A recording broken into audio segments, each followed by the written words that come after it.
evening, y'all. I hope you are having a great weekend.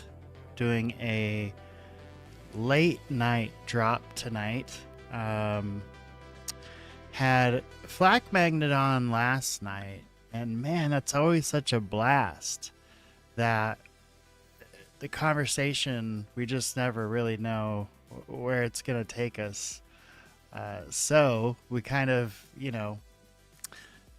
go with the flow. And then I realized the next day that like a couple of the videos that I wanted to make sure got on record, right? I want them in my library, in my YouTube library. I want them there and accessible so I can reference them.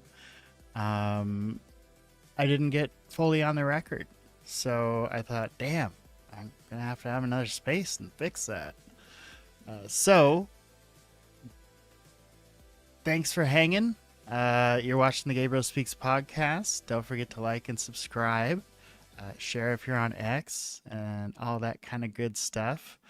What we're doing tonight is a continuance of what we did last night. So we're going to do more records releases from, I mean, they come from all over. They come from, Aero, Air Force, CIA, Nuclear Energy Department, all kinds of records, videos, photos, documents, and just a plethora of information. So I've been having a lot of fun going through it. And as I said, there's these videos in there. The quality of them is not fantastic. So I ran them through, tried to improve the quality of the video, improve the quality of the sound, so that I can get them played on record, and then be able to to reference them in my YouTube and my other podcasts, Spotify, and other libraries that I have. So these were the most, well, I won't say most, but recent-ish drops to the National Archives website, and I shared this last night, but I want to share it again, and that is their website where you can go and you can download all this stuff. It's archives.gov/research/topics/UAP. You can go there and get all this stuff yourself. It's a great website. As I said, though, the quality of some of the video, not so great. So we are going to start with, I believe this is the Roswell kind of propaganda. This was government. So at the end of each one of these videos, and this is where we kind of left off last night with Flack and I talking over it, but this is a series of a few short videos, 2 or 3, I think. 10 to 15 minutes each.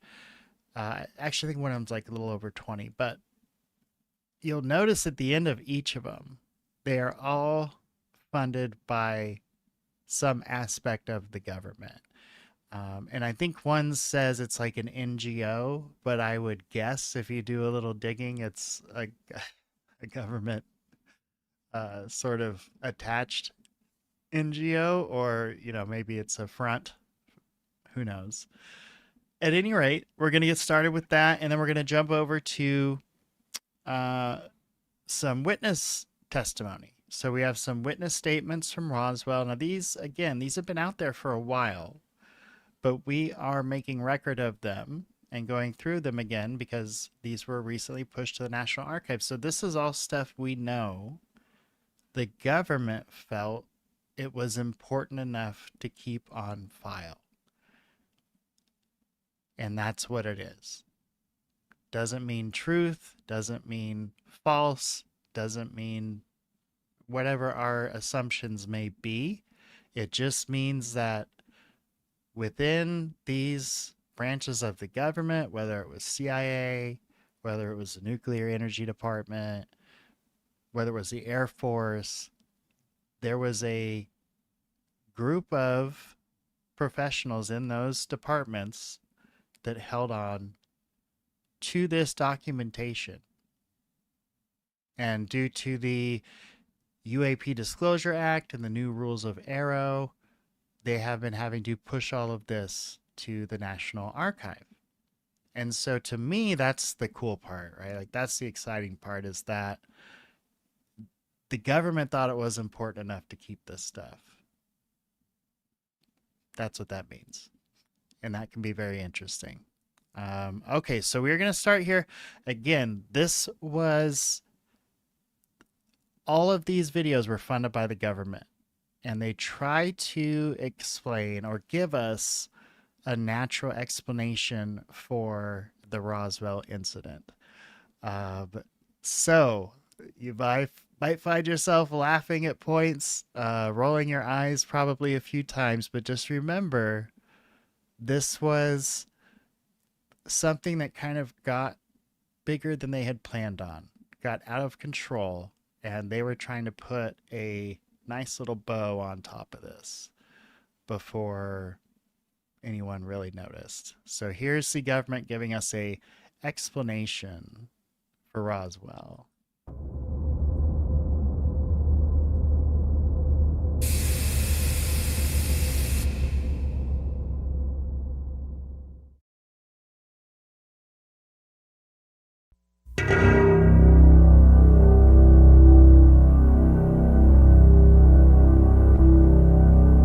An event, popularly known as the Roswell incident, has recently been the subject of intense interest by both the media and a curious general public. In recent years, numerous speculative books, magazine articles, television programs, a made-for-TV movie, 2 UFO museums, fraudulent documents, and even an alien autopsy film have emerged to exploit the media fascination with the Roswell incident. The story has even gained international attention. Despite the vested interest and questionable credibility of all sources involved in generating the media hype, the U.S. Air Force is routinely accused of concealing a deep, dark secret from the American people. In early 1994, New Mexico Congressman Stephen Schiff requested the General Accounting Office initiate a records review. The purpose of this review was to determine if the U.S. Air Force or any other U.S. government agency possessed information on an alleged crash near Roswell, New Mexico in July 1947 of an extraterrestrial vehicle and its alien crew. In response to the GAO probe, the Secretary of the Air Force directed a comprehensive search for records. The objective of this search was to tell the Congress and the American people what the Air Force knew about the 1947 Roswell claims. If the information was still classified, it was to be declassified. If active or former Air Force officials had signed non-disclosure agreements, they were to be released from these agreements. The resulting 800-page report was completed in July 1994. The report concluded that the predecessor to the U.S. Air Force, the U.S. Army Air Forces, did recover material near Roswell in July 1947. What was recovered was not the remains of an extraterrestrial spacecraft and its alien crew, but debris from a then classified Army Air Forces research project codenamed Mogul. Begun in 1946, Project Mogul was a top-secret attempt to acoustically detect suspected Soviet nuclear explosions and ballistic missile launches. The project was accorded the highest priority because it addressed the most important post-war national defense concern, development of an early warning system to prevent a devastating surprise attack. Mogul used an odd assortment of naval acoustical sensors, radar reflecting targets, nylon fibers, and other equipment carried aloft by a train of weather balloons extending over 600 feet. Claims that the U.S. Army Air Forces recovered a flying disc near Roswell in 1947 were based primarily on a misidentification of the radar targets, a standard element of weather equipment adapted for use on the long Mogul balloon train. In June 1947, the oddly constructed radar targets were found by a local rancher who later reported the equipment as a flying disc. Following some initial confusion at Roswell Army Airfield, the flying disc debris, aluminum foil, rubber, paper, and sticks, was identified by Army Air Force officials as remnants of radar targets and weather balloons. With the positive identification by the Army Air Forces of the debris recovered by the rancher, events that occurred in 1947 were officially resolved and largely forgotten. Initially, the Roswell incident consisted only of accounts of the recovery of a flying disc. In 1947, there were no claims of alien bodies associated with the Roswell incident. The recovery of alien bodies became part of the Roswell story during the late 1970s, with other claims being made in the 1980s and 1990s. These later-day revisions to the Roswell story were often based on anecdotal accounts from second- and third-hand witnesses collected by UFO enthusiasts 40 or more years after the actual event. The same anecdotal accounts that refer to bodies also describe large-scale field operations conducted by U.S. military personnel using an assortment of military vehicles and aircraft to recover crashed debris, supposedly from an extraterrestrial spaceship. Military personnel were allegedly led by an angry, red-headed captain, threatening those who witnessed the operation with imprisonment or death if they revealed what they observed. The popular Roswell story contends that the bodies, once recovered, were allegedly transported under tight security to the base hospital at Roswell Army Airfield for autopsy. At the hospital, the angry, red-headed captain was again allegedly observed threatening civilians. Following the purported autopsies, the alien bodies were supposedly transported to Wright Field, Ohio, now Wright-Patterson Air Force Base, for further processing and storage. This summarizes the Roswell incident scenario as presented by UFO enthusiasts. On the surface, this explanation may appear plausible to some. However, things are not always as they appear. The reports of bodies were only briefly discussed in the 1994 Air Force report because the search for records from 1947, the year of the alleged incident, did not yield any data to support a 1947 claim of alien bodies. However, following the release of the 1994 report, additional research uncovered information which explains some of the claims of alien bodies associated with the Roswell incident. From the additional research, a second report was written which critically examined the anecdotal claims and descriptions of flying saucers, aliens, and reports of unusual Air Force activities in the New Mexico desert. This in-depth examination revealed that many of these claims were reasonably accurate descriptions of Air Force activities. Some of the claims that refer to bodies are most likely misperceptions by uninformed persons of unclassified and widely publicized Air Force scientific achievements of the 1950s. However, other descriptions of bodies appear to be exploitation of Air Force members killed or injured in the line of duty. The following are the 5 main conclusions contained in the second report. Research reveals that actual U.S. military operations, widely separated by time, geographical location, and purpose, have been misinterpreted or deliberately misrepresented. These misrepresentations collectively created what is known as the Roswell incident. UFO proponents failed to establish accurate dates of reported eyewitness accounts, in some instances by more than a decade.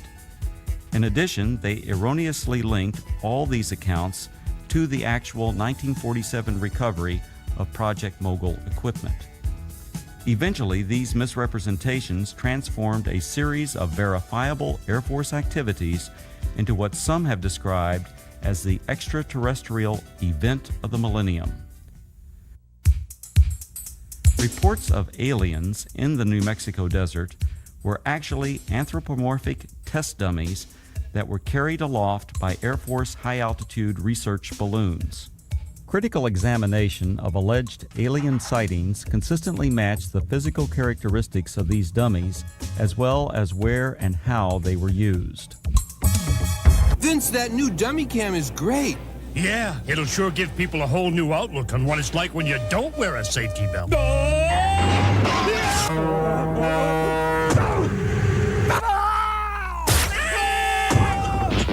I think they'll get the picture. You could learn a lot from a dummy. Buckle your safety belt. Anthropomorphic dummies, also known as crash test dummies, are today easily identifiable and are even stars of their own successful auto safety advertising campaign. However, during the 1950s, public awareness was still decades away for these important scientific tools. From 1953 to 1959, anthropomorphic dummies were used by the U.S. Air Force Aeromedical Laboratory in projects High Dive and Excelsior. The project's main objective was to study methods for returning a pilot or astronaut safely to Earth by parachute if forced to eject at extremely high altitudes. For these tests, dummies were transported up to 98,000 feet by high-altitude balloons.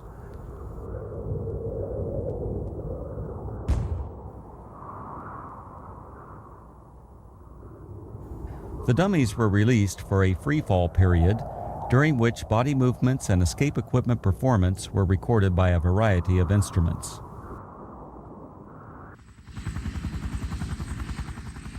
Many of the dummies landed outside the confines of military reservations and were regularly observed by local civilians. Following a series of dummy tests, a human subject, Air Force test pilot Captain Joseph W. Kittinger Jr., now a retired colonel, made 3 bailouts from high-altitude balloons.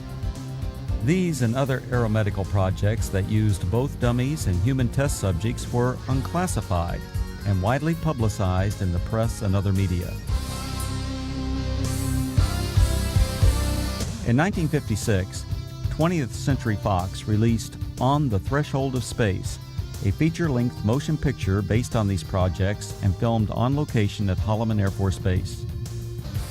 Air Force personnel, aircraft, high-altitude balloons, and other equipment, including the actual anthropomorphic dummies, were used in the making of this film.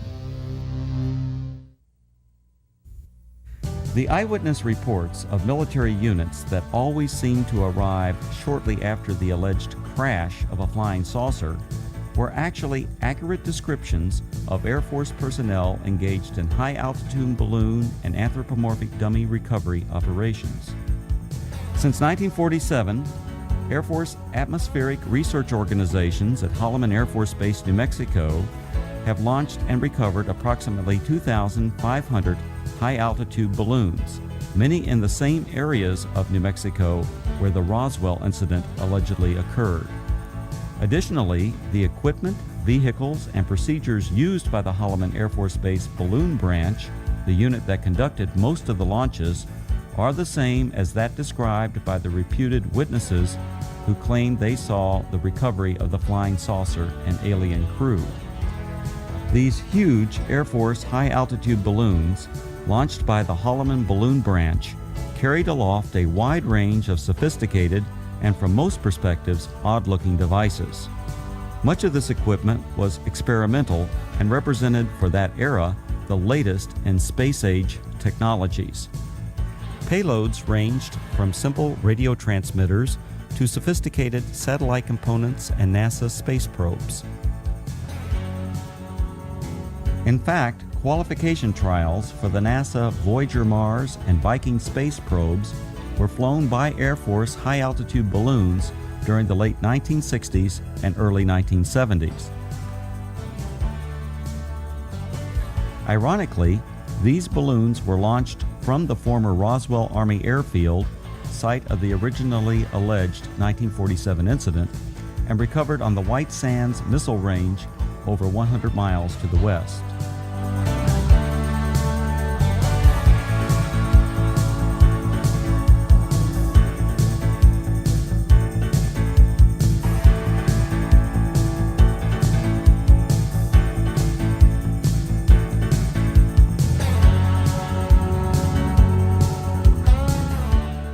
Recovering the balloon payloads was essential for accomplishing the scientific objectives of the high-altitude balloon program. The primary high-altitude balloon recovery areas were and still are located at predetermined sites throughout Arizona, West Texas, and New Mexico, including the area surrounding Roswell. To retrieve the equipment many miles from Holloman Air Force Base, recovery personnel operated a variety of aircraft and vehicles. The exact vehicles described by the witnesses as having been present at the crashed flying saucer sites. To expedite these operations, the recovery crews tracked the balloons optically, electronically, and from aircraft which directed ground vehicles to the impact areas.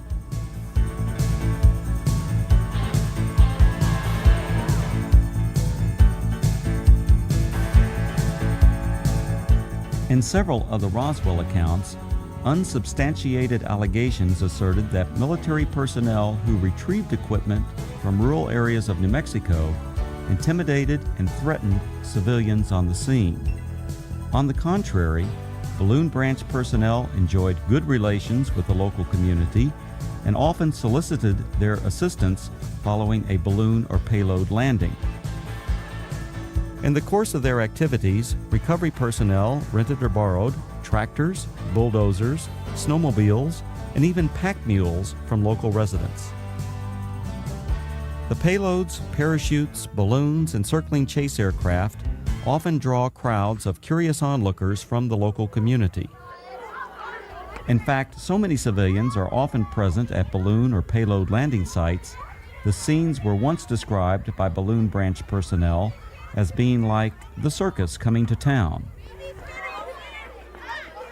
Here's what it looked like this afternoon, floating from east to west over town. It was way up there, all right, some 25 miles over our heads, the Air Force later told me. The giant helium-filled balloon eventually collapsed, falling to earth like 1,000 pounds of cellophane, landing on the Gila Indian Reservation southwest of Phoenix. A short while later, we spotted this, a large parachute, perhaps 100 feet across. Dangling beneath it was some sort of a silver box that made a rather hard landing. This is what had been attached to that balloon, we would later find out. There were no markings on it, no way at all of telling what it was. Then the Air Force pulled up. Excuse me, we don't mean to be too nosy, but about 1 million people in Phoenix are dying to know. What is it? What is it? Yeah. This is a scientific payload that was launched from Holloman Air Force Base in New Mexico. How far are we? About 400 miles? Okay, it went up to approximately 125,000 feet in the air, carried aloft by an 11 million cubic foot balloon. So there you have it, an Air Force experiment to gather information on gases in the upper atmosphere. Thank goodness it was one of ours. Len Clements, News Center 10. In addition to high-altitude balloons, the Holloman Balloon Branch also launched low-altitude tethered balloons. These tethered balloons may have inspired at least one account of an alien craft associated with the Roswell incident. In a popular book, the authors present a drawing of a crashed spaceship, allegedly given to them by an anonymous witness. When this drawing is compared to a photograph of an experimental tethered balloon flown at Holloman Air Force Base in March 1965, the similarities are undeniable.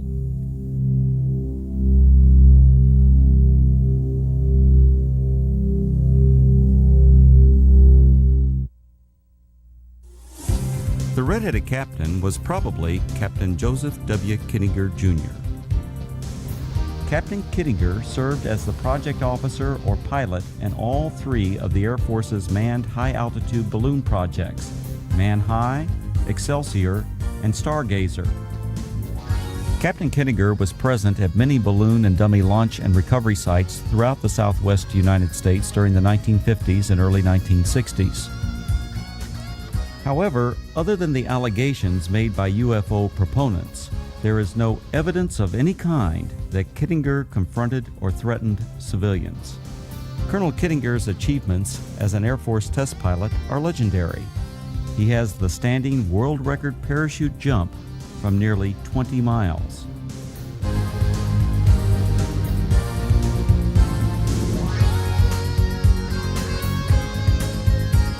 Later, he went on to serve 3 combat tours in Southeast Asia and is credited with an aerial victory while engaged in combat over North Vietnam.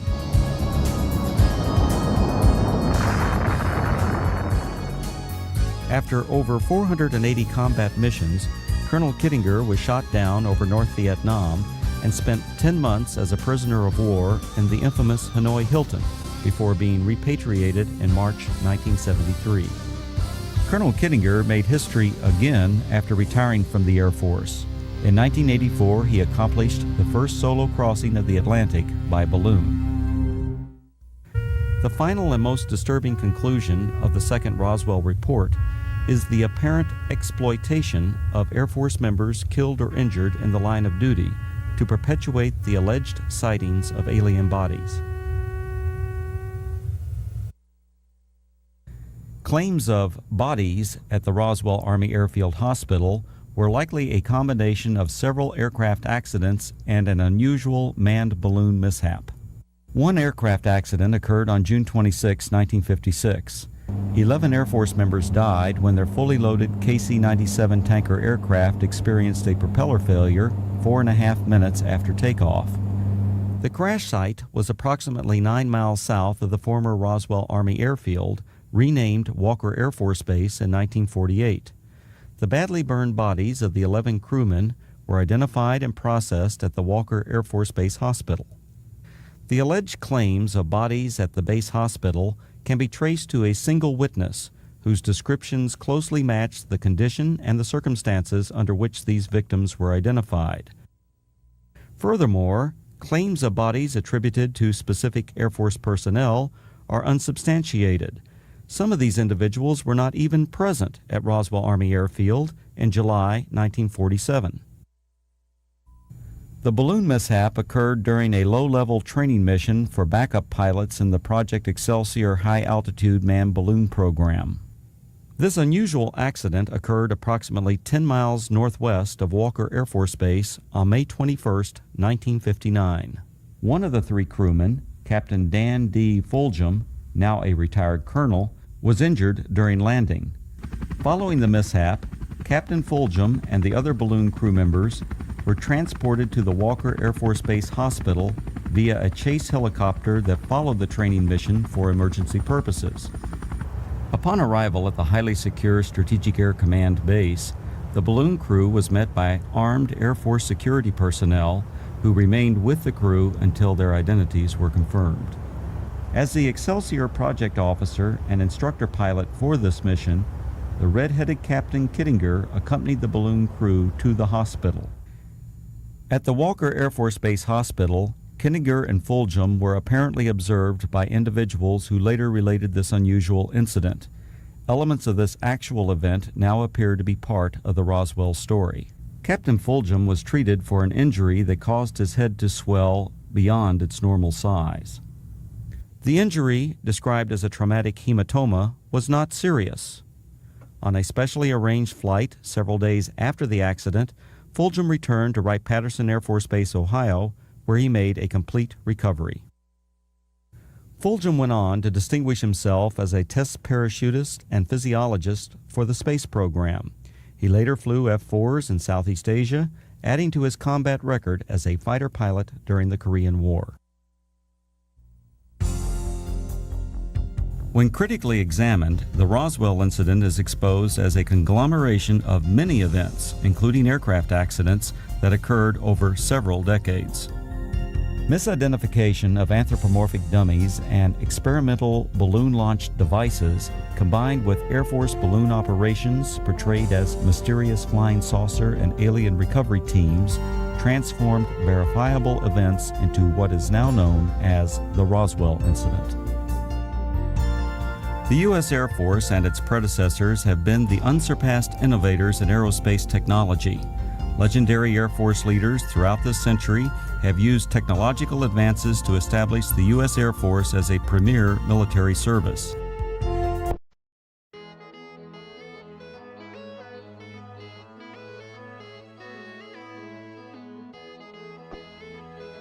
The facts presented in the reports examining the so-called Roswell incident did not reveal it to be a dark secret or government cover-up as persons unacquainted with Air Force technologies proclaim. Instead, these studies identified a collection of events that exemplified the technological leadership, dedication to duty, and continuing noble sacrifices of the men and women of the United States Air Force.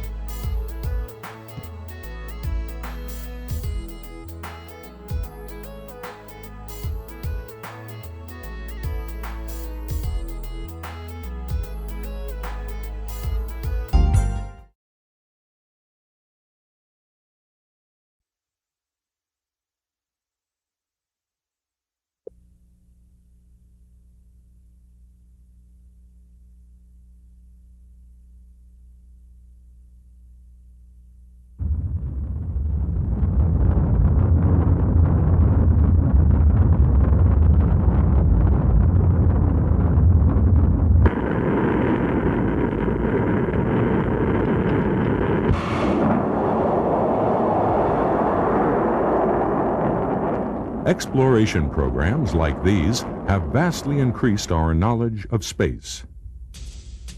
But what about other important regions, such as the middle and upper atmosphere? These regions are too low for long-term data collection by rockets and shuttles, and too high for conventional aircraft to reach. Qualified people have successfully conducted experiments within these regions of the atmosphere. The tools they use are versatile and inexpensive, quietly waiting to rise to the occasion.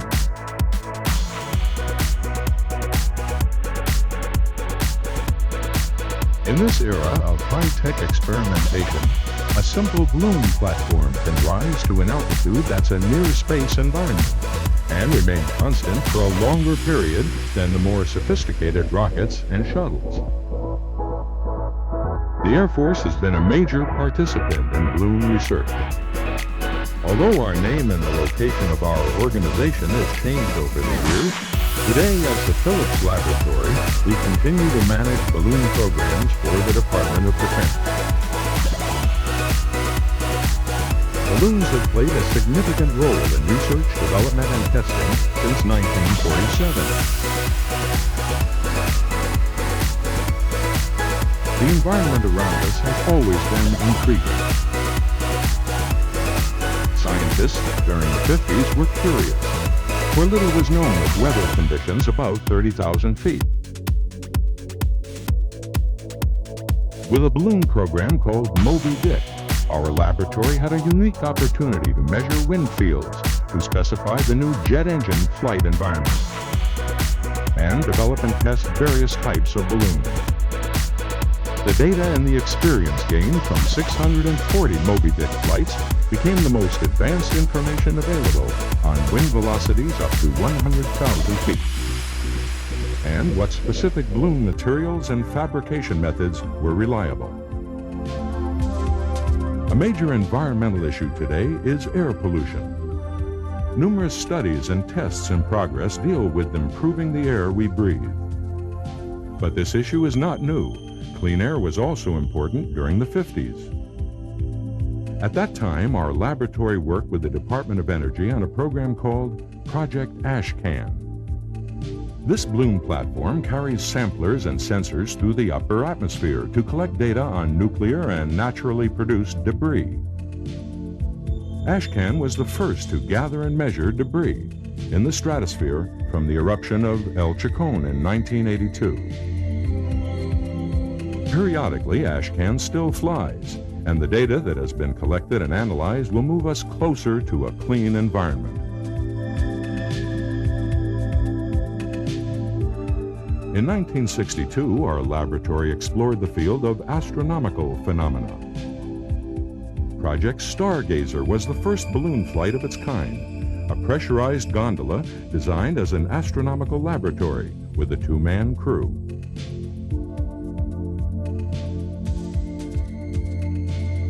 The 12-inch revolving telescope was operated by the crew. The 4,800-pound Stargazer was launched on December 13, 1962. It reached an altitude of 81,500 feet. After 18 hours aloft, the gondola and its crew were successfully recovered. Through the years, free flight balloon operations have coincided with tethered balloon operations. These tethered systems began as a possible solution for communications relay systems during the Vietnam operations, and as development and test support for lunar exploration.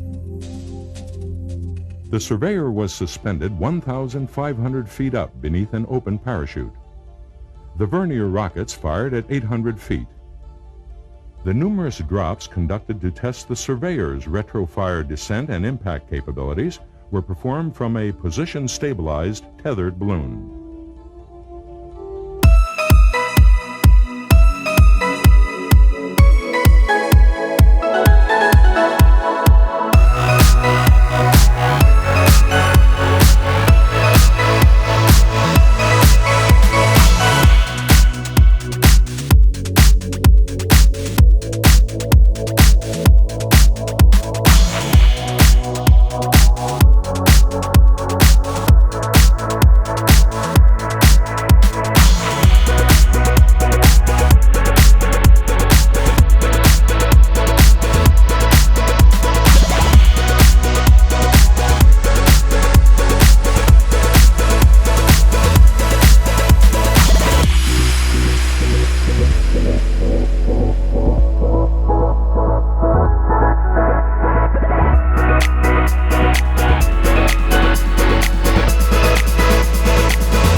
Twice that of any previous balloon launched.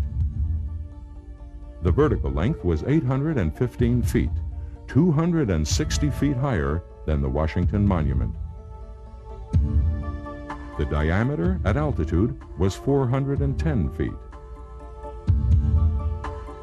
The rocket-powered capsule released the parachute system at a speed that, when combined with atmospheric density, simulated the environment of Mars.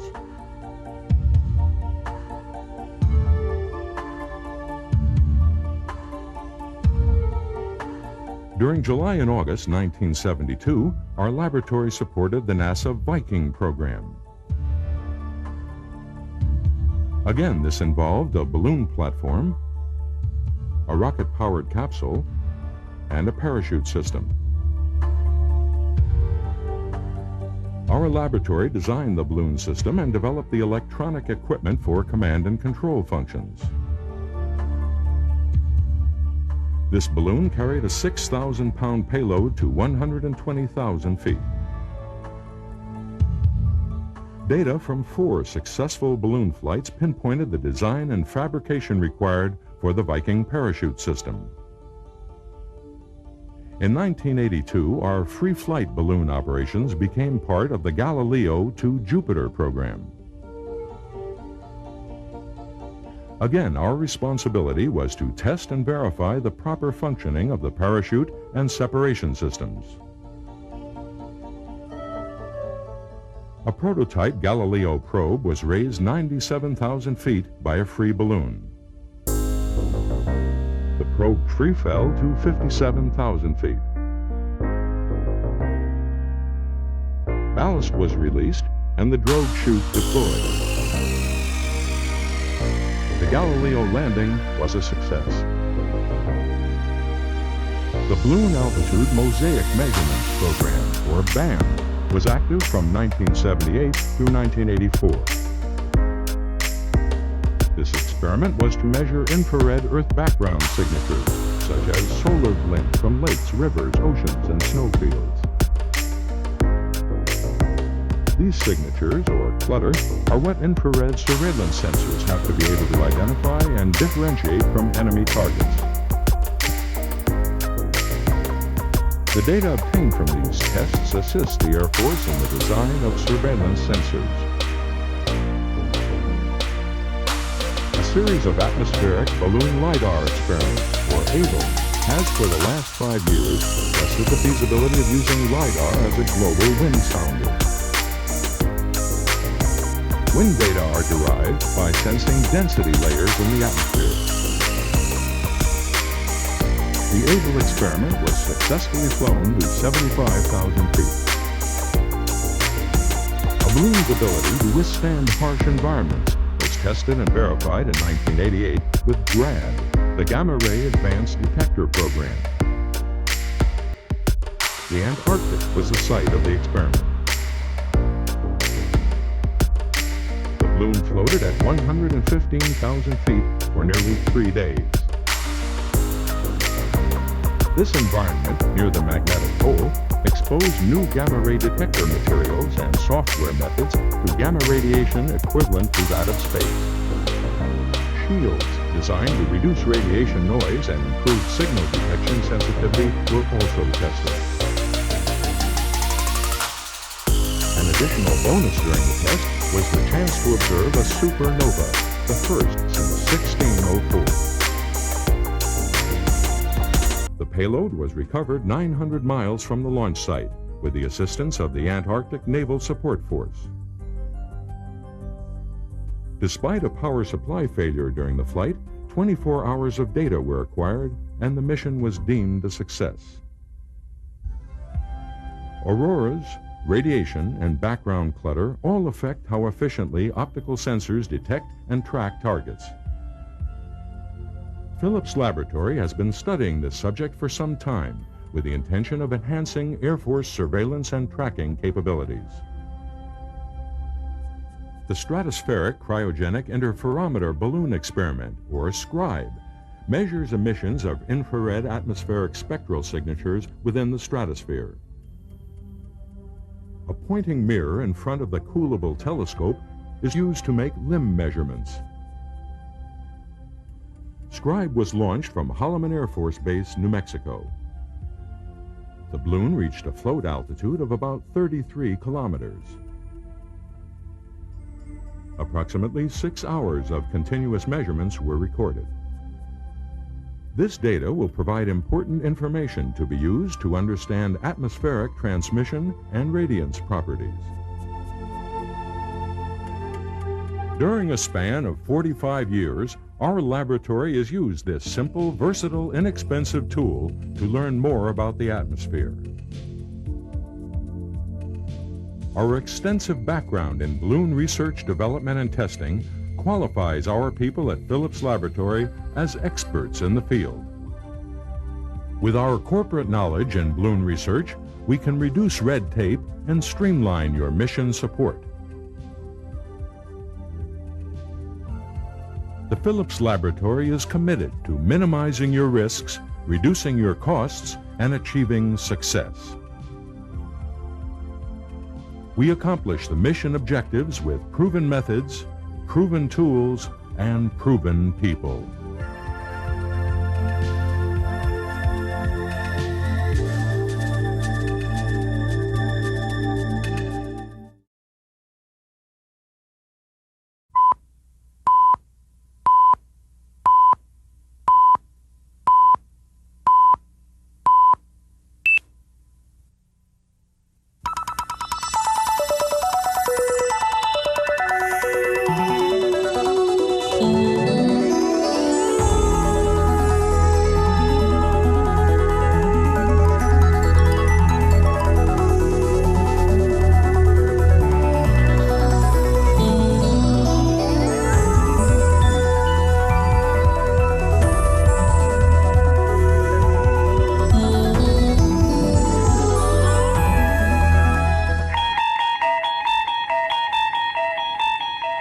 On this eerie edition of Science World.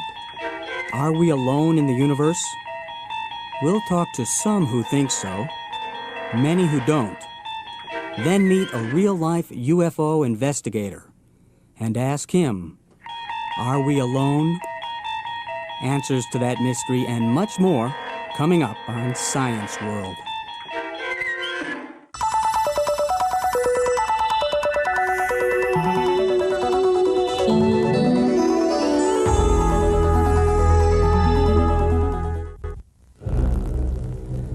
swear they've seen them, ridden them, even been abducted by them. Others have dreamed them up, faked them, and know darned well there's no such thing. And while their existence has not been proven, there is no doubt flying saucers, unidentified flying objects, space aliens are a great curiosity. In addition to books and movies and film clips, there are well over 600,000 internet sightings of UFOs. Proof positive, not that extraterrestrials exist, but that many on Earth believe they do. So if there are intelligent beings in the universe, one obvious conclusion might be that we're not among them, or that we human beings are apparently not worth contacting. There is also the possibility, as we scan the sky, that signals have come from other worlds and our technology is too primitive to find them among the inherent noise of the universe. American University astronomer Richard Berenson. It is possible, right now, that there are many billions of potential life sites across the cosmos that are sending radiation of some form at this very instant, if we only knew where and how to look. A valid scientific search of the skies continues from Earth unabatedly at the SETI Institute. SETI stands for Search for Extraterrestrial Intelligence. It is a non-profit corporation sponsored in part by the U.S. Space Agency and the National Science Foundation. SETI's mission is to serve as a home for scientific and educational projects about the prevalence of life in the universe. We're listening. We're listening for the radio signals from intelligent civilizations on the worlds of distant stars. Dr. Frank Drake pioneered the exploration in 1960, carrying out humanity's first search for interstellar radio transmissions at the National Radio Astronomy Observatory in Green Bay, West Virginia. And the search continues today. SETI's equipment has grown massively. SETI focuses the world's largest radio telescopes in the United States, Australia, and Puerto Rico on thousands of stars thought similar to our sun. They pick up a blizzard of signals, 56 million per second, that are scanned by high-speed computers in search of who knows what. We listen for a great variety of possible signals. Morse code-like signals, radar signals, signals like the telemetry from spacecraft. This is an example of what an extraterrestrial signal might look like. Notice it's turning on and off, and when we see this signature, then we know that it's a possible detection. It's a very exciting moment when you think you really have the signal. So far, none of the signals that have made us excited, that have gotten us out of our chairs, has turned out to be extraterrestrial. I mean, we haven't found ET signal, and let's be straight up about that. SETI scientists aren't surprised or discouraged. Astrophysicist Jill Tarter. The contact between us and another intelligent species is inevitably going to be lopsided. We are a very young technology in a very old universe. And an older technology will have had this contact before. Astrophysicist Dan Werkmeyer. There's a good chance that radio signals are going right past this planet, and we could discover them right now if we knew where to point the telescope and what frequency to look at. Conversely, aliens listening for us could be having similar problems. Every good candidate signal has eventually been identified as one of our own. For good reason, says Professor Freeman Dyson of the Institute for Advanced Study. If we want to describe ourselves, we are the babbling species. Earthlings have been sending messages for years in the form of radio and television signals. I have a dream. The future looks brighter. Others may hate you. Add the growing number of communication satellites, air traffic, and even cell phones drowning out what might be an intelligent signal from space. It's like having 2.25 billion radios going on simultaneously and say, that one over there has a signal that's intelligent and not static. Seth Shostak. We're hoping that the people at the other end of the link we're looking for are deliberately beaming a signal our way to make it easy for us, some sort of hailing signal. So if there is a distant civilization out there and it did get in touch, big ifs, then what? Right now, we don't have any way of answering the question Should we reply? And if we do, what should we say? And who should speak for Earth? The SETI folks aren't discouraged in the least. SETI's Doug Vatchov. I don't think we're going to understand immediately what they have to say. And even if they could understand us, then what? Help! Ricky! In this decade and do the other thing. They probably know a lot better than we do what works. It's going to be, tell us what the instructions are. How do we proceed?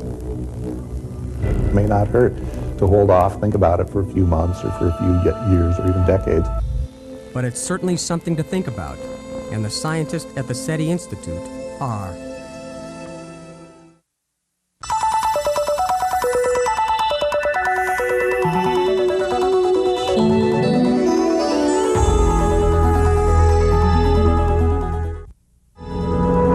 If there is, or ever was, life on Mars, it's clear now from the U.S. Pathfinder mission we're not going to find what we'd hoped to find, sophisticated creatures you could sit down with and talk to. Instead, any life on Mars will probably be very small and very simple, like these bacteria. What kind of conversation can you have with bacteria? Well, a pretty good one, because if that little rover on Mars turns up a fossil, we might be looking at our great-great-great-great-great-grandparents. After all, who says life in our solar system began on Earth? Could it be that our ancient ancestors might have started life on Mars or Venus, and then somehow bounced to Earth like the Martian rock discovered in Antarctica that may have fossils in it? It was on Mars until a meteor smashed it into space, where it drifted for a few million years until it got pulled into Earth. If a rock can go from planet to planet, could it carry something inside?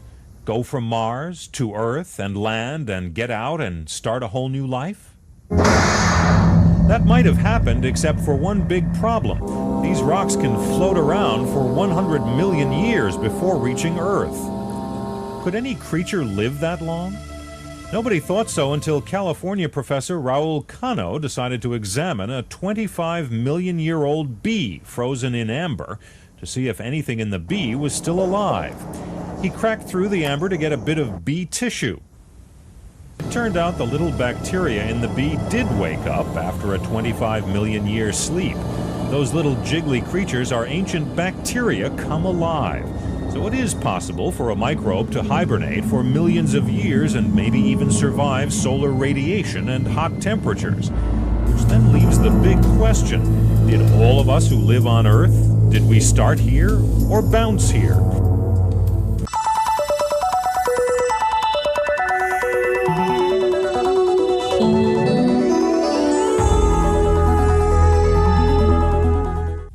And 101 once again for an afternoon high in Roswell. 103. Hundreds of reporters, thousands of visitors, and millions of their dollars recently poured into this southeastern New Mexico town called Roswell.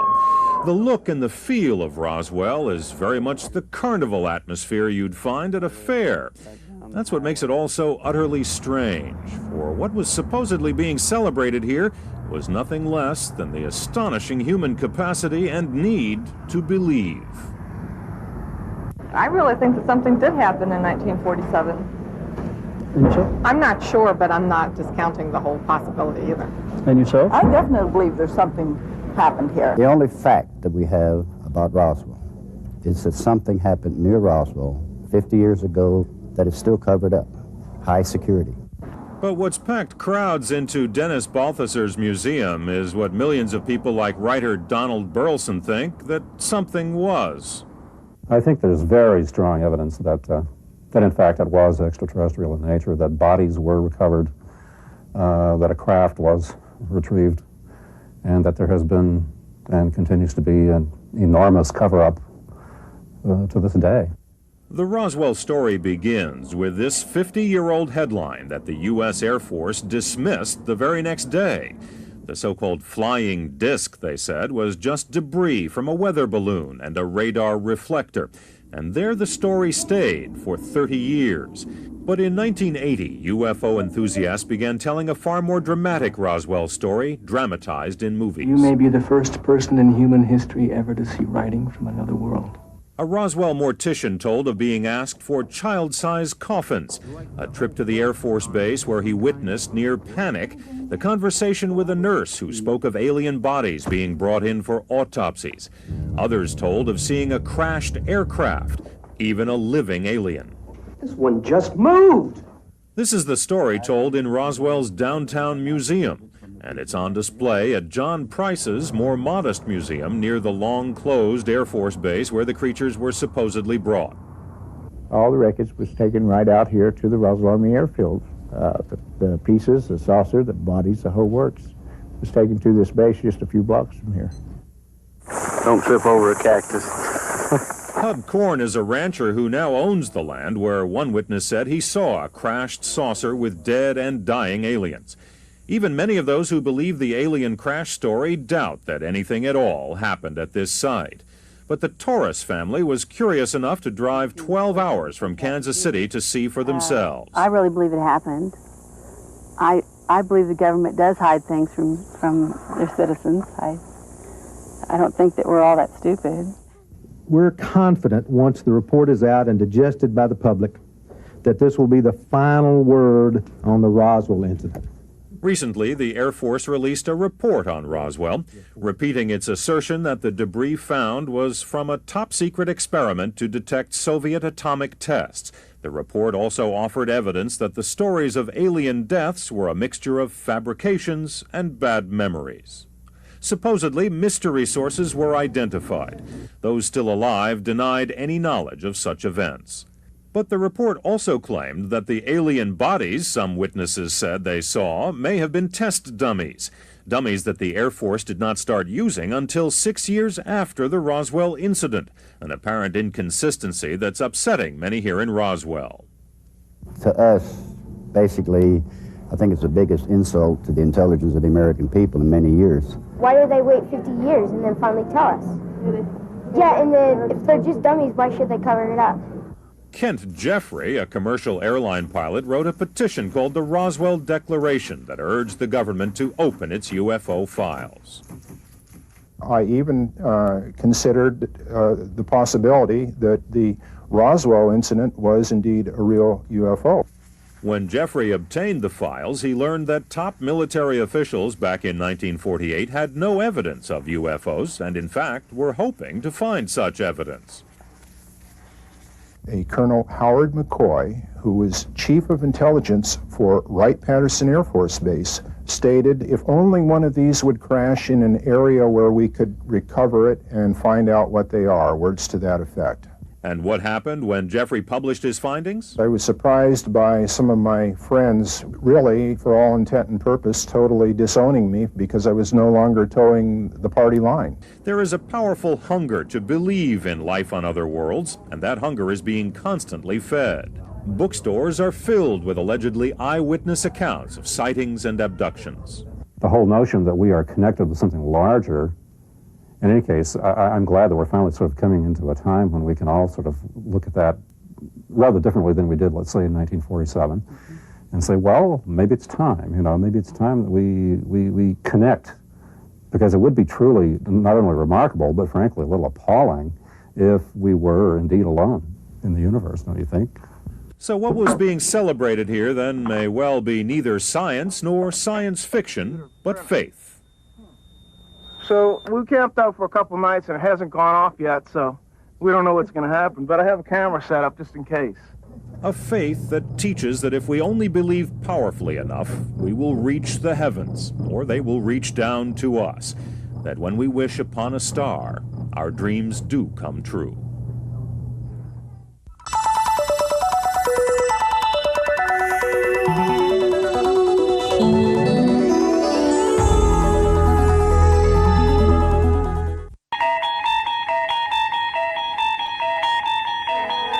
Washington, D.C. is a place of politics and media events, press conferences, and congressional hearings. Despite all that, much of what goes on here is a mystery. So when a credible-looking group from across the country came here and announced, "We are not alone," we listened. I know we're not alone in the universe. I was involved in situations where we actually did recoveries of crashed saucers, for lack of a better term, debris thereof. There were bodies that were involved with some of these crashes, also some were alive. This is Talk to America with Carol Pearson. Yesterday, there was an amazing news conference at the National Press Center in Washington. It was conducted by an emergency room doctor who has spent a great deal of his personal time interviewing people who say they have seen UFOs. These people all seem credible. Many of them are military officers and security officials, and they firmly believe that we are not alone. I'm Carol Pearson. What's more, they say that the United States government is in the know and is covering up the evidence. Today we'll hear both sides of the argument about the possibility of UFOs and extraterrestrial life forms. These folks firmly believe in alien beings, have first-hand experience of the UFO kind. And some are certain the U.S. government and others, maybe yours, are covering it up. We had it on radar, we had it on disc, we have the FAA's official report right here, and I took a video of it so you can see what we all saw on the day that this thing happened, if you want.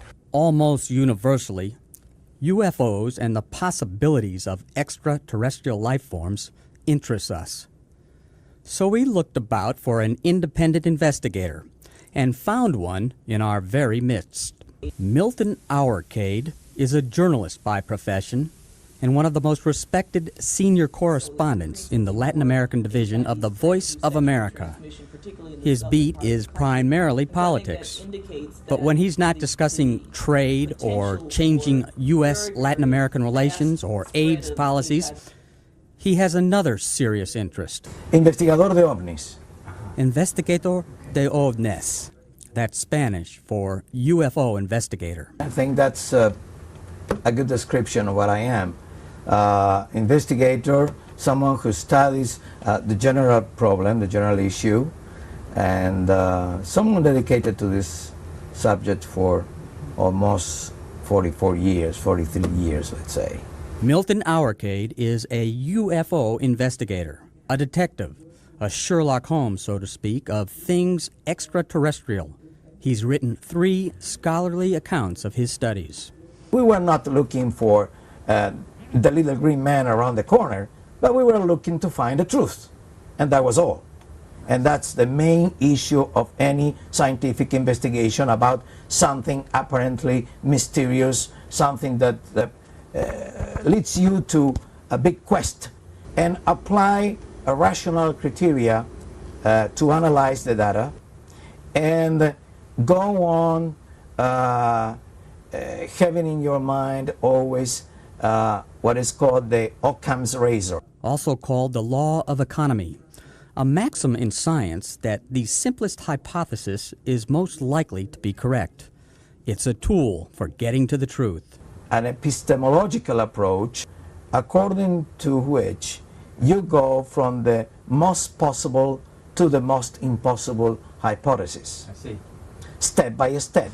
So you have the task to be like a Sherlock Holmes, to follow up these footprints left here, there, and then put them together and see what is going on, what picture you get.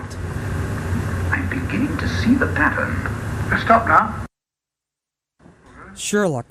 Milton repeatedly stresses the importance of the scientific nature of his queries. He's personally investigated hundreds of UFO reports. They all begin with an interview. Tell us what happened. That's the first question. And let the witness say, oh, what happened? And then you start with step-by-step particular questions, mostly to clarify things that are not very clear from the first statement. Let's say that the person say, well, I see a kind of a structure in the air. It was not just a point, it has a size, a considerable size, and colors and this and that. You won't suggest, well, colors. You won't suggest, for instance, And did you see windows? Or do you see antennae? Or the kind of things that can lead the witness to things that really were not seen. One thing is that I saw a light. Well, maybe it was a planet. That's simple. But if someone comes with, I saw lights in my farm, and the following day there appeared these marks in the soil, but that's a different thing. In this case, a ring was found on the soil beneath what some said was a flying saucer. What did that turn out to be, or what was this story It turned out to be the natural reproduction of fungus, of a certain kind of fungus. When you take samples, you take double sets of samples, and if it's possible, you give them to different institutions. And the conclusion was very clear. Well, fungus, no doubt about it. But that was just one case. Really How many dedicated. investigations? Probably 250 to 300 UFO reports. Again, I had to ask. The first thing I want to emphasize, I'm talking about this my personal experience. What I did know firsthand, working myself. What have you found? It comes after all this hard work done very consciously along these 4 decades and something.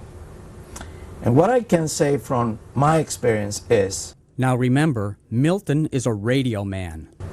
If you put it in terms of communications, the ratio between noise and signal was enormous. There was a big noise and a little bit signal. It means that from 100 UFO reports, well investigated, we come to the conclusion that 98.5 to 99% have very plausible explanations. Now that leaves a tiny but 1 to 1.5% of unexplained phenomenon. In his third book, researched in the United States, he explains, like a Sherlock Holmes again, that 1%, 1.5% that is left unexplained could be perfectly attributed to, first, some natural phenomena that scientifically was not known until the end of the last decade. Second, 2 top secret experiments and top secret operational missions, particularly referred to, but not exclusively to, activities of reconnaissance. His other argument is that these sightings are something of a Cold War phenomenon. After the Berlin Wall came down in 1989, it's a symbol of the end of the Soviet Union, and then the end of the tensions of the Cold War, and a new world that comes out after that. There's no more need to go on with this issue of UFOs. Was there a cover-up? Yes, there was a cover-up, but the cover-up was totally different of what is generally said. It was not an official cover-up of extraterrestrial beings doing something among us. It was a cover-up of what some human beings were doing in relation to other human beings. So why then do these credible individuals and an estimated 50% of the thinking population still think that just maybe we're not alone? Something that you can pick up in hundreds of cases is what I will call the conditioning of the human mind. With all the books, TV shows, and films about extraterrestrial life. There's no recovered spaceship. Excuse me, Mr. President. That's not entirely accurate. And because we've all been fascinated by the possibility, Milton explains there's a little bit of doubt and wonder in all of us. Some people get impacted by this. Really, the power of suggestion in terms of the human mind is very, very powerful. That said, I had to ask, do you believe? Of course, I don't need to believe. They are, of course, unidentified flying objects. And that's it. Not extraterrestrial, aerial, or aerospace vehicles, which is something totally different. And what if one lands in your backyard? Well, I'd be more than pleased to welcome them if one day they decide to say, well, let's make a visit to these earthlings there. Who better to visit than Milton Our Cave?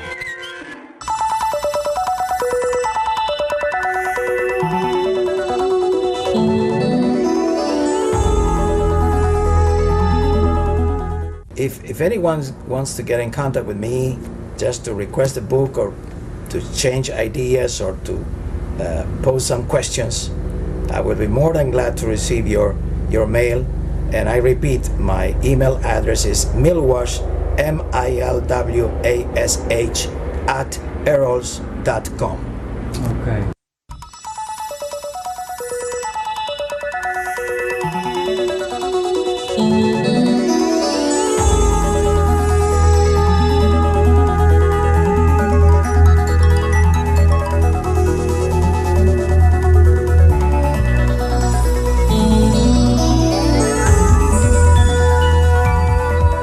Thanks for watching.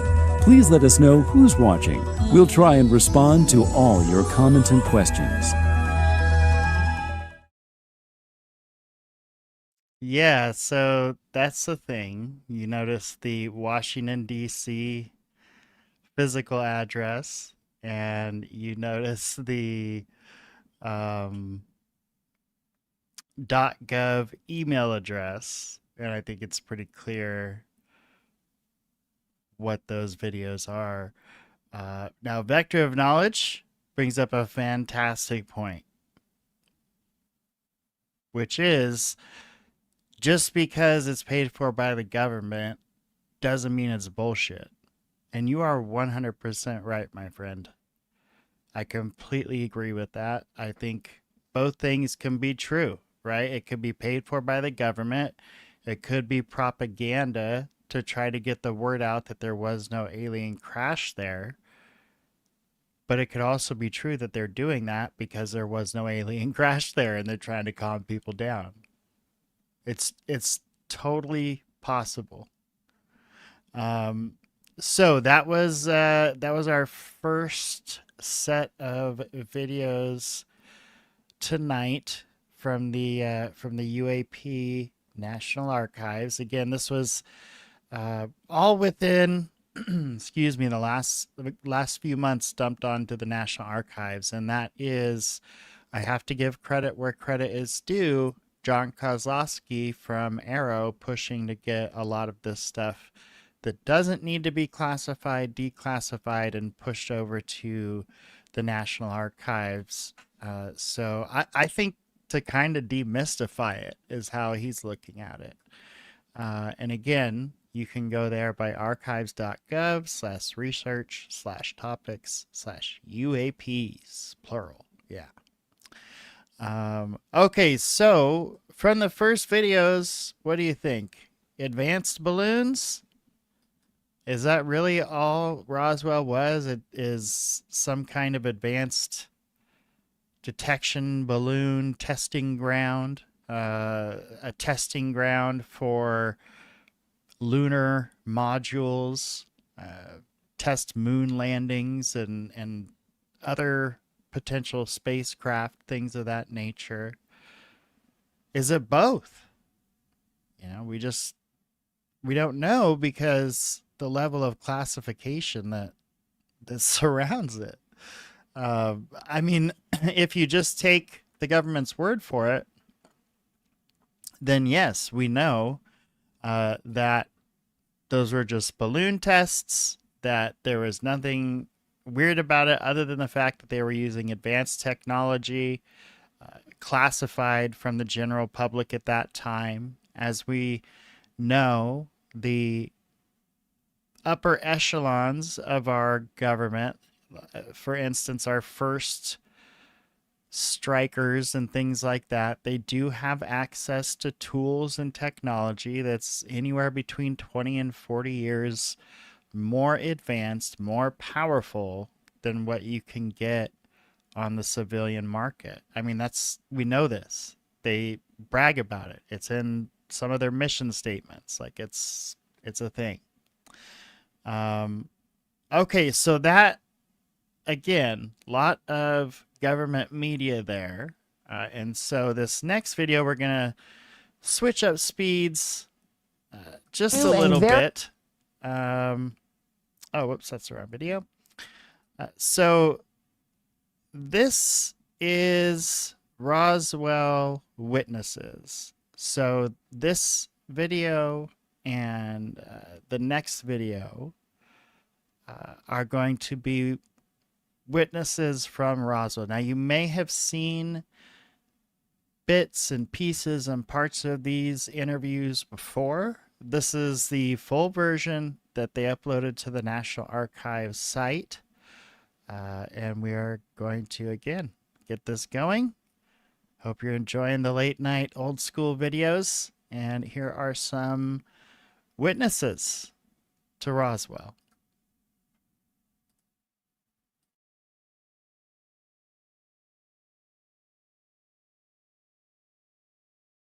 Okay, I'm Judd Roberts in Roswell, and I was a minority stockholder and the manager of a radio station here back in those days. Radio station? KGFL. Okay.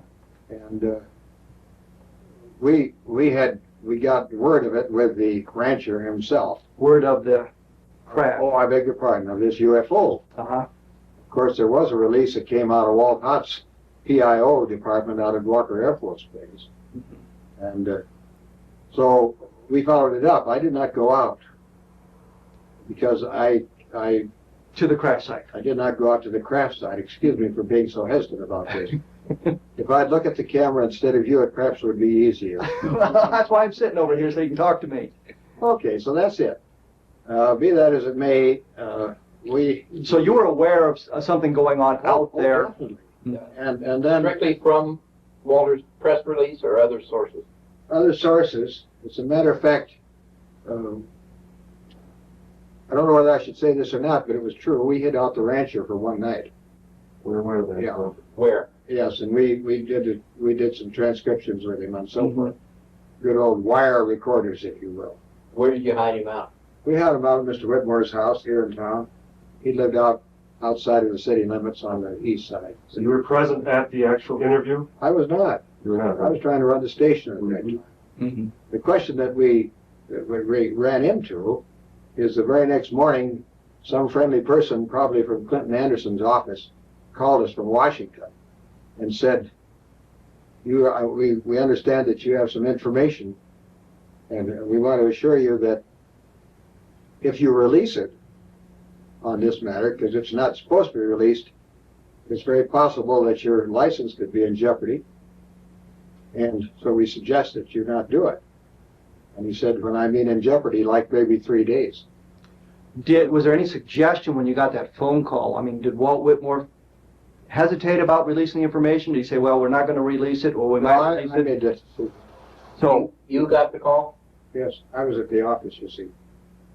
See, W.E. Whitmore, with whom I worked, had different office hours than you and I.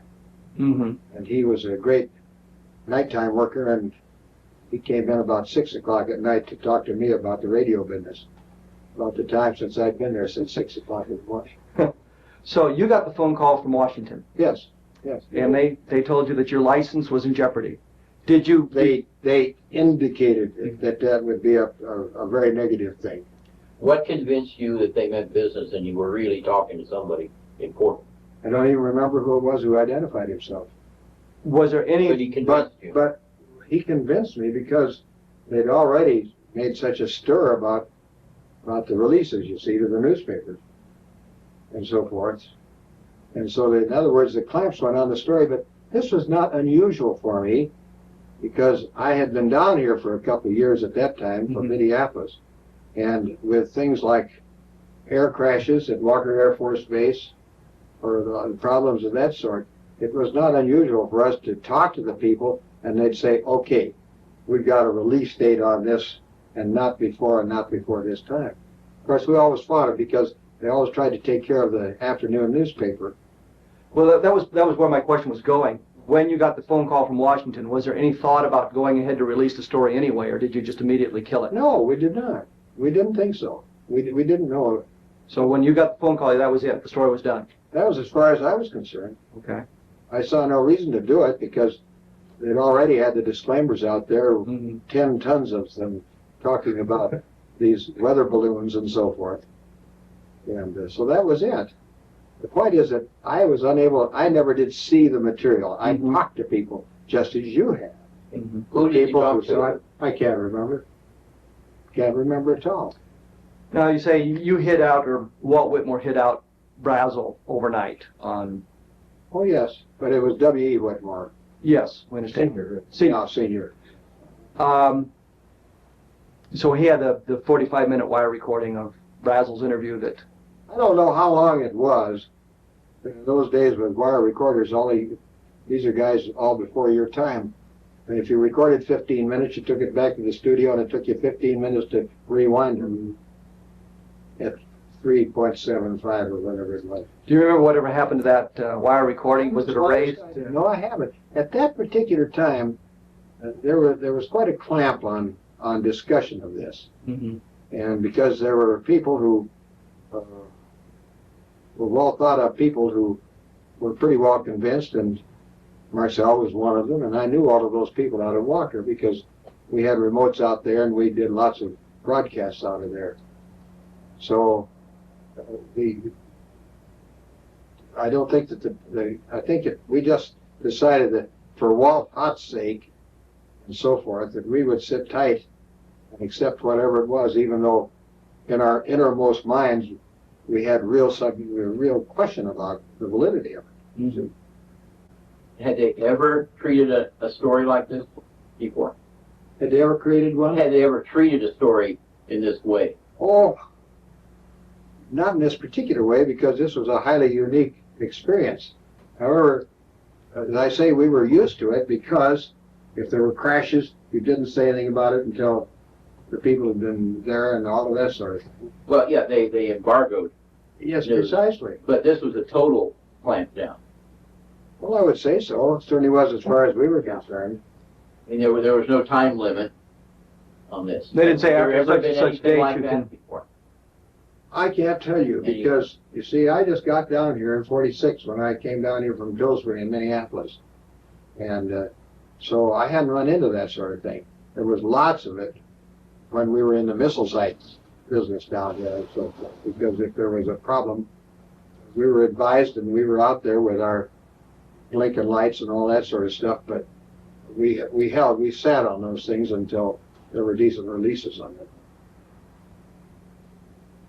People have asked me because there's been a discussion, particularly after your broadcast, and that revitalized. In fact, I was up in Craig, Colorado last week, and a guy who hasn't been interested at all of a sudden he's a fan, and I sent him the book from Moore and so forth when I got home here on the weekend.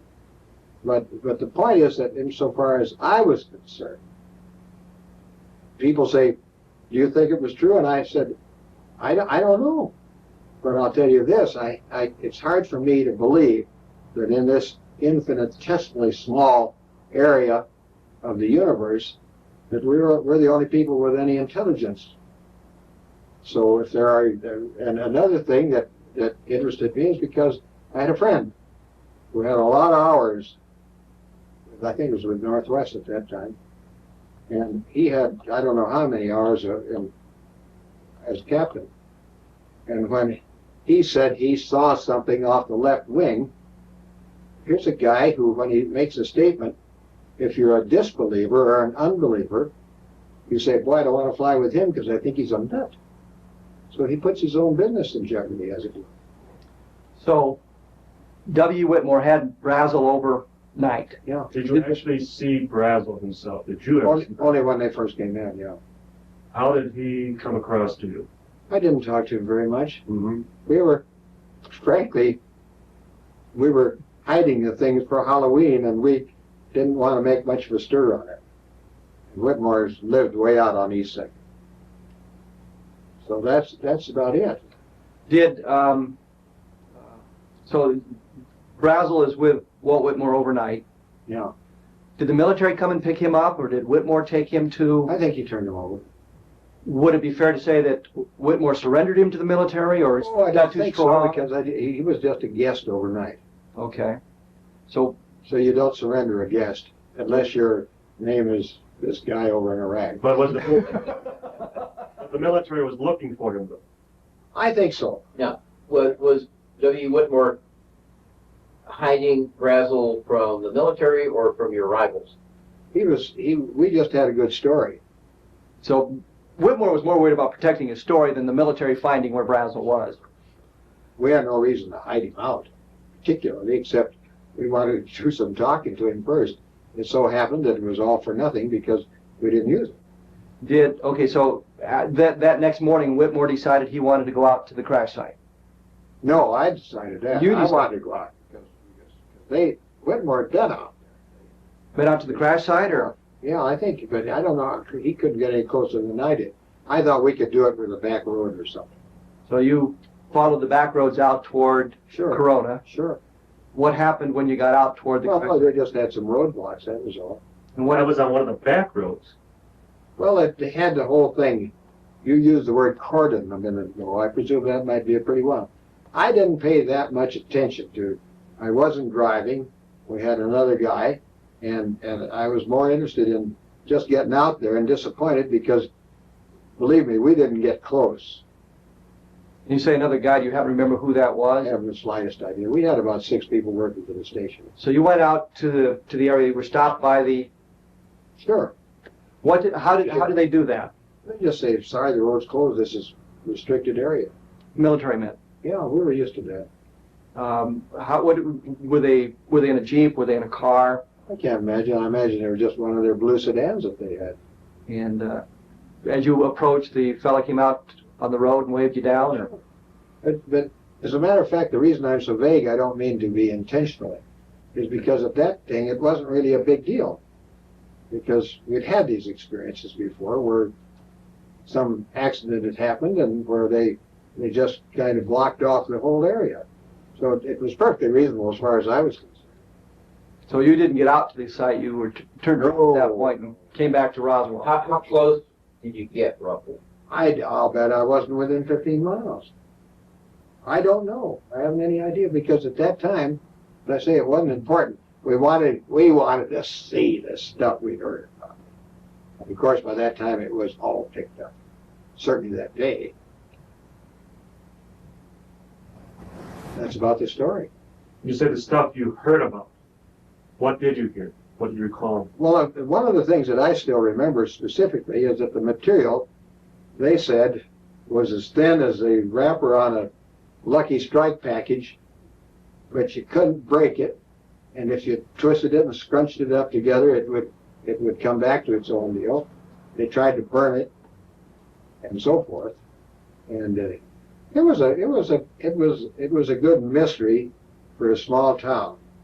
But of course, we had at that particular time, we had a lot of military people here, as you know. Did you notice any extraordinary military activity in town at that time? Of course, everybody started watching the sky. So there was an attitude within the town itself. Oh, very aware. And my thought was, looking back to the old days of the invasion, if you remember. War of the Worlds. Yeah. And the effect it had on people on the East Coast particularly. I thought that perhaps maybe this was a good reason. I have reason now to believe that it was more than just protecting the public from getting upset over something. Because after that, we got into the Lubbock Lights and all of these sort of things. And people that I knew who were highly respectable, people, long-time guys, ranchers and people like that, who saw some of these things, and they had no reason to kid anybody about standing on the side of their pickup and watching these lights go back and forth up in the mountains. They're not the sort of people who needed to do that, or was it their nature to be that sort of person? Around the station, what was the general reaction to the weather balloon story? Hell, the weather balloons were being launched about a block from us every night. Because they did that with the Weather Bureau at that time. That's how they got their readings. So weather balloons per se were not that interesting to us. So you didn't buy that explanation? We really didn't, but we didn't have any good reason because that material was scattered out there, as you well know, and it wasn't like being able to see where something goes down and there's a hell of an explosion and there's a big dark place. Did you ever have occasion to talk to, say, Colonel Blanchard or any of the people out at the base after this event and subsequent years and learn anything from them? Maybe they said something to you? I don't think so. Bill Blanchard was one of the first guys I knew out there because he had served under my uncle, who was a general in the Air Force. In fact, we had 4 guys out there who were commanders who had all been students under him down at what used to be Kelly, down in San Antonio. So I always made it a point to meet those people because they're nice people, and we entertained them a few times, and we could go in there for a drink or something on occasion. But no, we didn't discuss it, and I don't know why we didn't, because that would have been the time to try to find out something, as it were. Mm-hmm. After Whitmore turned Brazel over to the military, you saw him after this. Did he ever? Did I see you saw Whitmore, certainly. Oh, sure. The first chance you had to ask him about wire recording. I do not know, in retrospect, why I didn't. I just figured it was a dead story, and What I'm saying is that Whitmore never told you what the rancher said? Oh, he did just plain discussion, but the rancher didn't say much. The rancher merely said, hey, I was out and I was riding and I saw this and this is what it looked like and I couldn't figure out what it was. And so I came to town to tell some people and mentioned it to some people, and pretty soon there was great interest. And so I don't think that he himself went in there and did a lot of pseudo-scientific experiments with this material. There were all sorts of stories about bodies being loaded into planes and all that sort of stuff. And that first bunch went right down to Fort Worth, to Carswell. The rest of them, I understood, went back to, who's at Akron? You mean Dayton? Right field? Yeah, Dayton. Yeah. You say others, you mean other aircraft? Or? Yeah, the presumption was. Do you hear any bizarre stories of aliens running loose in Roswell at the time or anything like that? No, we did not. We'd probably been too scared to notice it. After all, that was all pre-ET, and we didn't know how friendly these folk are. So basically, all you really know is a little bit of what Whitmore told you about the rancher finding the debris, coming into town, and then attempting yourself to go out to the site and being turned back, and receiving the phone call. Now, are you sure it was Clinton Anderson's office and not? Oh, no, but I would assume so. He's our senator. Could it have been Dennis Chavez? Oh, well, it could have been Dennis Chavez, I presume. So, that was good enough for us, because at that particular time, you didn't go around wrestling with the FCC if you could help it. They gave you enough trouble on other things. Sitting out on a hill and monitoring you with a lousy 250 watts at that time. To make sure you weren't putting out bad information. Oh, bad information, and or ASCAP was out there trying to find if we were playing some of their stuff and not recording it. So we had all of the government that we needed. Any information about the rancher in the next couple of days? No, I don't. Did you have the impression where he was? I do not recall. It's very possible. But all I know, he didn't come back into the station or anything like that. Did you ever see Brazel after that? I never did. That's not unusual. These guys all lived, hell and gone away, as you know. And we were busy at that time. I had a small staff, 3 or 4 guys working from the base who were working part-time and so forth. And as I say, in retrospect, if we'd had any idea what we had and what general interest there would be, why then it would have been easy, and we would have, obviously, we would have sat down and said, let's see if we can find out this and that, put two and two together and get something. Did the military ever come by the station to pick up press releases or anything like that? No indications the military came back to make sure there was nothing left behind that might? No, I don't think so, because we were very close to the PIO, right? Mm-hmm. And because they were a source of news, and even if they had, why, I don't think it would have made a great mental note after all of these years, because it was not that uncommon a situation. Mm-hmm.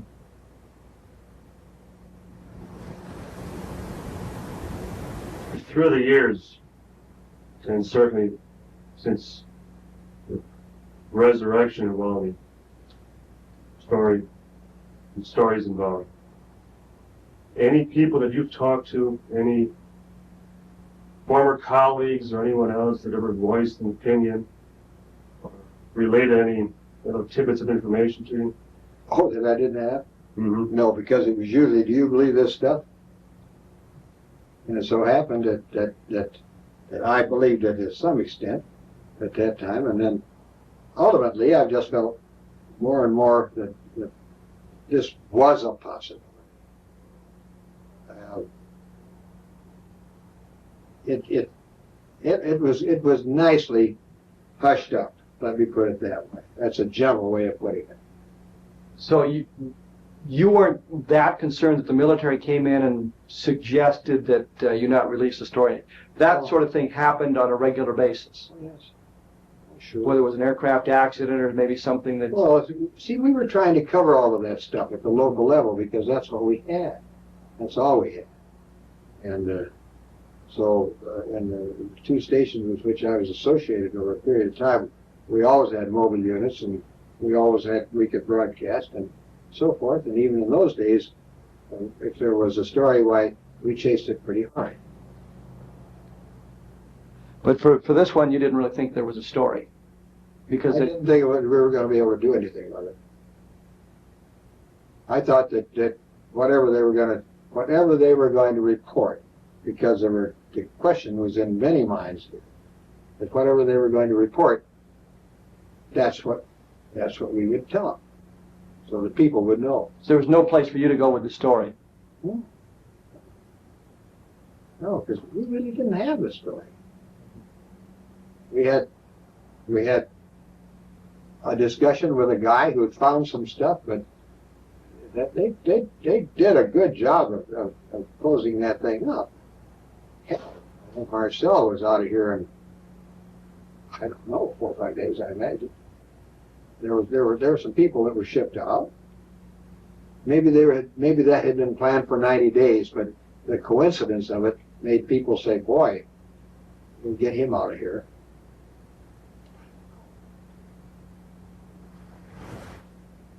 Was there much talk among the townspeople? Oh my, yes. Sure.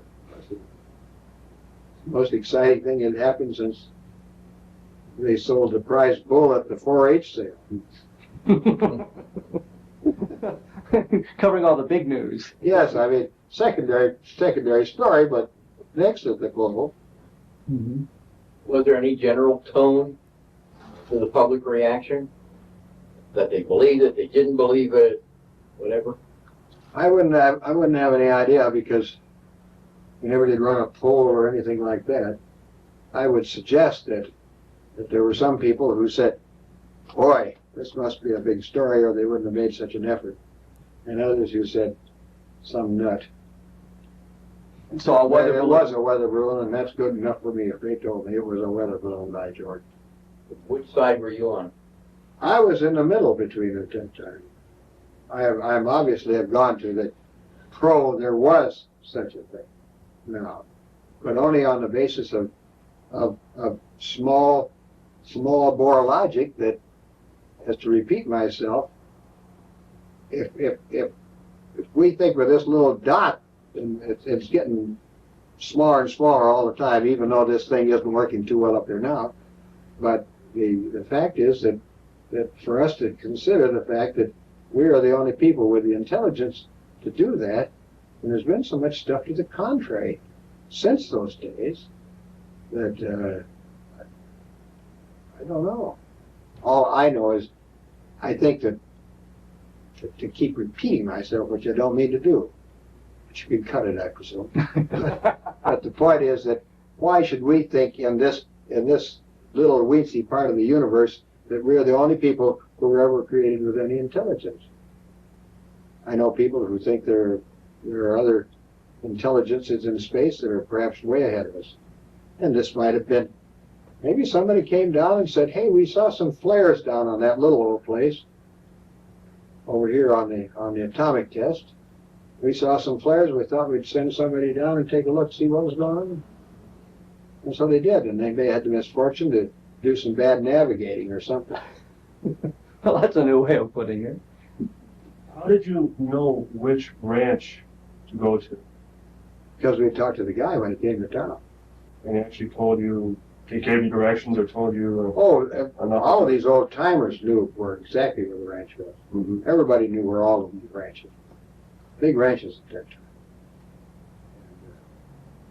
No, I was busy in the station, and that was a very busy 7-day-a-week job because we covered sports and we covered this and we covered that, and I did all the selling of all the advertising, what little there was, and so my job was to stay right there and run the thing.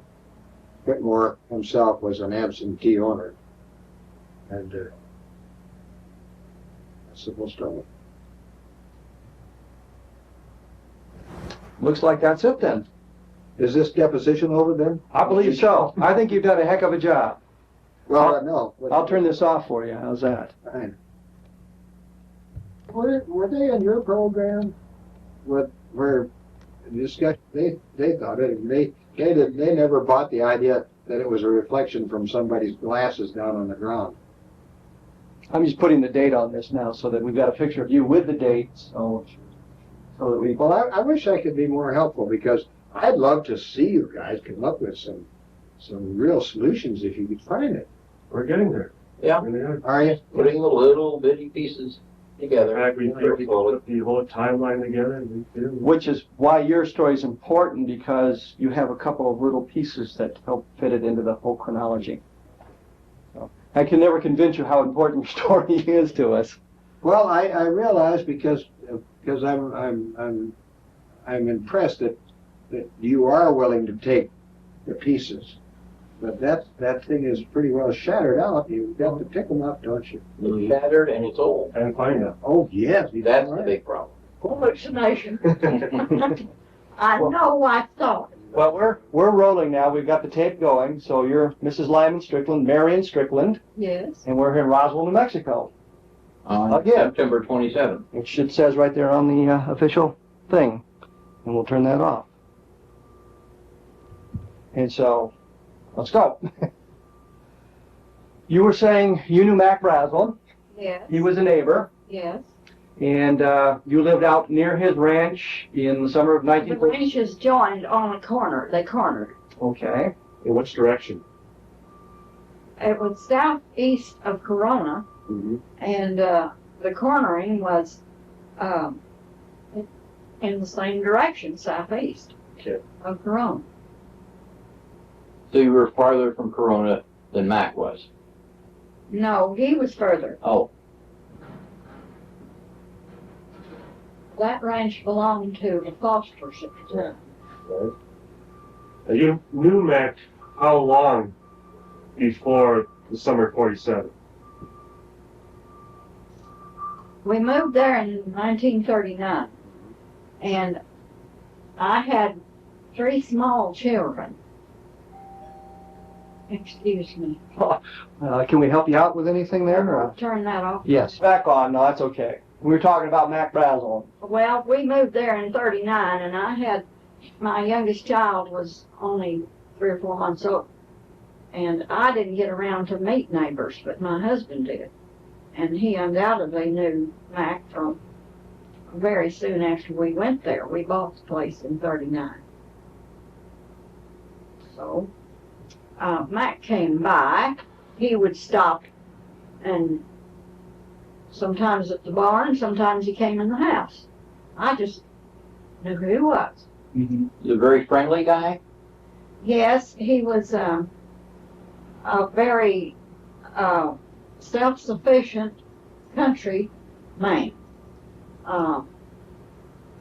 He was very dependable and self-confident.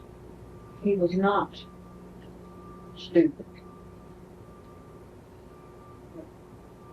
He was not a highly educated person. Moving ahead to the summer of 1947, leaping right ahead, you're of course aware of the events that took place in July of 47. Yes. Now you have no personal knowledge of what happened. You didn't see anything. You didn't go out to the crash site or anything like that. No. You didn't? No, I think Mac went to, see, we were on a spur that was off of the main line that went from the Foster Ranch to Corona. And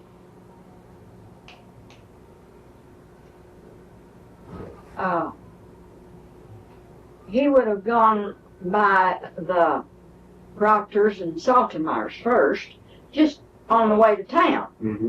But he would come out of his way to come by our place. But he came by and told us about it, and probably tried to get Lyman to go down and look at it. Sally said she... Now Sally is your daughter? Yes. Okay. We had 2 sons, but they're both deceased. Mm-hmm.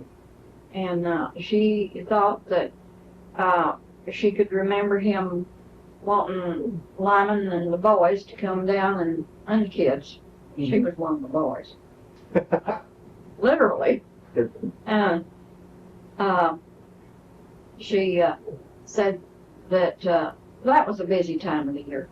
Mm-hmm. If it was dry, and it was dry more than it was anything else,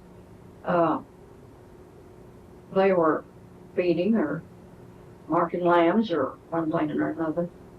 Now you said you remember the thunderstorm, or? Oh yes, because we had this is the house that was built later. We had a little old dinky shack that had a porch that wasn't any wider than that. And my husband, but all ranchers go out on the porch to see where it's raining, mm-hmm. how much and who got some. And he had to stand out there and see where it was raining, and there was so much thunder and lightning that I begged him to come in the house, and finally there was this terrible thunderclap, and he came in and he says, "Boy, that hit something." You know, it has a different sound. Mm-hmm. It has a hollow sound. So he thought lightning had struck something. Yes, and it was 2 or 3 days after that Mac, no, it was longer than that. It was a week or 2. Did he didn't see the lightning hit anything? He just No, that's hilly country, mm-hmm. and the clouds were hanging low. They were pretty low. So then you and Lyman, nobody went over with Mac to see the stuff? No. Mac went to the Proctors and maybe the Saltermeyers. I don't know if he went there. But they didn't go down there with him. I guess everybody was busy, and Mac thought it was a weather balloon or some sort of an experiment that he was glad to do the government a favor of bring them the pieces. Mm-hmm. And that's actually the attitude he had when he gathered it up and took it to town. So he brought it into Roswell, mm-hmm. when you say town Roswell. Yes. Mm-hmm. And what happened to him in Roswell? Did he ever talk to you about that? Very secretly. And he didn't talk to me a lot. Mm-hmm. But they were around my table, Mac, and I don't know whether Bill Brazel was there or not. I don't remember that. But Mac and my kids and Lyman, and I was busy carrying the coffee pot. And I really heard more sketches of the conversation than if I were just sitting there talking like we are here. Mm-hmm. What pieces of the conversation did you hear? What do you remember about that? Nasty, the officers at the air base were to me. By nasty, what did he elaborate on that? He did to them, yes. He was held for, I believe it was 3 days or 3 nights. Of course, ranchers all had livestock in their corrals that had to be fed, and Mac was there by himself. Mm-hmm. And I think he called Bill. Bill was in Albuquerque. Mm-hmm. He'd come down and take care of his livestock, but they literally threw him in jail. And it was 2 or 3 days later, Lyman and Floyd Proctor had some business with the Bureau of Land Management, which had an office. I don't remember where their office was then. Anyway, they came down here to the Bureau of Land Management together. And they saw Mac being escorted by 2 Army men. And I don't know whether he had handcuffs on or not. I don't believe I ever heard that. I don't believe he did. I believe they'd have said something about it. Because we were all, the whole neighborhood was scandalized that the Army, that the services would treat people like that. People who had good intentions. Did Mac ever mention what went on when he was held on the base? I didn't hear it. Surely Walter Hawk did. He was a lieutenant. Mm-hmm. I couldn't tell you because, like I said, I was carrying the coffee pot. Mm-hmm. Mac was very secretive, and I know that he made it plain that he was not supposed to tell this and not supposed to tell that. And I think most of what he was not supposed to tell was that there was any excitement about this material. Mm-hmm. Now that's my recollection. But Mac was pretty unhappy? Oh, you bet. He was a man who had integrity. He definitely felt insulted and misused and disrespected. So he was annoyed at the way the military treated him. It was worse than annoyed. He made the effort to come in with the material, and they treated him that way. Mm-hmm. That's right. And he sat basically at your coffee table and elaborated At on my it. dinner table. Dinner table. Didn't have a coffee table. I meant dinner. I meant actually kitchen tables. What I meant. Yeah, that's probably. Was this the only time that he talked about it? Did he ever mention it? Maybe some other times or? I don't remember him being at my table. I was in the house. Now, lots of ranch women are around the corrals a lot, but I wasn't. Mm-hmm. And he came to the house off and on. When we built this new house, he came and helped Lyman with the plumbing. Of course, that was later. But I don't remember that he ever came during that time of stress. And he was definitely under some stress and felt like he had been misused and kicked around. And this was right after he got back? Yes. Right after they let him go? Not too long. And since none of us really knew then what the importance of it was, I don't remember just how long it was. It might have been 2 weeks. I don't think it was 2 months. Did he talk about the material? Yes, he did. I remember he said something about that you could crumple it up and it would come right back out. Now, my daughter, I have been asked before if anybody had any scraps of it. And my daughter told me on long distance that she was only 10 years old. And she said she wasn't impressed with it, but that Bill Brazel brought a scrap of it up there, and he was at the corral. He was not in the house, and I know I never saw any of it. I never saw it at all. And she said that it was very, very thin, that I sewed a lot. And she was familiar with fabrics, and she said it was like a very thin cotton, but very tough. Now, she emphasized the words tough. And I said, how big was this scrap Bill had? And she said, oh, 6 inches by 8 or 10. And I said, what do you reckon he did with it? She says, well, if they did Bill's, I don't believe they were people who kept a lot of, they didn't have their house cluttered like this. And she says, well, if he didn't realize the importance of it, he probably threw it away. Now, I don't know. That was just conjecture. Where's your daughter now? Fort Morgan, Colorado. And it's Sally Padalini.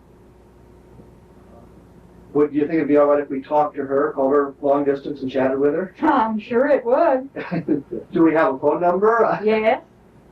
Do you have to remember what it is? Yes, I do. Do you want to write it down? No, I'll have it recorded. Oh. 1-303-867-5025. That's her home telephone. And that's Sally Catalini. Now, of course, her husband and sons wouldn't know anything about it. Are they from this area, or are they from Colorado? They're from Colorado. All of them. But she says Bill Brazel brought a scrap of it by for her to take a look at. Well, or just to show. To show, and like I said, now she lived at the corral. Mm-hmm. Her daddy had to order her to the house. She had her horses and so forth. And she was out there, and the boys were out there, and I suppose Bill stopped, and that was the whole family as far as Bill was concerned. So, and I don't know whether I was home or not. So basically what you know is Mac Brazel was held by the people at the base for a number of days. Yes. He came to your house and was irritated by their... Worse than irritated. by the treatment of them. And you heard some of his discussion about what went on at the base. And then Lyman saw Mac in the company of a number of... If I could say something that's off of the record. Back on the record. Could I ask you about the thunderstorm again? Thunderstorm. Did anyone else comment? Did you hear anyone else Comment about the thunderstorm? about the storm? I asked Juanita about it one time, and she said no, she didn't remember it because she had little children. Her children, by 1947, mine were 7, 8, 10 years old, 12. And hers were babies. And I think that's what she said, that she didn't remember that thunderstorm. I don't know if anybody else did or not. Anyone else in the family that commented about the loud thunder? Thunderclap? Mm-hmm. Sally could remember it. Mm-hmm. I don't know. Okay. My son just said they're not living. Did Mac say anything while in Roswell that he was threatened, or that they? I think he was threatened with something because he was threatened if he opened his mouth, he might get thrown in the backside of the jail. Now he gave that impression definitely.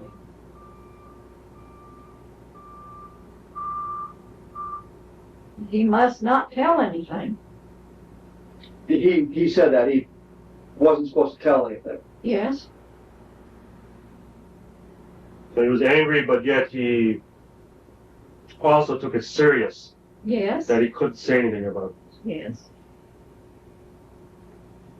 Was that unlike him? That he would Yes, it was unlike him. buckle down against something that was He a was threat? a very upfront person. He would be likely to say what he thought, and if it fitted, you didn't like it, well, so what? So what? So what would it take to get him to keep his mouth shut about something? A serious threat. More than just a physical threat. I think so. But I don't know of any threat that was given. Right. Like I said, I was carrying the coffee pot. Could they have done anything else to try to shut him up? Like what? Bribe him. You couldn't bribe Mac. I don't think he could. I think he'd double up his fists and back your way. I really do. I don't think he was that kind of person.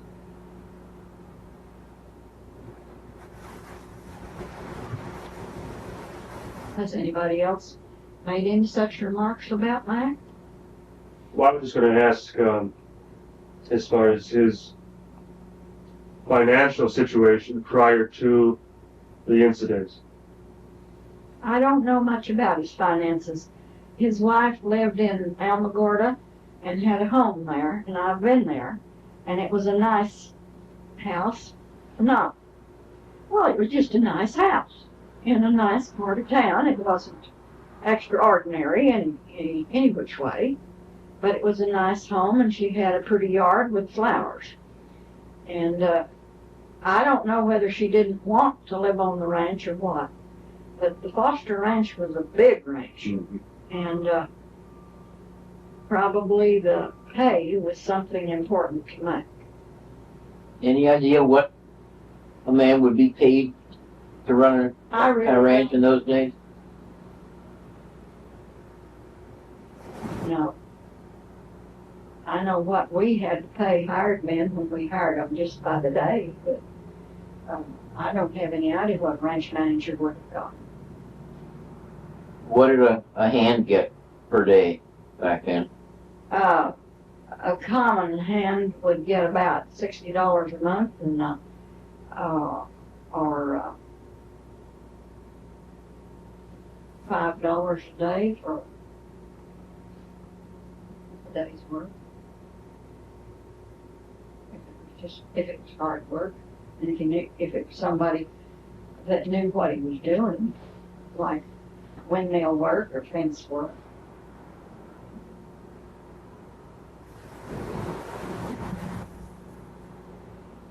But I don't know what Mac. It wasn't anything you talked about around the table. Was there anything different about him after this?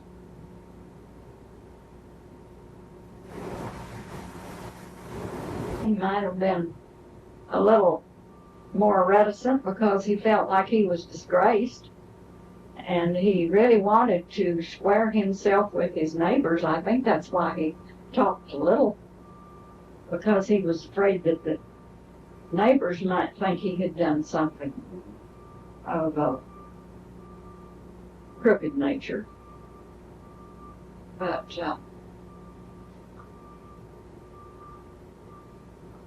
he might have been a little more anxious to, I don't know. When we built this house, I said, this house that's in the painting, Lyman didn't know anything about plumbing. He cut two pieces of pipe, and they were both too short.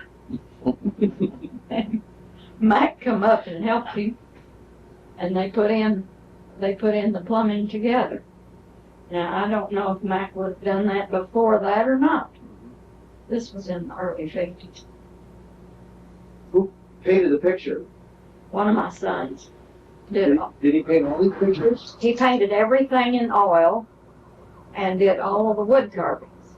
Anything that's in China, I did it. I'm impressed. He did this one by the fire, by the Yes. campfire? That's a story. That's a a story that's really true. That happened when my husband was about 2 or 3 years old. You want to turn it off? No, that's okay. My son painted it from his father's story about it. At that time, they had no fences, or very few, and lots of cowboys. And they ran, this was like the Chisholm outfit, but they didn't work for Chisholm, they worked for Hinkle. And they run cattle from the Pecos plumb to the mountains. And anyway, these cowboys went out in the morning. I don't know how many there were, half a dozen. And this one didn't come back. So they knew something had happened to him. And what had happened was that his horse stepped in a hole and fell with him and broke the man's leg, but not the horse's leg. And the wolves could smell the blood. The skin was broken. The boot was full of blood. And the wolves could smell the blood, and if National Geographic, and they did, I read it, if they want to tell you that wolves won't attack, maybe they won't if there's just one. But where there's a whole ring of wolves, a bunch, and they smell blood, they would. And anyway, he had little chips of wood that he got on fire and threw at them all night long. And they found him, the other cowboys found him the next morning. And my mother-in-law, Lyman's mother, walked up to it and says, "There's supposed to have been a tree right there. That's where the chips come from." My son had never painted a tree. He never painted a tree until I insisted that he paint these that are around the house. And so he didn't put any tree in it. And her sister, Aunt Jenny, walked up to it and said, somebody else in the room says, "Well, did he get over it?" She says, "Well, he sure was a good old dancer." So I guess he got over it. Those are beautiful pictures. Yeah. Well, thank you. I treasure everything here. Sure. My son was selling at the time that he died, and he had sold several portraits. And the people who had commissioned portraits came and gone. But I kept everything else. I could have sold. I just plastered the walls with it. Yeah. Great. You don't want to see. And what is it that you painted? I paint china. And what year did you do? Well, this cabinet is full of it. That cabinet is full of it. And everything except 1 or 2 antiques in these shelves. That's obvious where he learned it from. Yeah. How about these cups with birds? I painted all of them. Incredible. Actually, that's marvelous. Now, I didn't paint the Virgin that's in the window. I did about half of the birds, or more than half, maybe. The flowers on the china thing? Oh, yes, I did all those. Extremely realistic. Well, thank you. I've enjoyed doing it. My son was painting at the time that I found a lady who gave lessons, and that was her husband that came with the onions. And I thought, well, I've always enjoyed China, and I'll do this so I don't interfere with his work. Like heck. He had talent that I'd never have. So I wouldn't say you've got a lot of talent. But it's obvious that he had lots of talent too. He had a lot of But it was pretty much a sideline for him? That's true. He was 40 years old when he died. And he had really just gotten into the artistic efforts. He drew from the time he was 4 or 5 years old, things that you could, well, I'm his mother, things that you might say this is awfully good. He drew one that I hung on the wall until it turned yellow, and it was a cowboy standing by a windmill. And the windmill was much taller than the cowboy was much taller than the windmill. So you know who was the most important. But both were very good. And he was 4 when he drew that. But I have paintings of his, although I have a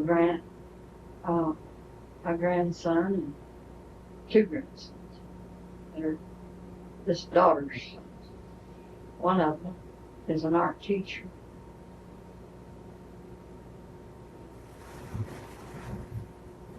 Well, if you don't mind, I'd like to video the paintings. All right. I'd like to. I don't know if it'll come out, how good it'll be, but I'd certainly like to give it a shot.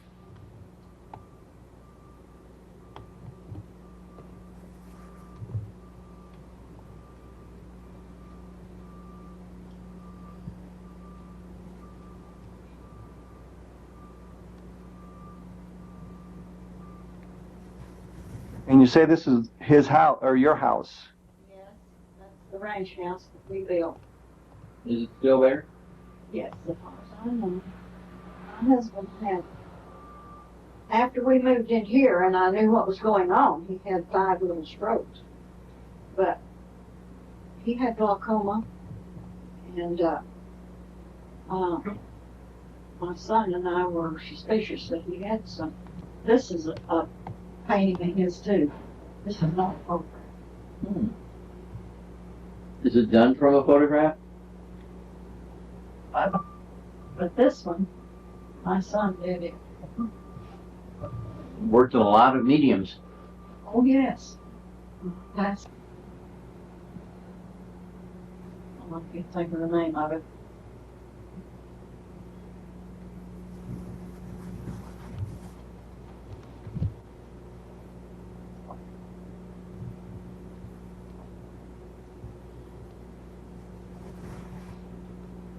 So, he had glaucoma and was treated for it for several years, and his eyesight was such that this old excitable woman wouldn't ride with him, except on a ranch where it didn't matter. But we were coming back from Roswell with a load of feed, and I was driving.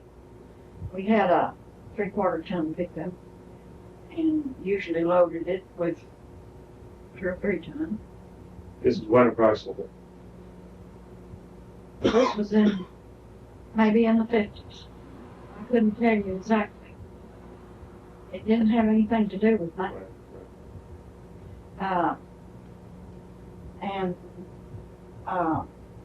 Have you been, I guess you've been to Corona. Yes. And have you crossed the Gallo and then gone up by what was the Reynolds Ranch then? There's a long straight road right along the top of I'd call it a mesa. It stretches for at least 2 or 3 miles, just as straight as a river.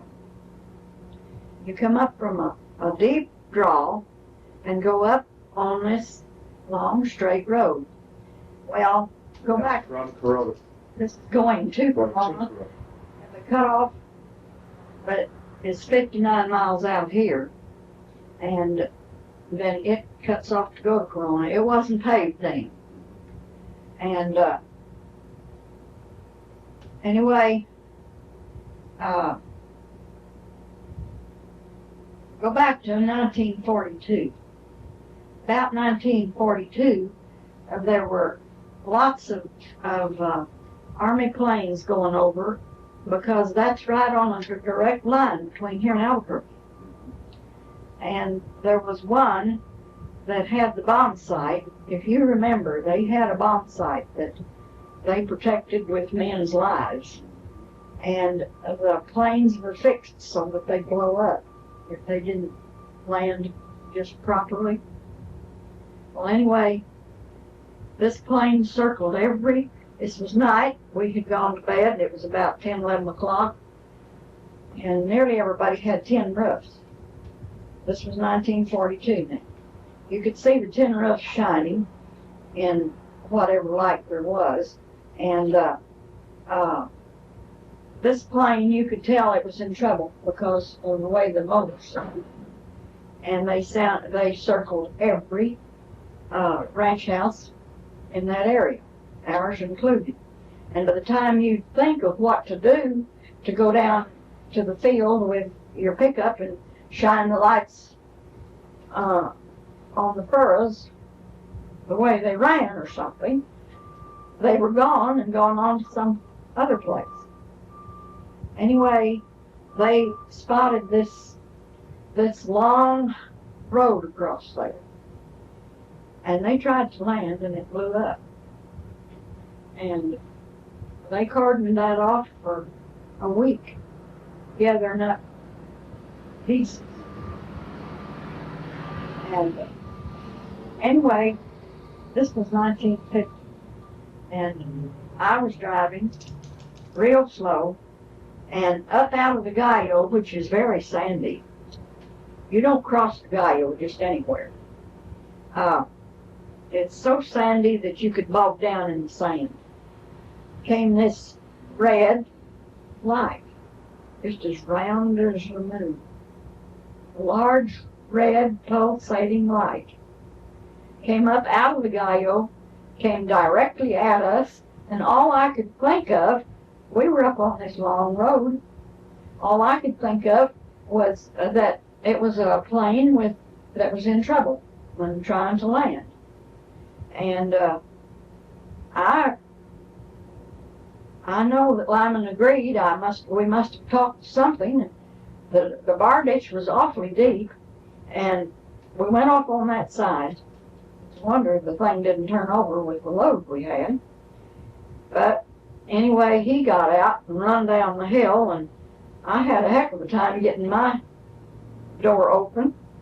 But I did get out, and I saw it not through the windshield. And this light came right straight over us and stood there, just as still. And all at one time, it took off and went on in another direction. Now, it didn't occur to me at the time until the next day. There was not a sound. No sound.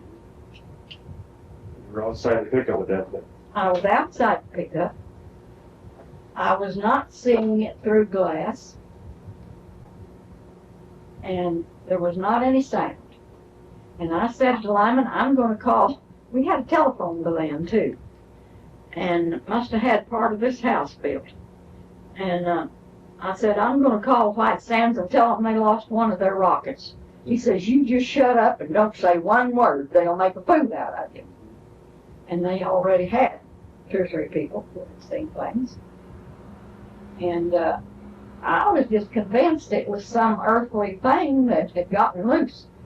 But I would like to ask you all, is there any theory of anybody has had a theory that this is a light thing?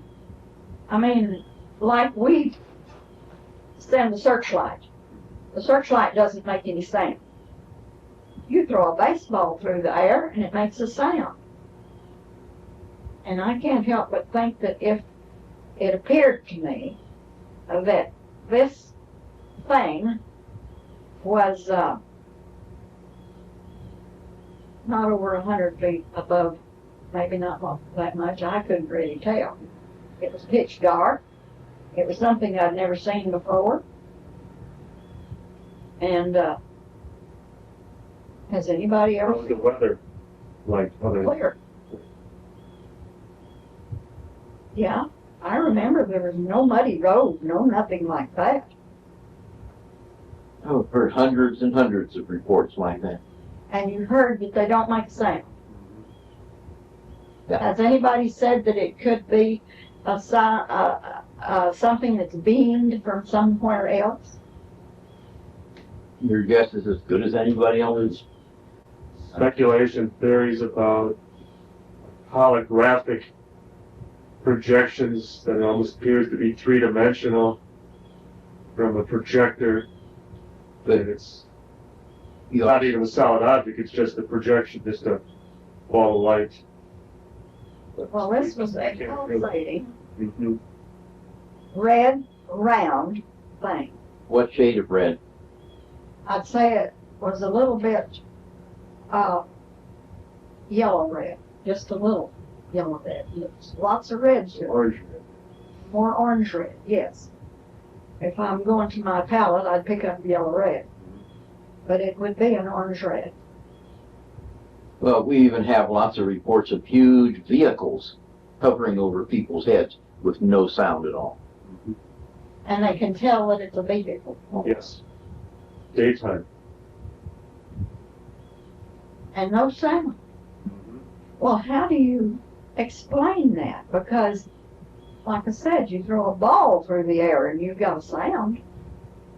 The theory there is too that somehow the object is able to, with some type of a field that would surround the object, actually draw the surrounding air molecules with it, that would serve to cushion it and eliminate the friction, the air friction.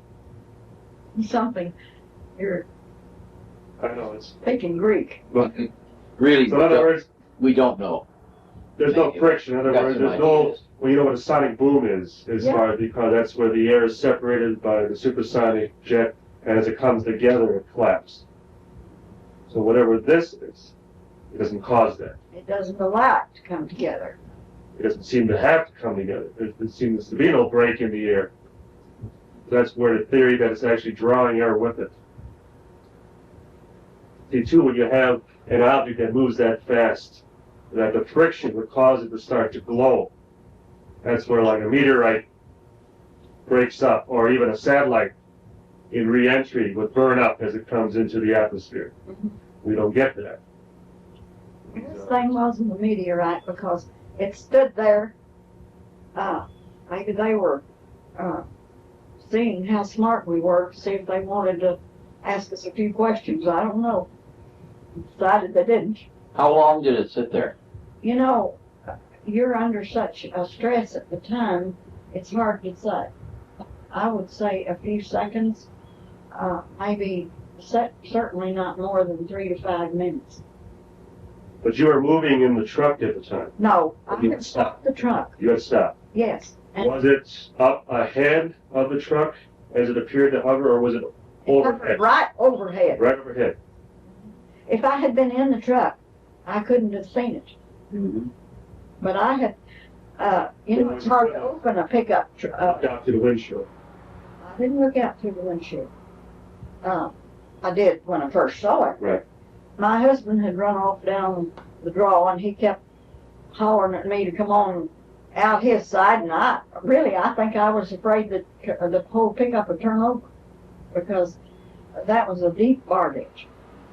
I've heard that they've got that road paved now, and I don't know what kind of bar ditches they got, but that one was deep.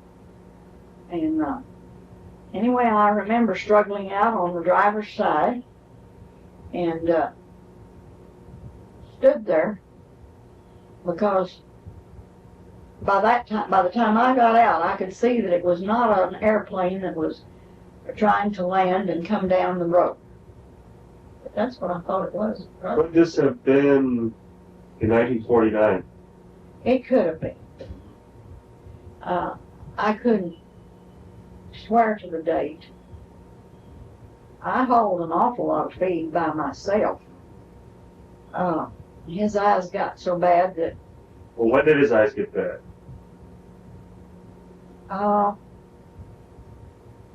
I guess he had some eye problems from the time I first knew him.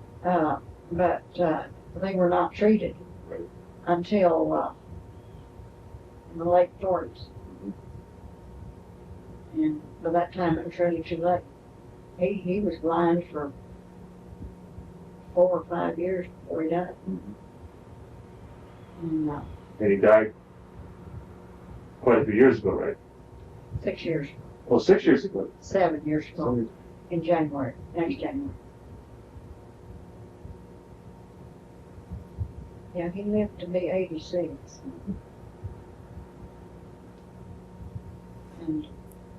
Anyway, he and Clenny Saltemeyer saw some things. I don't know if they were told on either or not. And I know I saw one that looked like a campsite. About 11 o'clock at night one night, I went, this was a crooked road. Went from Saltemeyer's to our place. And we had had a lot of sheep stealing. I've got a snapshot over there of where Treeks put out a sign that said there would be that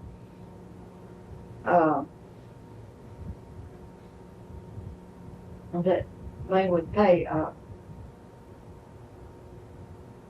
would pay for information on the sheep. Rewards. Yes, a reward. And I went right home and called Clenny, and of course got him out of bed. Told him that this campsite was up above. There had been an old road there. And Clenny says, why, that road washed out to where nobody can get in there. And they went up there the next morning and come around from the top side, and they said they found a dead, I believe it was a calf.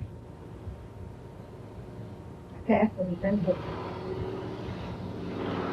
Was there evidence of a cat fire?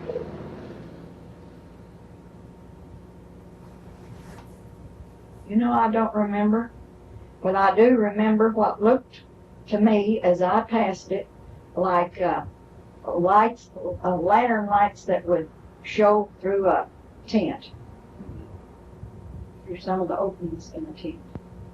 Anybody moving around?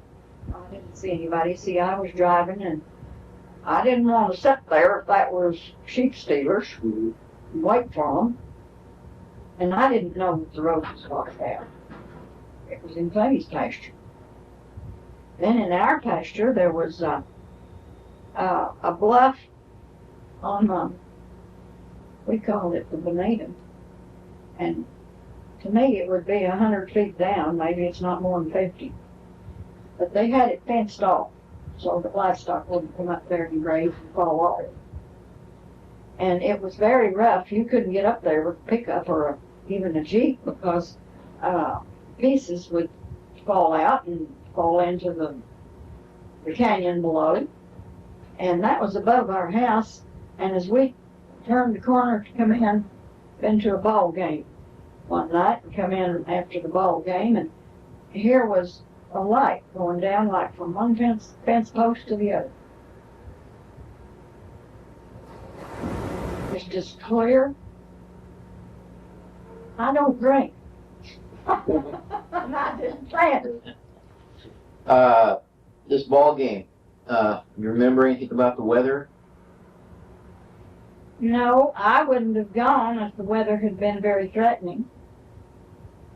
Not that we lived in a remote enough area and had livestock that, I guess I'm an old stick in the mud. I just wouldn't have gone.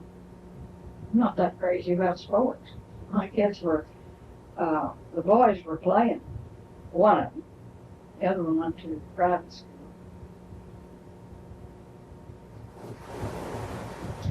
You've had an interesting time. You know, I think so too. And we saw the first atomic bomb. Oh, yeah? Yeah. Saw the flash? Yes. Uh-huh. And this is true. My husband was one of those that thought if you didn't want to get up at 3 o'clock in the morning, you were probably a little lazy. And he shook me around and he says, come here and look. And this was an old house and just had one little window about the size of that out on the west side. And he wanted me to see this explosion, and I did not see any mushroom. We were in a direct line from Alamogordo, behind the mountains. But, and it was very white, and it went right straight up. If there was a mushroom, I didn't see it. I got up and looked and went right back to bed. What'd you think it was? we talked about it a minute or two and thought I think he suggested it might be an ammunition dump because nobody knew what was going on over there.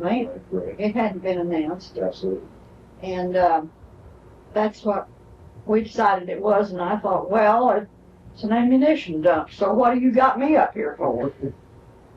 So I went back to bed, and I think he went in and made coffee. Had you heard any rumors about what was going on?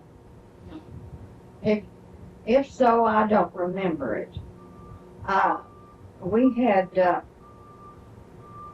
an awful lot of drought, and we also had planes that we know they came out of Alamogordo, out of base there, that scattered something that dispersed the clouds, and but out here I've got a government bullet and an old I've got it out there in a box. I know where it is. It'd take a while to go find it. Anyway, the ranchers all really, they thought that that these young boys were doing this. They were buzzing windmills too at times, and they thought they were doing some of it just on their own, just to be funny. And they made a protest, and there was, I can't remember that man's name for sure.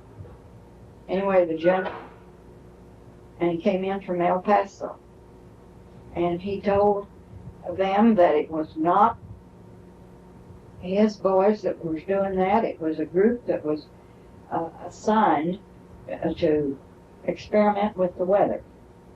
And he gave us the address and what to ask for, and we got these bulletins, this one that I'm talking about. And anybody that asked for one after that didn't get it. They shut it off. But I still got it. Tell us about the experiment. The experiments were going all up and down the Rockies, even into Montana. And there was a big experiment station right there at the mouth of the Platte River where they had, when they had that big flood on the Platte. 1960. But this one was spotted too. I mean, it was named. We got the first government bulletins from Montoya, Senator Montoya. Anderson was, Senator Anderson was down right in the throat. We were just a bunch of hicks that wrote it. But they could see some of these planes coming in. They were branding calves or marking lambs or something one time, and a bunch of men around on the Gallo, and this wasn't at our ranch, but all the neighbors got together to do those things. And they could see something being dumped out or spewed out of these planes, and the planes going right, you might say, into the clouds, or they appeared to go into them. The clouds would just vanish. You could just go buy more feed. You saw this happen? I didn't see that. My husband was there. But I saw planes come in. One time we were stuck in that same draw that had that bluff on it I was telling you about. With the anyway, the water had come down. Those magazines are to be given away, and you can have any you want. We were stuck, and there was the biggest old black cloud up above, and we needed rain and needed it bad. And we were just working like crazy to get that. It was my husband and his oldest son and I to get that pickup out of the draw, because it would have washed it away.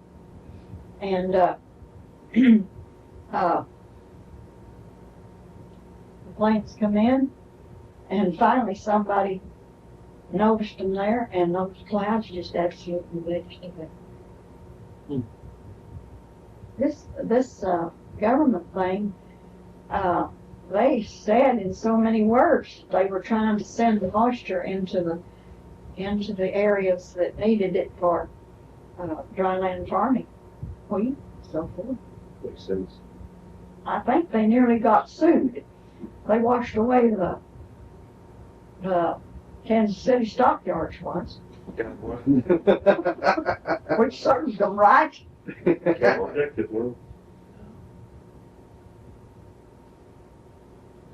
think that's all we really need. Great. Done some wonderful work for us. Well, I hope it's been worth something. I think the American people ought to know what's going on. I can realize one reason that this was kept secretive is, you remember Orson Welles? You're too young. Well, we read about it in the newspapers. I do. Well, anyway, he had written a play, Right. and I think it was in New York City, that there was a downright riot. War of the Worlds. Yeah. People from the other worlds were coming, and the people in New York City just panicked. As they're well known to do, people in New York City. Anyway, that's the only reason I can see why they can't be honest. Of course, now they've had so much practice at being dishonest. Yes, and they Second nature. they have been used to the idea of their superiority and lording it over the rest of us. Mm-hmm. We're just taxpayers. We're just children that have to be taken care of. Yeah, we're just the taxpayer that Yeah. they can gouge for more money. So, what do you believe crashed out on the Foster Ranch in 1947? What do I think? Well, for several years, I really thought that it might be something the Russians were experimenting with, but I don't think so anymore. I think that perhaps we have the greatest technological advances of anybody in the world. And they haven't found any living people on any other planets, but they got to come from somewhere. So you believe it was from somewhere else? Yes, unless we find a group of people in this world that are smarter than we know about. I don't think it's from this world anymore. Who and me. Well, I think that'll do her then. I thank you very much for your time. I'll make a copy of the tape. I won't promise the quality will be very good. I'd like to buy two. I'll make 2 copies and send them to you. Don't worry about it's there. It's very simple to do, and it doesn't cost anything. It'll be our pleasure. You get more sort of our payment for you helping us out. Well, thank you. I appreciate it very much. Okay.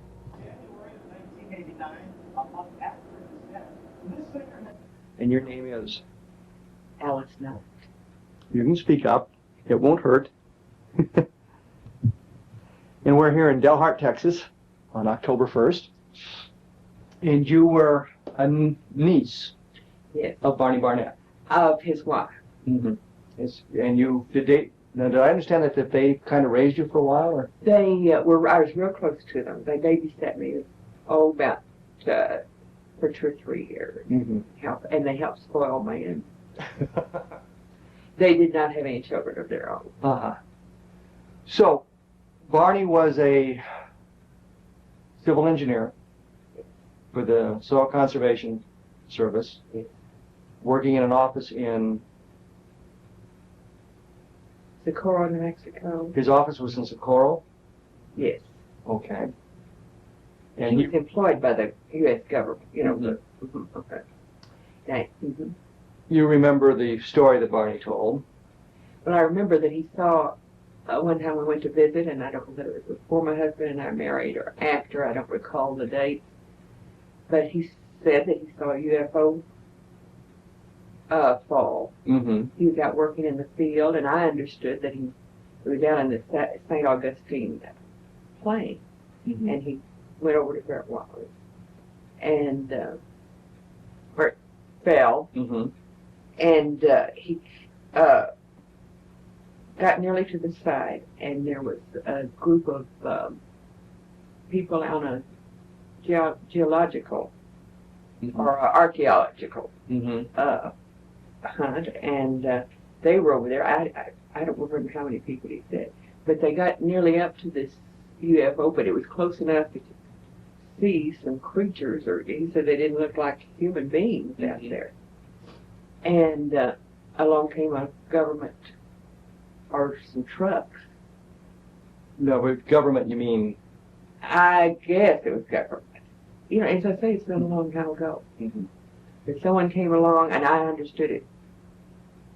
I don't know whether it was Army or what. I think he just termed it government trucks, and they told them to go on back and forget they ever saw anything. Now, that's all I recall. He wasn't specific on whether it was Army or he just said government. Did he have any clue as to where the archaeologist came from? He didn't say. If he did, I don't remember. He just said a bunch of young people on a dig. Did he ever describe the creatures to you? I don't recall. He said, did he give you a number? Do you remember if there were? No. And they were all dead? So far as, you know, they weren't moving. So he never said that one might have been alive or might have been injured? I don't think he got that close to them. You know, I mean, he didn't get right up to the side. Seems like there was a fence, and they blocked it off. Or they may have had him move back to the fence. But you don't know exactly where this was, other than you think it was up in the...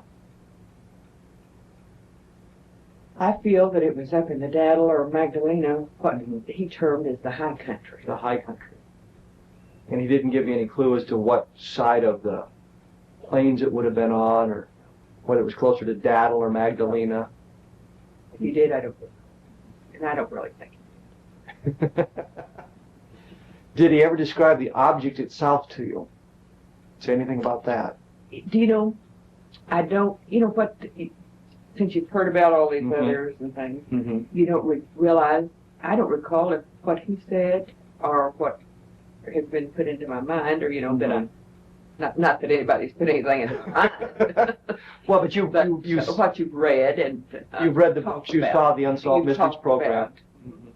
And things that you've talked about. And there's been talk of UFOs ever since.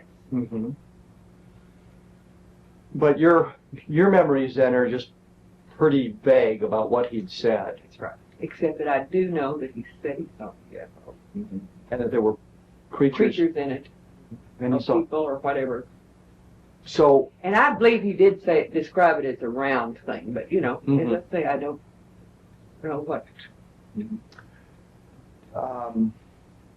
Do you recall now, in the subsequent years, what his feelings about UFOs were? No, I don't even recall us talking. What's your feelings about him? What do you think? Well, since he saw one, I know that it's true. So you believe, based on what Barney told you, that flying saucers are real and they're piloted by beings from other planets? Is that a fair assessment? I don't know who they're. I just know that they're real. Or this, yes. But you'd trust anything Barney told you on that? Yes, I would. Was he ever known to play practical jokes or spin tall tales or anything like that? Oh, I don't know that he'd play practical jokes, but not spin tall tales. So he was very... But he was serious about this. This was a serious. Did it ever come up more than one time that you remember? I don't recall. So, and you have really no clue. I'm sorry. No, I recall it so far. That's fine. That's exactly what we want. Is exactly what you remember, not what others may have said or things that people might have said, but what you recall yourself. So you really have no clue as to when he mentioned this to you, other than it may have been in the 50s? It was in the middle or latter 40s or early 50s. Early 50s. But it's in real early 50s. I feel like it was So it might have been 49 or 48. So it might have been right after, close to the time it happened. No. Do you remember the context? I'm sure you don't. Remember the context of the conversation, how it came up at all? But it made enough impression upon you that you remembered at least a few of the details. Anything else that you can think of that? Not a thing. So you have... I've tried, to rack my brain. Mm-hmm. It seems ridiculous that we didn't discuss it later, and we may have. And I don't recall. We were all busy, and you see them maybe a day or two at a time. Given what you know, what Barney Barnett said to you, what's your feeling of the government claims that there's no such thing, no validity? Oh, I just don't have too much opinion, except government. The government. Do you think the government's hiding information about UFOs from us? It might. And it must be. It's obvious if they're the ones who came along and said, be quiet about it. Mm-hmm. But Barney did mention the archaeologists. Yeah. Did he mention anybody else who might have been there? He just said these people want to dig, and they told us all to kind of forget we saw it. Mm-hmm. You don't have any clues to how many people were involved? Nobody else there that... No, I think he must have been working alone. Mm-hmm. Okay, well, this was sure short. Right. That's I sure don't know much. That's why I put it on the end of the tape. I sure don't know much. But you have no doubt that Barney was telling you the truth about this. Did Barney ever have trouble with the government afterwards, maybe with the Internal Revenue Service or anything like that? Nothing like that you can remember? No harassment from the government? No harassment of any kind that I... And he retired from the Soil Conservation Commission? Yes, I think in about 1956 because of poor health. And then did he stay in Socorro? Stayed in Socorro until he was dead And then, in 1969. So he was retired. And Ruth? She moved she stayed in Socorro a year or two after he died, and her health was bad. And she moved to Dalhart. And when she passed away? Passed away here in Dalhart in 1975 or 76. Probably 76. Did she ever mention this at all? And no. Never brought it up? No, I don't think so. You just went on with the present. Wasn't really that major of an event in anybody's life then? I guess it wasn't, and even though you can't imagine it. Now I can't imagine it. Played down, so but we really didn't discuss it. Okay. Well, I've even inquired to my friends back then. They, that we might have come home and told somebody that. They don't remember me telling. Of course, they might have as poor memories as I do. All right. Well, I think I've probably, they say, taken up enough of your time, so I'm going to... That's fine. I'll turn off the camera here. Okay. It worked out real well, didn't it? I don't know. It wasn't horrible or anything? Scary. It was scary?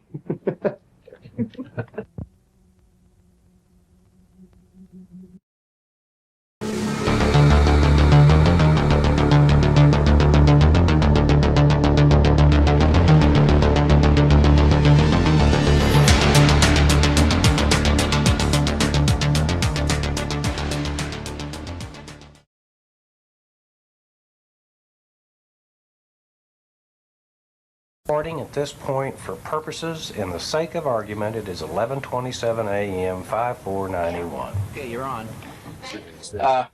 Want to start out by identifying yourself? I'm Glenn Dennis. You live where, Glenn? Roswell, New Mexico. And the date is? I have no idea what it May 4, 1991. May 4, 19. Can we get an age from you? I'm 66 years old. Okay. How did you first become involved in this? The way I first became involved, I got a call. I was employed at the time at the Valley Funeral Home in Roswell, New Mexico. As a what? I'm sorry? As a what? As a mortician. And we had the contract for the base at the Roswell Army Airfield. We had the contract for all of the mortuary services. And I got a call about around 1:15 or somewhere right after lunch, around 1:15, 1:30, from the mortuary officer wanting to know what was the smallest size hermetically sealed casket that we had in stock or that we could get. And I think I informed him that we usually kept a 4-foot, but I could possibly get a 3/6. And I said, I mean, what do you have in mind? He said, well, this would be for future services later on in case he said we need to know this in case something comes up in the future. And then he said, do you recall his name? No, I don't recall his name. I had at the time, and Stan Friedman and I went over to check the records, but I couldn't find the name, and I don't remember the name. But anyway, I told him, he said, well, how long would it take you to get if we needed more than one? Because we always just kept a 4-foot stock. And I said, if you'd call me by 3 o'clock in the afternoon, I can have it in here by 7 the next morning because they come from Amarillo, Texas. And he said, okay, we'll talk to you later. Glenn, had you gotten requests like that before? No, not necessarily. Usually, people are not, until they really have a need for it, you don't ever have a call for it. But there's very few. At that time, pre-need services weren't too popular at that time. And then about another hour, maybe 45 minutes later, I get a call from the same officer. And he said, I would like to know what your preparations for bodies that might have been laying out in the elements are.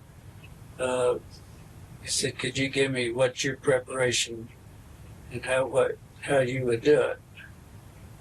And then before I could explain our procedure, before I could explain it, he said, what we're interested in, and this would probably be for future use too, he said, would your procedure, what you would have to do to the bodies that's been exposed to the elements and everything, what would your procedures do to changing the, like the chemical compounds, the tissues, the blood and all that, what would that do?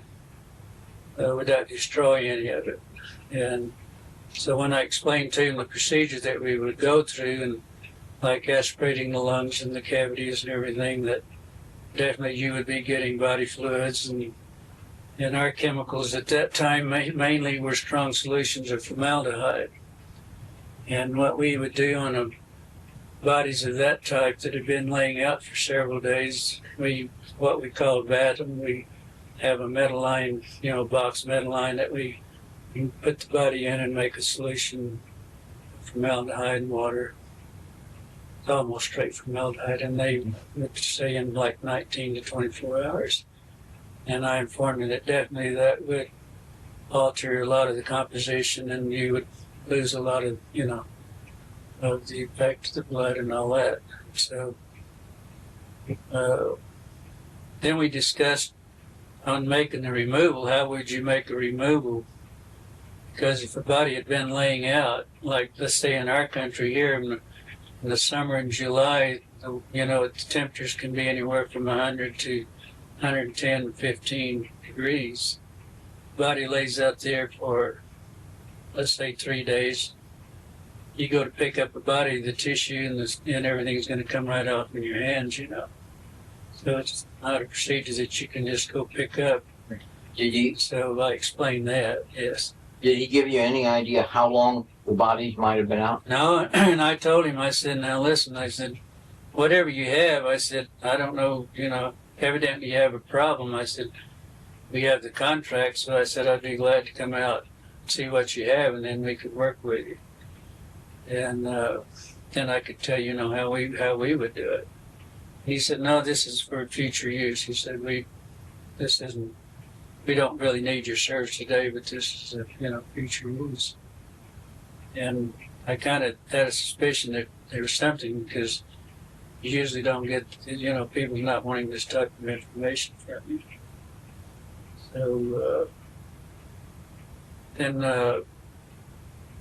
when I talked to him, I said, is there a problem? If you have a problem, I thought maybe what we used to call, did you have a hot one, that was like if you had a VIP or something like that, that they didn't want to make any announcements or anything, but also they needed to determine the cause of death. And I said, what you better do, you better, if you have a pathologist, which we didn't in Roswell at the time, better call your pathologist and ask him, and he'll know what you have, and you better ask him what you should do, and then you better follow his procedure.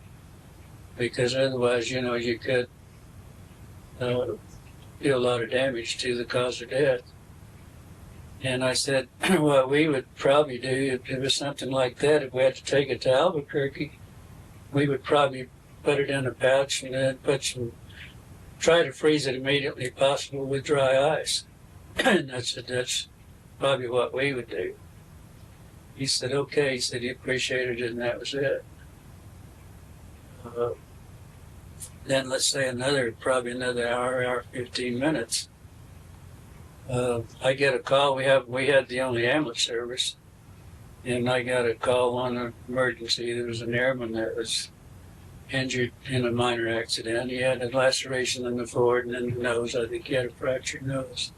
And I took him to the base, but I didn't put him on a stretcher. He just sat up in the front seat with me. I gave him first aid, and then we just drove out to the hospital infirmary. And where I usually park the ambulance, there was 3 field ambulances, old Army ambulances there.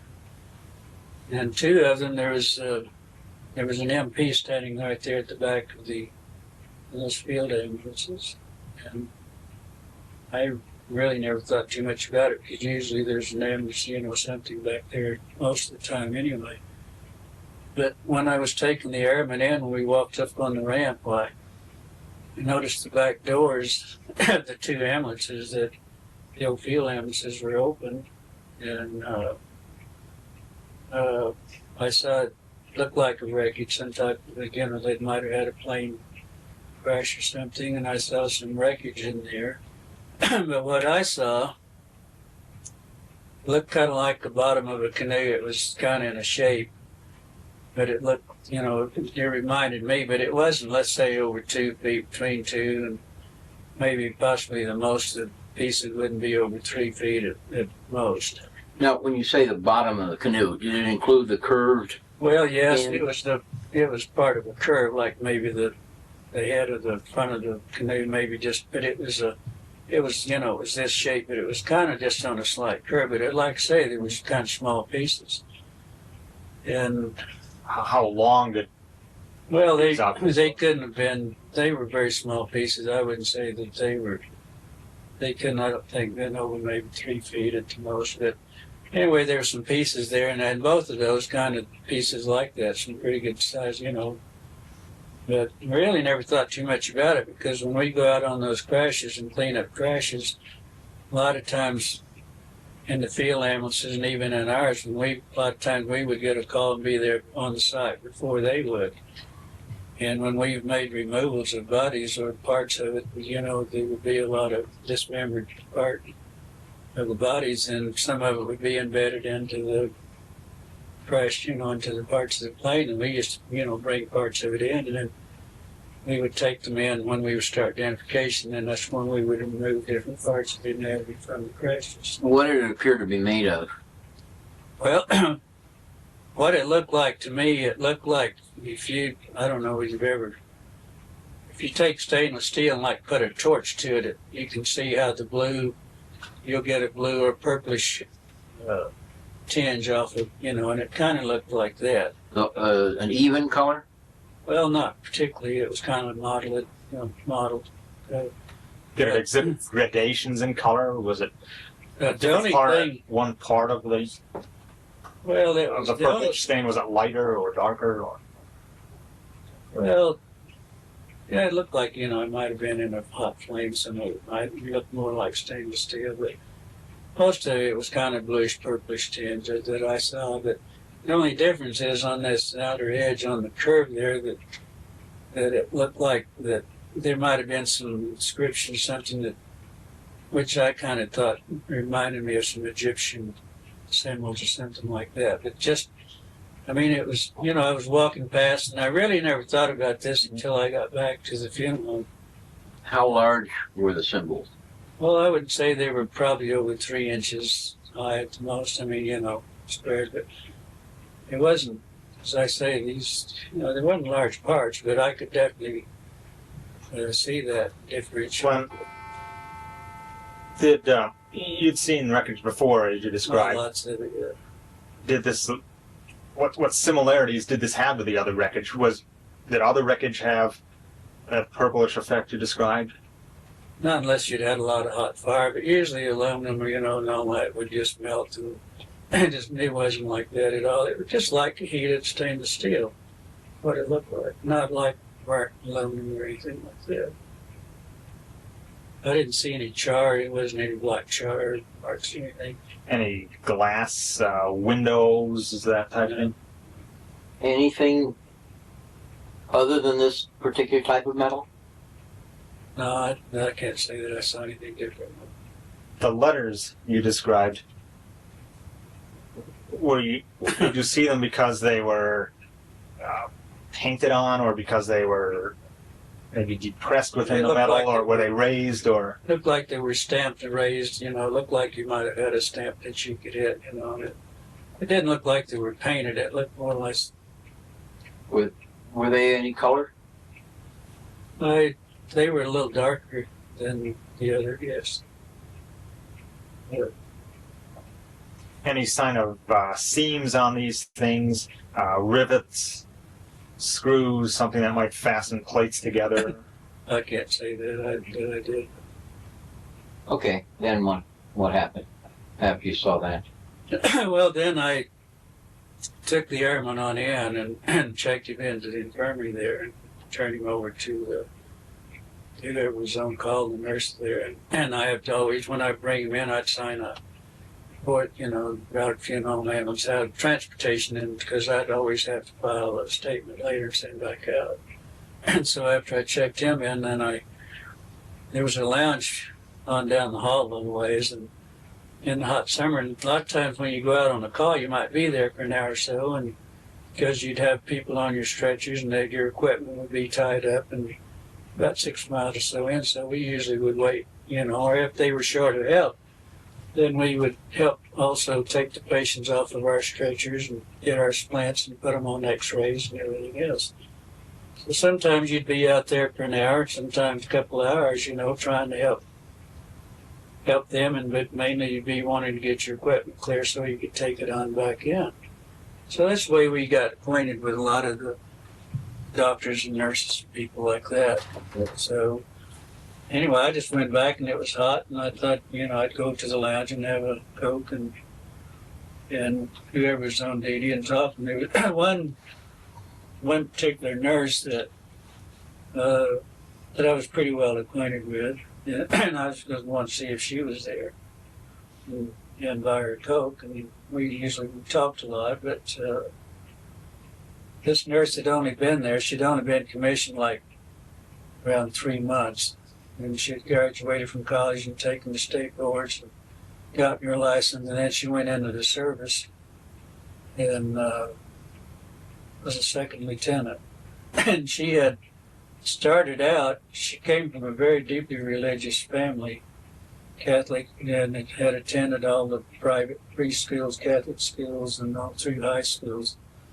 She wanted to be a teacher, but her whole thing in life was that she wanted to be a sister and nun, and she wanted to dedicate her life to God, but also helping children. She wanted to be a teacher.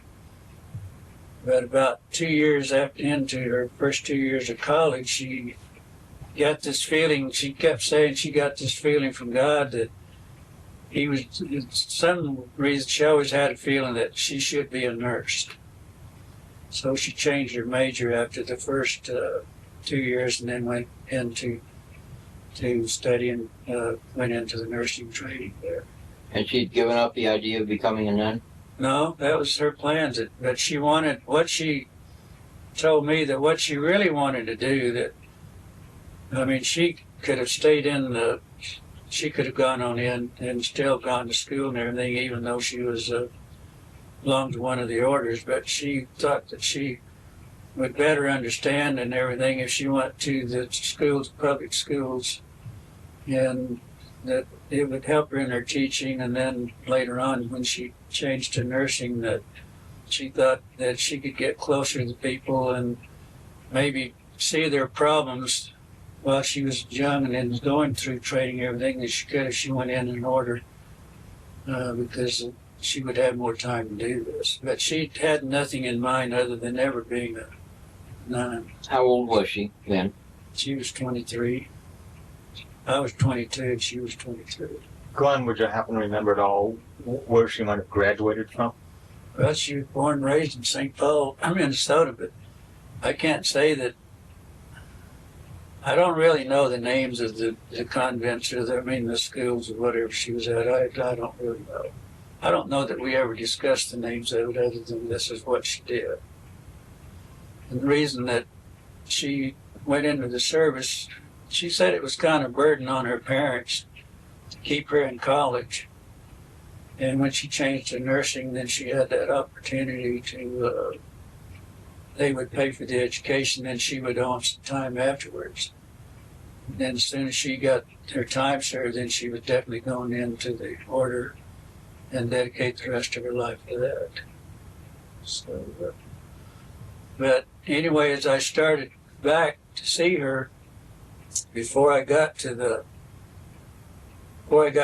the lounge, there was some examining rooms on each side of the hall. And she came out of one of the examining rooms coming across the hallway. And I noticed she had I don't know, it was a handkerchief, a piece of gauze wad over her mouth. And then she saw me and she said, what are you doing here and how did you get in here? She said, my gosh, get out of here as soon as possible. She said, you're going to get in a lot of trouble. And I said, what the hell's going on? She said, just get out of here. And then she disappeared and that was it. And about that time, when I got there right beside the door that she went in, there was a captain standing there. And he said, who are you? And I told him I was Glenn Dennis from the funeral home, that I brought a patient out. And he said, you wait here just a minute. And he waved at someone, and then about that time, 2 MPs showed up. And where I got in trouble was I said to him, I said, looks like you had a crash. And I said, I need to go back and get preparations ready, because we usually, in the crash, we always did our identification, everything in our garages and everything. Getting the dog tags and the buddies and everything else. So I said, should I go get ready? And he said, that's when he said, you wait right here. And then 2 MPs come on and said, come on, mister, you're leaving. And, what do you remember about him? Well, I don't remember anything about him, but the 2 MPs was taking me down the hall. They were, on each side of me. And they told me they had orders to follow me back to the funeral home. But we had gotten just, not probably over 10, 15 feet. And then we heard this voice that, we're not through with that SOB. He said, bring him back. So I turned around, went back, and then there was this other captain, red-headed captain. He was a mean-looking number, but he was talking pretty rough. And he said, you did not see anything. There was no crash here. You don't go into town and making any rumors that you saw anything, that there was any crashes. And he said, you could get in a lot of trouble. Well, I was a little agitated, a little mad about the situation when he called me an SOB to start with. And I said, hey, look, mister, I said, I'm a civilian and you can't do a damn thing to me. And he said, oh, yes, we can, mister. He said, somebody would be picking your bones out of the sand. And he said, we can do anything to you, that we want to. And then there was a sergeant, a colored sergeant, that had a pad or something in his hand. I remembered that. And he said, he'll make real good dog food. He said he would make good dog food for our dogs. And they said, get the SOB out. That's when I went on out and went back to the funeral. What did you think? This is a novel experience. What did you think was going on? I had no idea. I knew there was something, but at the time I didn't have any idea what was going on. And they did follow me all the way back to the funeral. Glenn, I could backtrack one instant. Between the time that you saw the canoes, so-called canoes, and the time that the two MPs more or less escorted you out, and did anything else occur during that time period that might have gotten you suspicious? Did anything else unusual occur? Was there unusual activity or people running back and forth? Well, it was unusual because I usually had a pretty free, I could go in the hospital and do whatever I wanted to. I knew a lot of the, the people. I never had any problem before, you'd say hi, Captain, and all this, because we weren't out there every day. Sometimes we'd go for a week or two and never be there. Sometimes we'd go out maybe 2-3 times a day, depending on what happened to the airmen. Were there any unfamiliar faces? Oh, yeah, I didn't know any of these people. High-ranking people? Any of them? I think that captain was probably the highest ranking. But they were not familiar people that I'd been working with, yes. You detect any unusual smells? Not at that time, no. I didn't. Then the next day, I tried to call this nurse. I wanted to call her, see what was going on, because then, when someone escorts you back, which had never happened before, you knew there was something wrong. What normal procedures, you knew that. So I tried to get a hold of her, and they kept telling me that she wasn't there yet. She wasn't there, so I called maybe 3 or 4 times that morning, and about 11 o'clock, she called the funeral home and said, I understand you've been trying to get a hold of me. She said, I'm not on duty today. But she said, I need to talk to you. And I said, fine, you want me to come to base? She said, well, let's just meet at the officers club. Because at funeral home, we had an associate membership at the officers club. And we could go out there and use it, and have the same facilities and everything, go eat whatever we wanted to there. We just had a associate member, more or less like a country club associate membership. So we what made this date, what time we would meet, and then I went out there and I met her. She was very upset. She looked like, death warmed over. But she said, you won't believe what happened. And she said, before I talk to you, before I tell you anything, excuse me, I'm having a throat problem here, but she said, you have to give me a sacred oath that you will not ever mention my name or not. She said, you can get me in a lot of trouble. She said, but I'm going to tell you, you don't know where you got this, And, I said, what do you mean by sacred oath? She said, I mean like cutting your arm off. That's what she told me.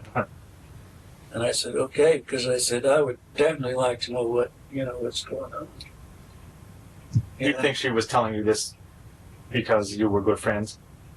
Well, I think so, and I think she didn't want to get in trouble either, because she was very conscientious of everything. I mean, if the rules and regulations, that was just like reading her Bible to her, you followed the rules and regulations. Yet she told you. But she didn't have to say anything. Yeah, and that probably was against the rules, wasn't it, telling you? Well, sure. I would assume that she wouldn't have told me that unless someone, said you keep this to yourself or whatever. I'm assuming this now. Because, but anyway, she said, what happened, the way she got involved in the first place, she was going across the room to this other room to pick up some supplies. This is where the 2 doctors that were in there supposedly doing a preliminary autopsy on these bodies. And she got whatever she went. She started out, and these doctors said, "You're not going anywhere, nurse. We have to have you in here. So we have to have some help." And she said she never smelled anything so horrible in her life when she got in there. And I said it was the most gruesome, most horrible sight that she had ever seen in her life. The smell was almost devastating. She said, "I was never so horrified in my life." And she said, "I don't know if I'll ever sleep again or anything else." She said, "I've never seen anything so gruesome." I said, well, look, you're a nurse. And I said, anytime you're in this business, you're going to see a lot of things. I said, you may as well get used to it. And she said, no, this isn't what it is. She said, this is something that no one's ever seen. Was she ordinarily calm or emotional? Oh, no, she was so hysterical. She would I mean, ordinarily. Yeah, oh, yes, she was very, not laid back, but very precise, though, but, you know. But, I mean, she would grab her head and shake her head and cover her eyes and everything else. And what were you thinking at this point? I didn't know, because I mean, I was thinking that she was going in total shock. I really thought, hey, there's a problem here, and I thought she would probably go into total shock, is what I really think. And while she was telling this, other people were there, and there wasn't anyone around us, because we kind of had a table up on the side of the officer club ourselves. She was hoping that no one could hear us. In fact, there was some up maybe at the counter there, with the bar there. We were in the lounge, and we had ordered a sandwich. But she was never touched her sandwich. I don't think I ever did either. I'm not sure. But she looked like she was going into this total shock, really. And, I said, my God, you know. And she said, she said, last night I made a diagram. She said, you won't believe this, but she said, I made a diagram. And she said, on these little bodies. And she gave me she drew me a diagram of an arm, because she said the anatomy from the shoulder to here was real short, and this arm was longer here. And there was only 4 fingers on there wasn't a thumb, only 4 fingers. Little long, very fragile little hands. She said when one of the hands was detached from the arm, and she said when the doctors turned it over, that she noticed on, and they made a notation. That's what she was doing, was trying to take notes and making notations for them. And they were all sick. But she said that on the tips of these little fingers, it looked like little pads with little holes that kind of looked like a small suction cup on each end of these fingers here. Said there was no thumb at all, and they only had like the 4 fingers on there. And she said the heads were very much larger than the body. It was out of proportion for the size of the body, the head. The eyes were very deeply set back, set in. And she said that the amazing thing about the skulls that it wasn't like ours, that it was kind of like a newborn baby. They were kind of flexible, that, you know, the doctors couldn't move, that it wasn't, you know, like a hard skull. And she said that was a different, the nose was very concave. She said there was only like a couple of little orifices, and you didn't have the bridge of the nose, but it was more or less concave. The mouth was just a real fine little slit there. The doctor said there was no teeth, but it looked like maybe a heavy cartilage or something like that. It was very kind of hard, but not like, you know, it wasn't teeth or anything. The ears didn't have any, there wasn't an ear like ours, but there was a couple of little orifices in the ears up here on each side. Very small, but it looked like there was a couple of little flaps, she explained it. And she drew me a diagram of the head. She drew me a diagram of the arms and the hands. And it was on the back of a prescription pad, where, you know, the nurses always carried a prescription pad, you know, and I'll take the notes and everything for the doctors and all that. These were rather small, but she had drawn those the night before. And she gave them to me. She said, you know, you can have these, but there again, I was sworn to secrecy again, that, you know, either destroy them after I got through with them or whatever. anything about these beings, their necks? She didn't say anything about the necks. She didn't say anything about the clothing. She said that they definitely had no hair at all. But then about that time, she said they all became so very ill. And when I saw her coming out, that's when she was so sick she thought she was going to vomit. You know. What were they ill from? Well, mainly from the odor, I think.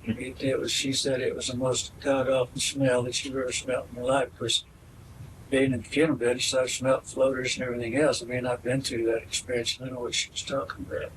Now, How many bodies were there? She said there was 3 bodies. 2 of them were very mangled. She said it looked like some predatory or something might have had been destroying portions of the bodies because the tissue and some of it were cut in strings like, they were pulled. Well, the doctor thought maybe this is what happened with that. But some of them, like she said, the hands and the arms were all dismembered from, because that could have happened from the removal. You don't know what happened. One, she said, was really pretty much all there, and this was the one that they were describing, She said the body was well intact, that one was.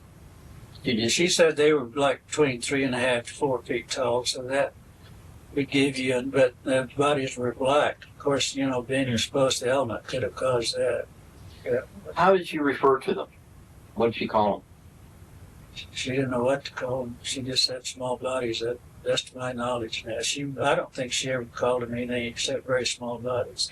She expressed any idea of what their origin was? The doctor said the 2 doctors, and she didn't know whether they were pathologists or what, but she'd never seen them before either.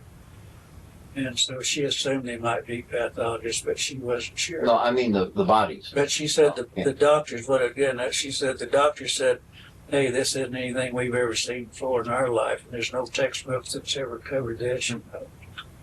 Is there any indication of sex of these beings? I asked her about that. She said, I don't know. She said, I didn't look, and I don't think anybody else did either. She said that 2 of the bodies were probably so mangled and that they probably couldn't have told it, but she said, I don't know about the other. Did she say anything about legs, feet? She didn't. She just, what she diagrammed and what she told me about the head and the arms and hand is really all that then she got real ill again while we were sitting there. And she said, I've got to get back to the barracks. She said, I just can't. She said, I don't think I can make it another stab. So anyway, I drove her. We went to the Officer Club, and I drove her back to the barracks there, to the nurses' quarters. And that was the last time I ever saw her then. The next day I called out, started calling her the next day to just see mainly how she was. And they just said that, she wasn't available, and I called back later. I called all that day, and I never did get her. Then I called back the next day. And I called the next day. What would they say when you would call? They just said she's not here, that she's not on duty today, is what they really said. Yeah. The next day, I called, and I got one of the nurses that I was familiar with, but I can't remember her name either. I didn't remember her name. She said she's not here. She said she's been transferred out. I said, really? She said, yeah. She said she and several of the other personnel have been transferred out. She said, I don't know anything. I can't tell you more than that. That's all I know. So about maybe a week, maybe 10 days or let's say 2 weeks, 10 days to 2 weeks, I'm not sure at the time. I got this letter, and all that was in the letter was that she said that this is my APO number. She said, we can, she said, I don't have time to write or anything right now, but she said, this is an APO number you can address a letter to. And she said, we will discuss this in a letter on what happened later on. I mean, don't hold me word to word. This was the gist of it. Very short, just a note. It said, but I am in London. And that was it. So I write a letter to her, and that was sent to just to the Ballard Fuel Roswell. So then I think the next day or something, I sat down and I wrote her a letter, and hoping that, that she wasn't in any problem, and having any problem. I was hoping that, she got over the shock and everything, the trauma that she'd been through. And about 2 weeks, I'd say it was at least 2 weeks or more, the letter that I had sent come back. It said return to sender. Then on the corner down in red letters it said deceased. And that was it. And it was my letter that was sent back to the funeral home there. Stamped on the letter, deceased, or handwritten? It was stamped deceased. It was in a red block on it that said deceased. Now, did you ask anybody at the base? Oh yeah, then, well, I guess, 2 or 3 weeks went by, but I didn't go out. Like I said, we didn't go every day, but every time I'd go out, I'd say, "Did you hear from the lieutenant?" And finally, one of the ladies said, "Well, the rumor is," she said, "this is strictly a rumor, and I can't confirm or anything else, but the rumor is that she and 5 other nurses were on a training mission, and they went down and they were all killed in a plane crash." And she said, "That's all I know, and that's all I can tell you." So then I never did hear any more, but I kept asking, "Did you ever," every once in a while I'd go out and I'd say, "Anybody ever heard, any more about the crash or anything?" And no one had ever heard anything. That was the last I ever heard. That's it. But you never got any official word. Oh. So that was pretty much my involvement in this. Glenn, the next time you had occasion to go out to the base, was everything normal? Pretty much. Did they treat you normally then? Pretty much so, but there were some new faces around, yes. But everything was pretty normal. Were there some old faces missing? Oh yeah, some. But another thing, going back to when the doctors, she and the doctors became very ill, and she said that they didn't finish the autopsies or anything right there, that they couldn't take it any longer, and they had the old air conditioner, and the smell was so bad that they were afraid this was going to go through the ducts and they would, go through the rest of the hospital into the other room. So she said they came in and they made a removal and they took the bodies to one of the hangars to finish the work over there. But she didn't go with them? Oh, no. She didn't. Were there any other nurses assisting? No, she was only one. How many doctors were normally on the base staff? Well, you think? I don't really know how many is on the staff, but when you go out there, there was always a doctor or nurse that was on call and all the shifts. But you had a lot of orderlies back in those days. You'd have corporals and everybody doing all the deadpan work, and the cleaning and all this kind of business. Did they ever make that order for the caskets? No, never did. Never heard any more about it. Did you hear anything at all from the military about keeping quiet? Just the time that I was threatened there in the hall by this captain and this sergeant, the only time that I was ever. So there was no follow-up? No, oh, and then another thing, I'd forgotten, the next day when the sheriff and my father, Sheriff Wilcox, were very close friends, and my father was, he was kind of an old gunsmith. He was a finished carpenter is what he was, but he would make special stocks for different people in town, that would, on their guns and all their rifles and all that. He and the sheriff were pretty good. They used to play dominoes once in a while on Saturday evening or something. And the sheriff went to my folks' house the next morning. The next morning after what? After I was threatened, Mm-hmm. And he went to the house and he wanted to talk to my father, and he said, "I don't know what kind of trouble Glenn's in out at the base, but he said evidently he's a problem. But he said, I've come out to tell him, to tell you, you tell your son that whatever he does, that he didn't know anything, he didn't see anything that happened at the base." And he said, George said, "I don't know what the problem is," but he said, they want the names of, they want you and your wife's name, and they want all your children's name and addresses. And my father, he said, "Well, till I know why," he said, "I don't think it's any of the damn business, whatever it is." But he said, "My son," he said, "we've raised our children that, they were to do right." He said, "I can't believe that Glenn would gotten in any trouble." So he drove immediately to the funeral home. And he came in and he said, "Son, what kind of trouble are you in out at the base?" And I said, "I'm not in any trouble." And he said, He said, "I can't help you if you don't tell me the truth." And I said, "Dad, I'm not in any trouble." I said, "I know I'm not."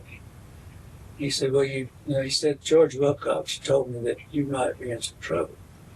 So I knew that he wasn't going to leave me alone until I told him. And this is the only man that I've ever told this story to until I told Stan Freeman one day. when I told him what the problem was, that I'd been threatened, and he became very upset. And, you know, he thought, well, he might just go get his gun and settle some, you know, he was very upset about it because, you know, now if I'd have done anything, I would have paid the price with him before anything else, because that's the way we were raised, you know. But he became very upset. But he's the only man I ever told him that. And I told him to don't ever repeat this to him either. Not that I was particularly afraid, you know. What was his reaction when you told him? Well, he was just very upset, very mad. He was mad. No, I don't mean about you being told to shut up. Did you tell him the full story? I told him, yeah, pretty much just what I told you. And he said, oh, hell, he said, maybe you shouldn't tell the story. Something. He said, I don't know. He said, I don't know what to do about this. And I said, well, just keep your mouth shut, I guess. That's what they want me to do. But it really didn't bother me. I was upset, mad, because I didn't like them going in there and calling me name. Now, if they would said, hey, this is a, you know, some emergency, I mean, a national security or whatever. Because, you know, back in those days, everybody's patriotism was high back in the 40s, you know, in the second after the war. And if they were, you know, but God could threaten and everything else, it was no different role to him, you know. And I just told him go to hell, and I guess I was too stupid to really be scared. I wasn't really afraid they were going to do it. It never entered my mind they were going to do anything. But how do you know, you know? But I think a lot of other people would try for all sorts. Glenn, what did you think when perhaps that day or the next day or whenever the article came out in the newspaper about the Army Air Force picking up the wreckage of, you know, so-called flying disc? You connected those in your mind, or Well, I did you did think? then. What did you think? Well, then I figured then that what Lieutenant the bodies that she worked on, you know, had to be. And actually, you know, there was quite a bit of talk around town for a few days after that. A lot of people didn't believe it. A lot of them thought it was scientific experiments from different, you know, the Army, the Air Force, or somebody had, or whatever. A lot of people didn't take it really serious. A lot of them did, you know. You would just keep mum when somebody talked to you about it. No one ever talked to me. You know, Walter and I have been friends. I've known a lot of these people, Wilcox and all those, you know. And I see, back in those days, we didn't have corners. I mean, you know, we didn't have a corner per se, but we had corners inquest. When we would have homicides or suicides or fatalities or whatever. And most of the time I was on, I would be, you know, a witness or what. Because embalming the bodies working on, I'd have to go testify to the cause of death and all this. And so I was with the sheriff a lot.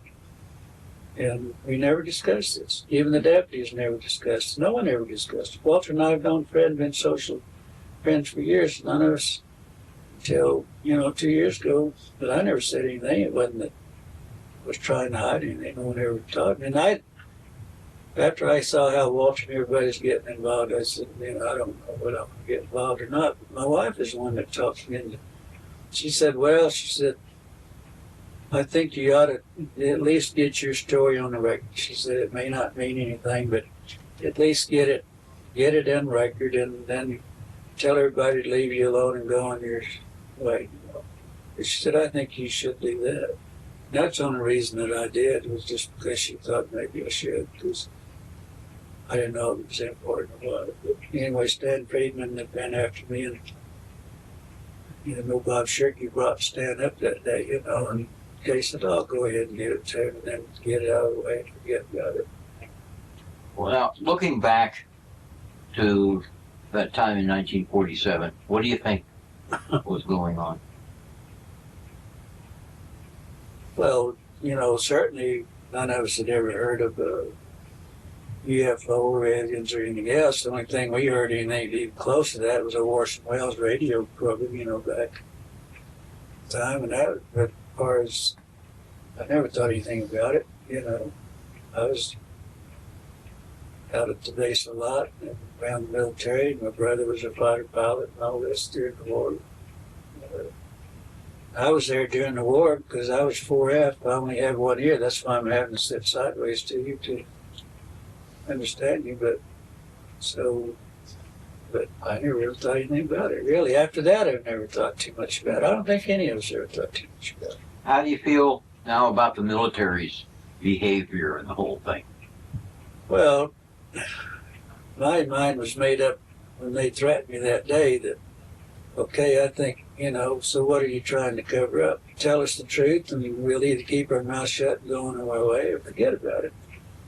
But you don't like to be called names. You don't like to be threatened. I mean, that's only human nature, None of us like to be threatened. So I was upset about it, yeah, and I was real mad about it. At the time, I got over it. Then I was really concerned when I never heard from the lieutenant again. I still think to this day that this is strictly what I think, knowing her and everything, knowing that she wanted to go back in, she wanted to join the order, she wanted to be, to help, mainly she wanted to be in children's, to help the young children and all this. I think they probably discharged her and put her in the convent somewhere. I think that's where she's been all these years. I'm just thinking it. I don't think she was ever killed. I don't think so. Glenn, the drawings, could you talk about them, where they might be today? I've heard that you've looked for them. Well, Stan and I had a file. I'm a nut on filing everything. And I had a personal file, but also had a file at the funeral home. I kept a file in the history of all the suicides, of everything that I was involved in. I always kept a record myself because I was the one at the funeral home that would always have to go to the inquest and everything. And then you always had insurance companies. You always had families that would come back in maybe 2 or 3 years later. And I always made it even, I was so precise that I even wrote what kind of clothes and everybody could. You'd get letters, 3 or 4 years later, my husband or my son that was killed there on a certain date had on a certain jacket and all that. What did you do with it and all that? So I had real good records. When Stan was there, and when I left the funeral home, the reason I left because I bought a funeral home myself. Kay and I bought a funeral home, and I went into business for myself. And I didn't go after I didn't think to get my records because there's a lot of the records that I wanted, and that I would like that was personal that I would like. And I even had the letter in there from her that I kept those deals. And but when Stan and I, we found and I had it down in the basement, we found the old filing cabinet, and we found but what had happened, all of those old military files, I even had all the records for the ambulances. I mean, we had ambulances, everything was separated. And I could go back and tell you when we took to the hospital and the time and everything else. All those records were destroyed. They just took the whole thing out of the files to make room for, and they just took them out to the city dump and threw them away. Were any of your files still all there? All my files were in there. Were any of your files still there? No. They were all gone? We found it, just like I explained to you in the filing cabinet. One of the boys that I'd hired before, when I was managing the funeral home that I'd hired, he remembered carrying my records out, and he told Stan, he said, well, I remember Glenn's records, but I didn't think they were, worth anything. He said, I personally carried them up, and took them out. And that's probably where the drawings were. Yeah. I made a drawing, I think, Don, I don't know, maybe you guys have seen it, I don't know, but I made a drawing the best of my knowledge of what she gave me, and that was the best that I could remember and the best I could do, and I did make that drawing, what she gave me. This officer who had you removed, did you ever see him again? No. I did see him again. Any clues to where he might have come from? The only thing that I've ever heard about it was Stan Friedman called me. One time Stan called me and he was very excited. He said that, excuse me, that he just interviewed someone, some young boy, a kid or somebody that was hypnotized, and he explained the red-headed officer and also the black sergeant. And he called me, he was so excited about it, and he said I always told Stan it was the meanest looking eyes that I'd ever seen on a man, and he said this kid explained the same thing to him. And he was really excited. Well, thank you very much.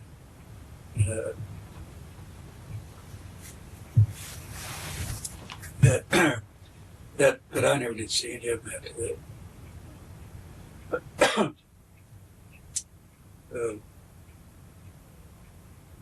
But anyway, that's the way I was involved in this. When did you leave the Ballard Funeral Home? Well, it was about, I think, in the early 60s. And what was your position at the time? I was manager. Mr. Ballard was still there, but he was the mayor, and he was involved in local politics and everything else. And so I pretty well managed everything. You know, I never really had a title as manager. I just automatically did everything, made all the decisions, did all the ordering. It was, you know, Roswell's small. We just didn't have funerals every day anyway. Did you still have the base contract? Yeah, we had base contract all the time it was there. Did you get the base contract then when you opened your own?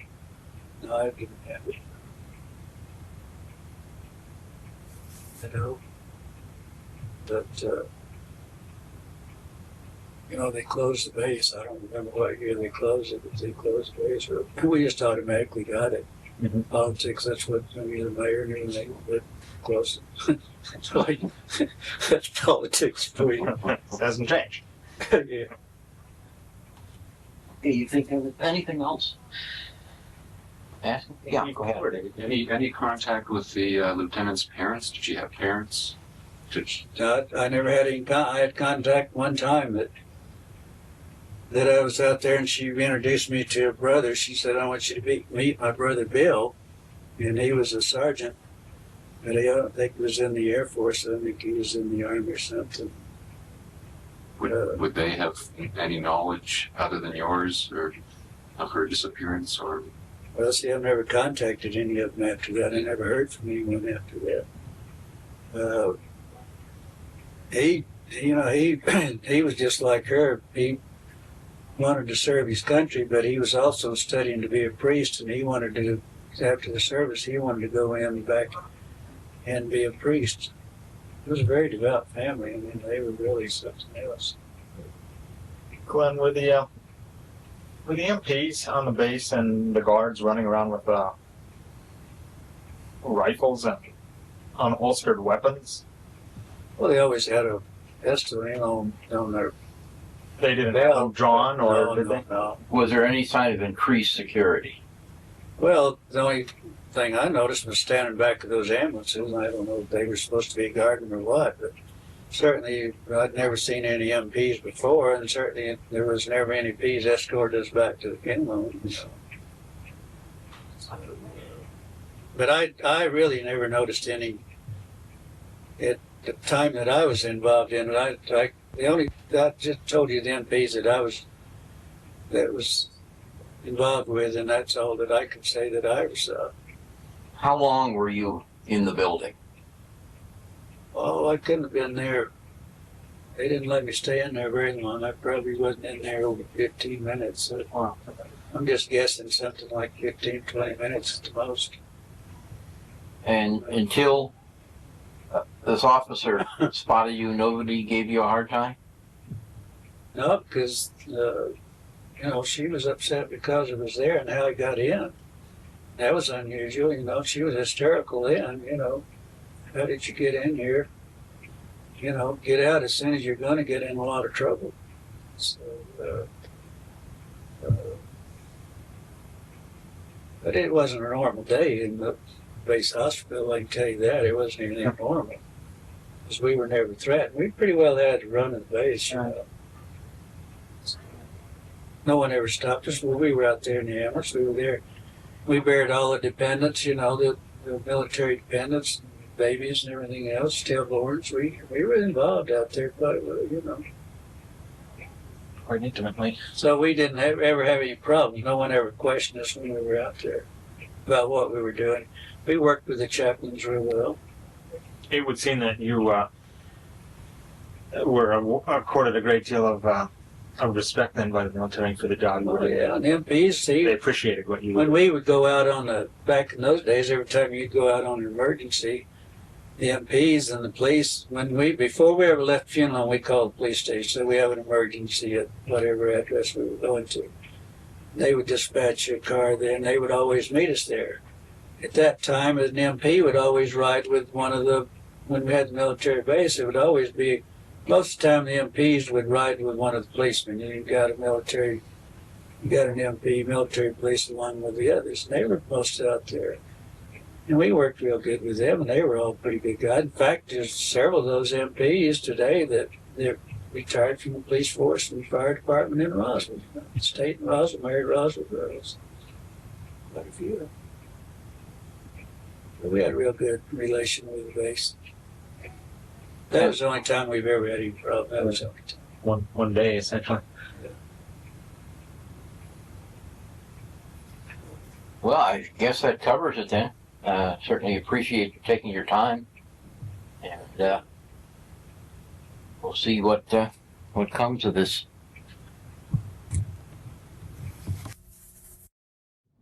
This is Stanton Friedman. I'm a nuclear physicist with a very strong interest in flying saucers. I'm in Kansas City, Missouri, on July 24th, 1991.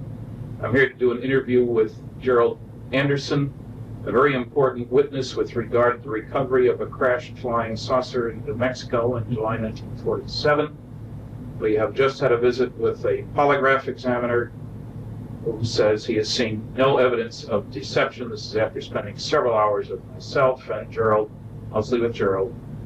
A full report will be forthcoming. So with that, we will talk to Gerald Anderson. Okay.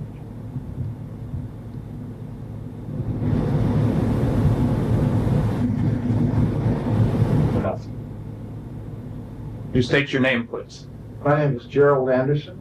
Where were you born and when? I was born October 4th, 1941, in Indianapolis, Indiana.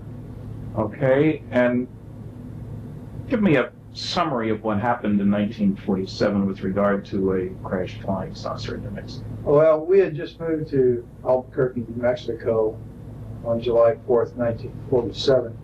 This was approximately the day before we went out on the plains of San Augustine with my Uncle Ted, my cousin Victor, my father, my brother Glenn, and myself. We drove down to the plains of San Augustine, which is west of Socorro, New Mexico, in the Magdalena Daddle area, and we were down there looking for banded and moss agate, which, according to my Uncle Ted and my cousin Victor, was prevalent in the area. My brother, being an amateur rock hound, and wanted to get some of this, and it was a way of showing us around the area, and they had relatives down in Magdalena that they wanted to introduce us to. And so we had gone down there, and we got down in the Horse Springs area and had driven off onto the plains down an old rutted road for a mile or so,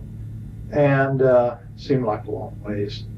We parked the car, got out of the car, and walked down a hillside, the semi-forested, I guess you could say. It had pinon trees and scrub oak and stuff like that on it. And we'd walked to, well, not scrub oak, but cedar, and walked down the hillside into an arroyo, a dry wash, and then walked south down a dry wash toward where the agates were supposed to be at. And as we came around a bend in the arroyo that had pinon and cedar trees growing on it, we were able to see farther ahead down the arroyo, and on the next ridge line there was a large silver disc-shaped object was embedded in the side of the ridge line, and there was debris and wreckage and stuff strewn about the area, but mainly this thing was intact. I would estimate its size from an adult perspective to be something like 35 feet in diameter. I've heard other people who were there say they thought it was like 50 feet, but as an adult I would say about 35 feet in diameter, quite large. When we got up to it, there were 4 bodies there, not human. There was 2 of them who were obviously dead. One of them was obviously very badly injured, and one of them apparently suffered no ill effects or didn't appear to be injured, and was ambulatory, was mobile. I was just sitting there next to the one that was still alive. It appeared to be. Were they right next to the vehicle? Right next to it, right under the edge of it. And this craft had apparently come in from the east, bounced off one ridge line, went plowing through this arroyo area, and then crashed into the ridge line and embedded itself. And they were sitting back under the edge. It was kind of tilted up like this, and they were sitting back under the edge here. And I'm assuming that this one creature that was all right had laid this material on the ground, but it looked like unrolled tinfoil that these other three creatures were laying on, like it was trying, like you do a person in shock, and put them on a blanket, kind of a thing. And apparently it had some boxes there around it, and had apparently been trying to give first aid or help these other creatures when we first got there. And as we approached, the creature drew back like this, like it was in fear of us, like we were going to hurt it. And it wasn't very long, you know, and trying to communicate with it. The adults were. And it seemed to calm down and just sat there and kind of looked back and forth, watching them, apparently trying to figure out what was going on. Like, what did it look like a little bit more? These creatures, all of them were about 4 foot tall, 4.5 feet tall. They had very large heads that were shaped larger on the top, and they kind of tapered down. Not to a real sharp point, but just tapered down where they were thin. And they had very large, oval-shaped or almond-shaped, I guess you could say, black eyes. They were so shiny, they had almost a bluish tint to them when the light reflected off of them. Their skin coloration, I think the best way I could describe that is kind of a bluish tinted milky white. It looked like someone in shock. And the ones that were laying on the ground really looked more that way, more blue, How about ears, nose, mouth? No, there was no visible ears on the creatures, except like if you was just to cover your ear like this, to where there was just a rise there and then a hole, without your earlobe and the rest of the ear there. How about nose? It was the nose was very, very small, almost imperceptible, and just like 2 holes straight in. And the lips were just a straight line. It was like a cut, and you couldn't see any visible lips like we have. It was just a slit, and What never hair color? made a sound. Pardon? What hair color? There was no hair. They were completely bald. And no sound? I never heard a sound one, not out of any of the creatures, including one that was. Did you see fingers? Yeah, they had fingers like this. They didn't have a little finger. They just had the thumb and 3 extra digits, except the center digit was longer, and the other 2 were about the same size. They were very long and slender. It looked very delicate, and I've made the statement before, and I'll make it again. I think they would have made an excellent violinist because of the structure of their hands. They were wearing one-piece suits. All of them were dressed exactly the same, and it was sort of a real shiny, silverish gray color. No zippers, buttons? No, I saw no zippers, no buttons. Insignia? No insignias. The only thing that was different, they all had this, but the only thing that was different from the silvery gray thing suit was that down like the seam on it, like it was a seam on the shoulder, and around the collar it was trimmed in what appeared to be maroon, like cording. Then the suits were continuous with their footgear. You could see right about this area down, it seemed to be less pliable than it was up here, like this was a stiffer area, like they were boots or shoes or something. But they were all dressed exactly the same. Okay, so you and your family are talking back and forth, wondering what was going on. What did your family say? I mean, did they say anything? Yeah, my brother, one of the first remarks I heard he made was, that's a goddamn spaceship. There was bodies up there, and I was told not to go up there, which I did. And how old was your brother at the time? He was in his early 20s, I think 20, 21, something like that. He was a lot older than you were. Oh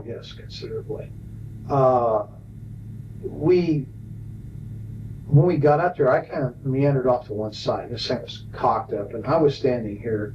The bodies were here, and everybody else was kind of down here, except my cousin Victor was over here playing and looking in this gaping hole on the side of this disc, and it's shaped just like a discus, except for a round dome was up on top, and there was this big gaping gash in here where you could see inside. It looked like a double hall. How big length? The gash. Dome? Well, the gash. Well, it covered the greater majority from the center of the craft out. It was just like a gaping hole in there. And I'm thinking, you know, it's like about 30 feet, 35 feet in diameter, so we're talking about 17 feet maybe. Oh, okay. And most of that one side was ripped open like that. And you could see inside, and you could see another double hull, like in there, and there was these rows of components that was on there, and there was lights that flashed on off. Some of them were steady, some were flashing. There was a lot of debris and stuff hanging out of the hole. There was evidence that there had apparently been fire. It looked like it had been burnt along the edge there. The gash. Now, this wasn't a gash that could have been caused by the thing coming into the ground. It wasn't at the leading edge of the vehicle. No, this was in the side, like, it almost appeared, it was elliptical. It almost appeared as if something the same shape as the disc we were looking at had hit that same, you know, had hit the disc and left an imprint that pretty closely approximated the outside diameter of the disc itself. And it appeared to be caved inward. Okay. And kind of like, you'd hit it like this and just crumpled and caved in and ripped it open. Okay, so you're there, you take all this and everybody's mystified. What were the circumstances outside? Hot, cold? Very, very hot. Well, to me, being the first time in New Mexico and coming from back east, that dry heat was just like being inside of an oven. It was unbelievable to me. And that was the odd part about this thing. The closer you got to it, the cooler it was. And standing under it in the shade there, next to these creatures' bodies, it was like refrigerated air conditioning. And did you feel air coming out of this thing? Or? No, it was just like it was ambient. And I remember reaching up and putting my hand on the side of it, and I think I was afraid it was going to hit my head because there was enough room for me as a small child, you know. I was approximately the same size as these creatures to walk up under there and stand there, but I kind of did like that, put my hand up against this thing. What did it feel like? It was ice cold. It felt like it just came out of the freezer. Was it smooth? Was it rough? It was very smooth. It had a very smooth texture to it. It was obviously made out of metal. It was very solid, and it was very cold, ice cold. And there was a smell in the area. It smelled volatile, acrid, like acetone. And that seemed to be coming out of that gash, that smell. But the closer you got to this thing, the cooler it was. So I kind of remained there, and I guess that while they were over here, my father and my Uncle Ted and my brother, and Uncle Ted was trying to talk to this thing in Spanish, and of course it didn't understand a word he said. And Dad tried to talk to it, and then they tried, sign language, and that didn't work. And I don't know, for some reason, I just, I reached down and touched it, this one that was laying next to me. And when I touched it, I realized, I jumped back. It scared me and startled me because I suddenly realized that these weren't dolls. I thought they were plastic dolls. And I was still in my mind that these are moving dolls until I touched it. And I realized, this was a dead thing. I'd seen dead relatives before. I unfortunately had made the mistake one time of touching a relative that was in a casket. I just knew this is a dead thing.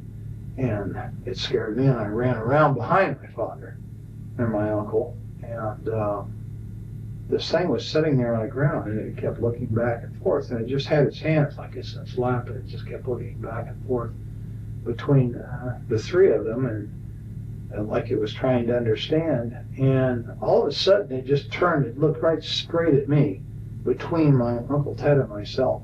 And this is when it was just like an explosion of things in my head, things I started, feeling just terrible depression, loneliness, and fear, and just, you know, awful feelings that just suddenly burst into my mind. And I don't know if that meant that it was communicating with me and I was the only one there I could communicate with because I was a kid. I don't know.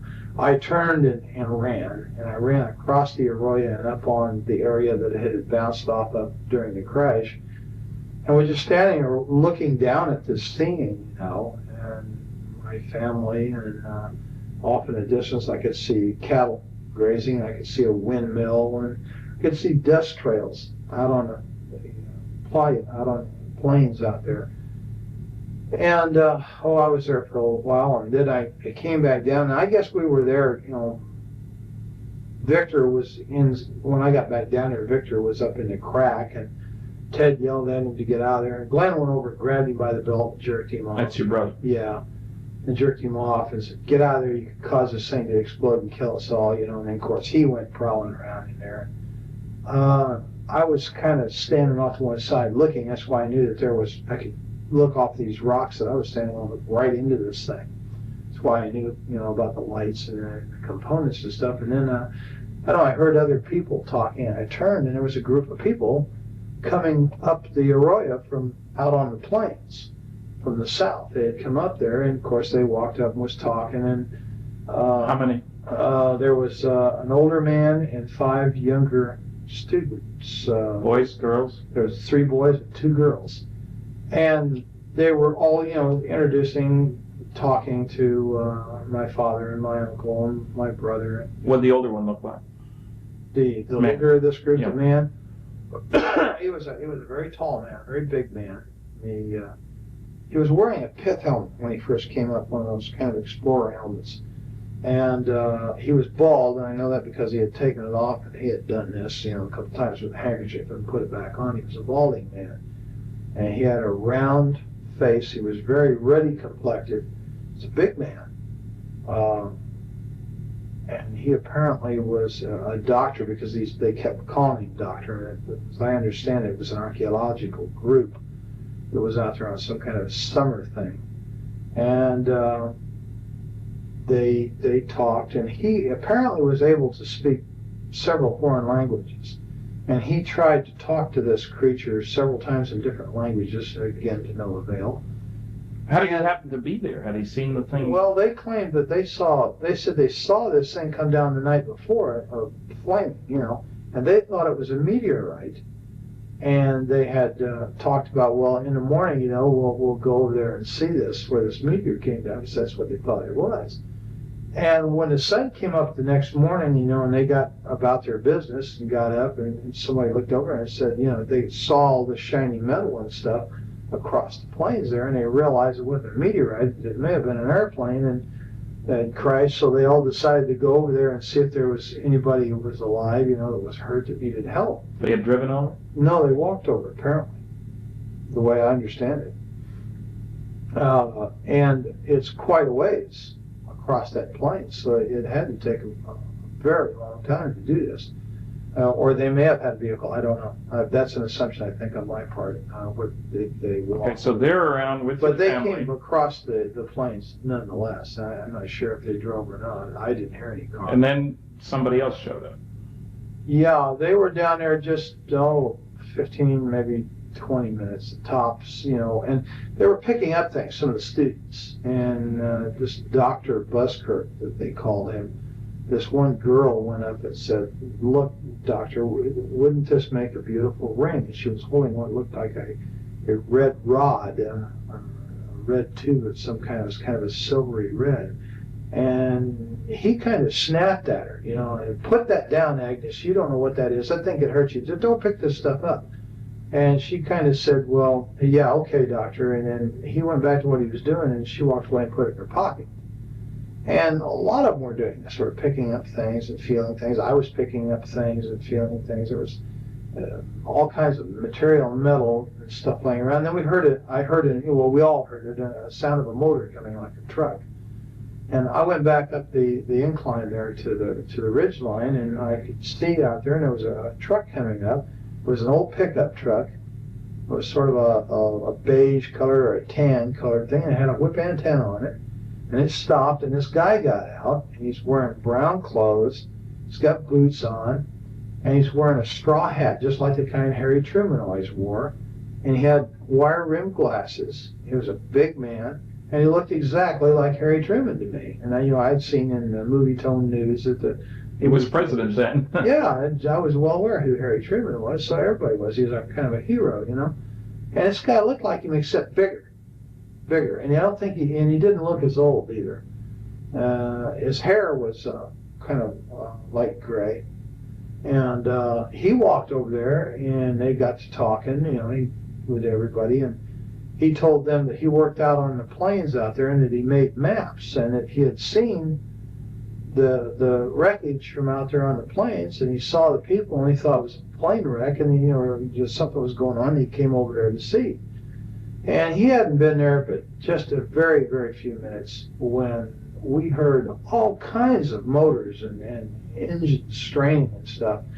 And here comes a military car with a big white star on the side of it, followed by a 6x, which is a military truck with a kind of a canvas wagon type canvas thing over it, and it's full of soldiers. They've got guns, and right behind that was what we call a 4x, which is like a medium-sized Jeep truck situation, and it had two big high whip antennas, all kinds of radio gear in the back, and a guy back there with earphones and stuff on, and he's working these radios, and they all pulled up and stopped.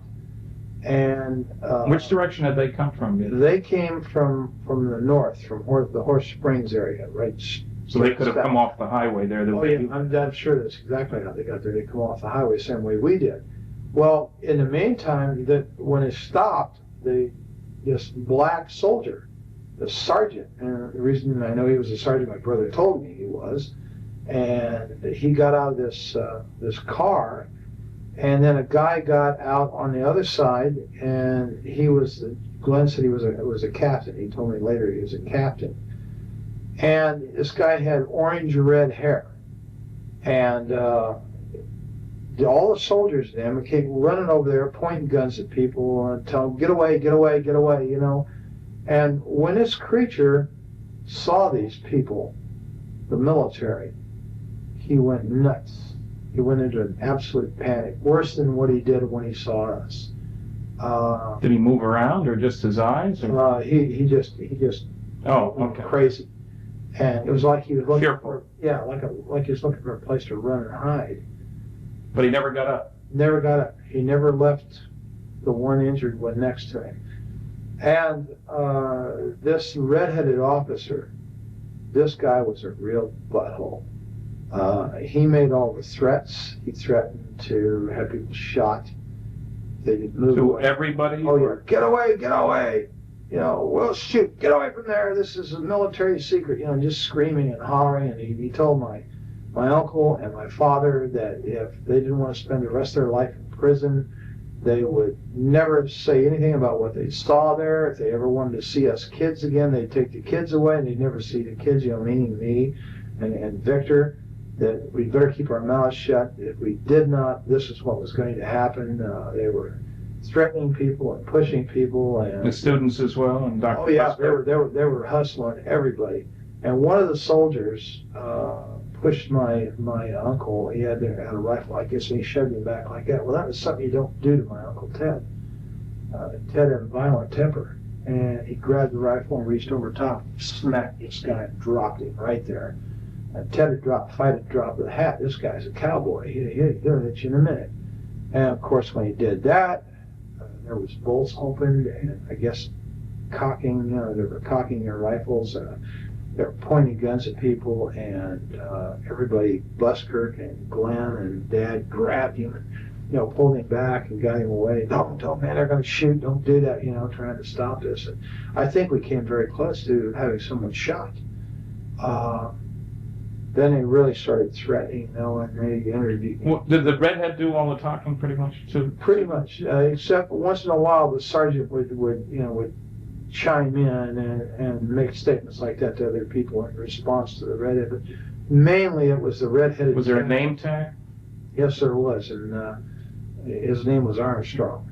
And I'm not sure if I know that from having read it or know that from remembering it, now being able to read it in my memory, or if someone said that to me. But his name was Armstrong, was right here on his uniform. Now, they chased you guys away pretty quick. Yeah, they did. And they herded us up like cattle. And they moved us up the Arroyo back in the direction we come from, over the protest of this Dr. Buskirk, who said, no, we've got to go the other way. We came from, I don't care where you came from, get your ass up the Arroyo. And they ran us up the Arroyo. And so you get to your car then? Right. Now they take us up the Arroyo, and just below the hill that we came down, they broke us off and moved us up the hill. Now this whole time, no one has ever frisked us down. No one has ever checked our pockets to see if we picked up any of this material. And this girl, Agnes, still has that stuff in her pocket, and some of the other students had stuff.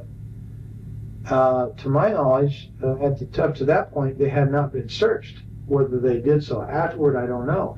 They never searched us, ever. They run us back up the hill, and when we got to where the car was parked, where Dad had parked the car up there, there's a Jeep with a guy sitting in the back, and there's a mounted machine gun in the back of this Jeep, and all these soldiers. The Jeep pulls out, we're told to get in the car, we follow the Jeep, and the soldiers go with us all the way back out to the highway. When we get back out to the highway, they set us right there. They wouldn't let us out of the car. They wouldn't let us move forward. I don't know whether they were making a decision or what. When we got out to the highway, this place was absolutely full of military personnel, military equipment. There was airplanes sitting out there that they had landed on the highway.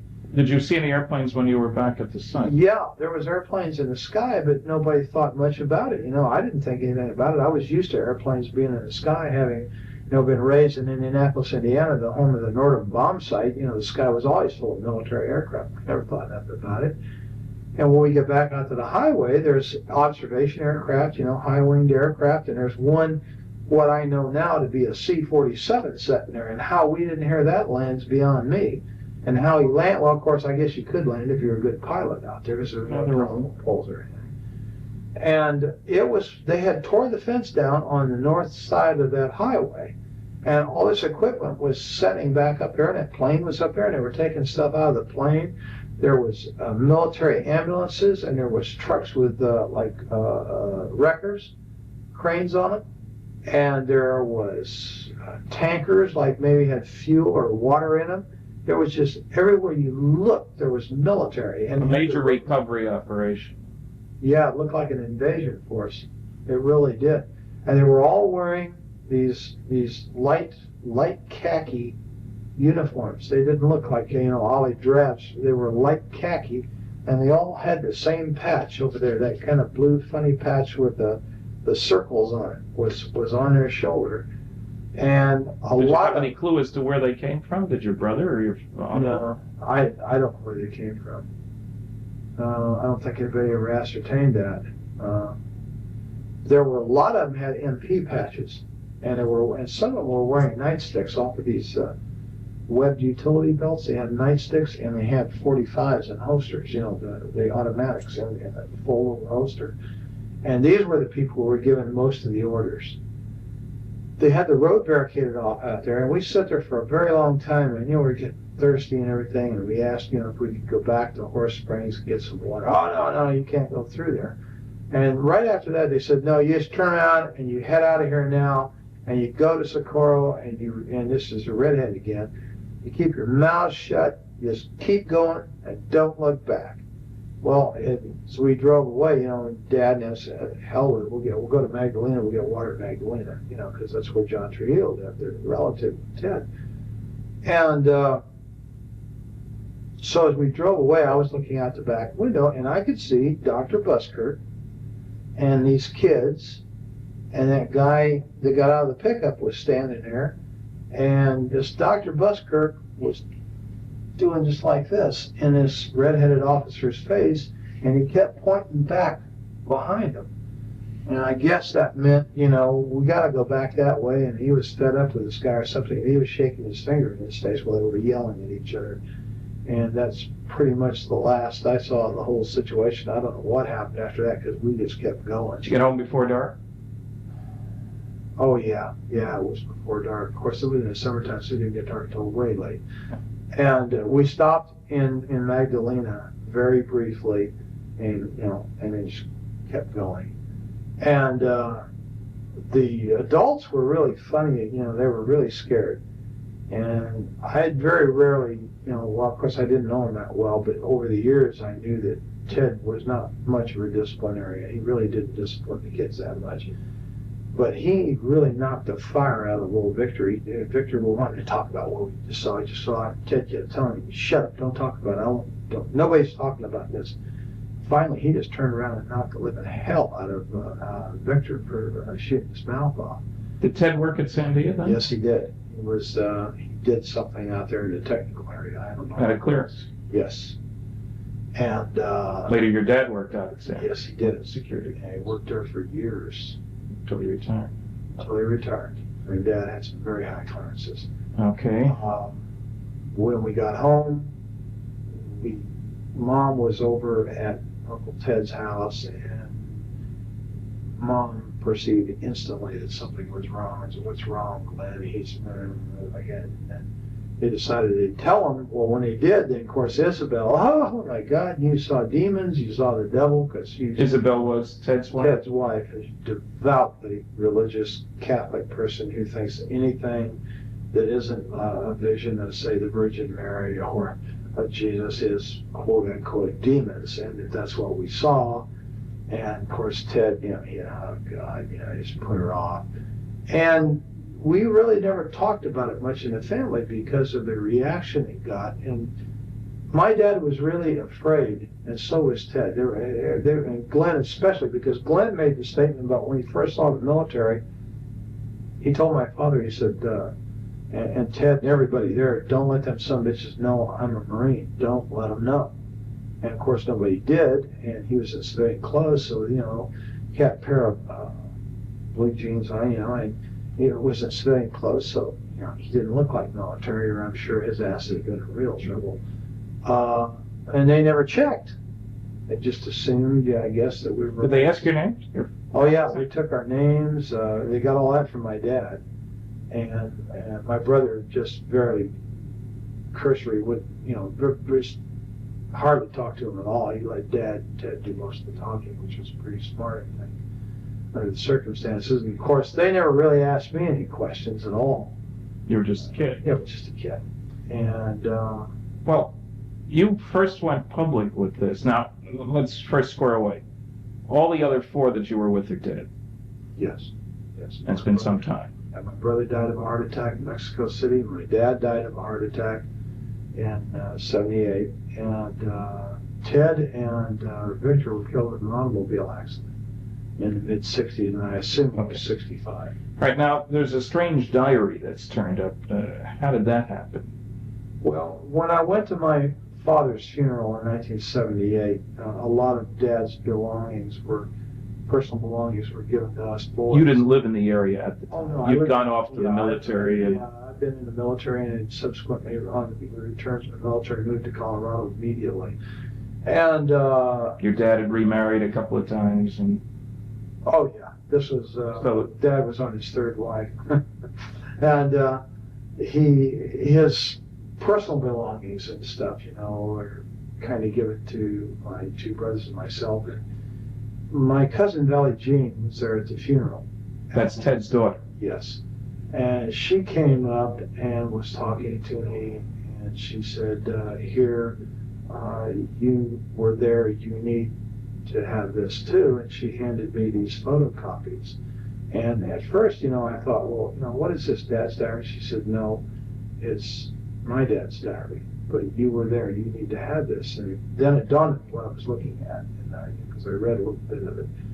And so I said, yeah, okay, and I didn't want to talk about it at the funeral because Roz's side of the family, God bless her. That's your dad's 3rd wife. God bless her, I loved her. But they were very religious, and they would have viewed this exactly the same way as Isabel had, as evil. And I really didn't want to have any problems with them, that we were kind of on shaky terms. We didn't see eye to eye religiously, so we're not quite. Well, you're active in religion now, aren't you? Oh, yes. You're a deacon in the Episcopal Church? Right. Okay, that means you actively participate in Well, service. yeah, lay Eucharistic ministry. Okay. So yes, I actively participate. I serve on the altar. What do you do for a living then? I'm a security officer in the state of Missouri. And you've been doing police sort of work for several years. Oh, yes, it's about 9 years all told. And you also are going to college to be a nurse, and you've already got a couple of associate degrees from community colleges. Right, yes. One Associate of Science and one Associate of General Studies, and I'm working toward my Bachelor's of Nursing. In roughly 2 years, I will have my Bachelor of Nursing. I'll be a licensed. Now, to be a security officer, you have to be licensed by the state of Missouri, do you? Yes, you have to be a certified law enforcement officer, which means that you have to have gone to the state academy, the Department of Public Safety. So that's not just a pickup thing. Oh, no, you have to It's a attend the professional. academy. Yes, it's definite. Okay. And you have to work for the state under these conditions. You have to not only be certified, but you have to have prior law enforcement experience. Now, when we get back to the diary for just a minute, when you were hypnotized by John Carpenter, a psychiatric social worker, and he was asking you questions about the diary, apparently you'd been told that there were a number of copies of that around? Yeah. Something buried out maybe there too? Yeah, as I understood. Well, in fact, in conversations with Valley Jean after the fact, after I got involved in this thing through the Unsolved Mysteries thing, I was told that that wasn't the only diary. That what I had was a copy. Well, it was a photocopy. Okay. And that there were a lot of these copies around, and apparently Uncle Ted or someone had put these out through different people in the family and friends and stuff for reasons, I don't know, to keep them from getting lost or something like that. Okay, now when I asked you for the original, you contacted who? Well, yeah, Valley Jean. That was Valley Jean. Okay, she was in a convent. Right. And she was reluctant to do anything. You had to call a number of times, as I recall. That's correct. And you talked to the bishop? Somebody talked to him. Yeah, I talked to a bishop. And he convinced her to send the stuff to me? Yes, apparently. Okay, because I got it directly from Colorado with a cover letter that strongly indicated that she didn't want any more to do with this. That was part of the agreement. But that she considered this the work of the devil, or words to that effect anyway. Yeah, I think she's of the same opinion her mother was. Okay, so... the devil. And you see, all I ever had of this was the photographic copies that I had showed you originally.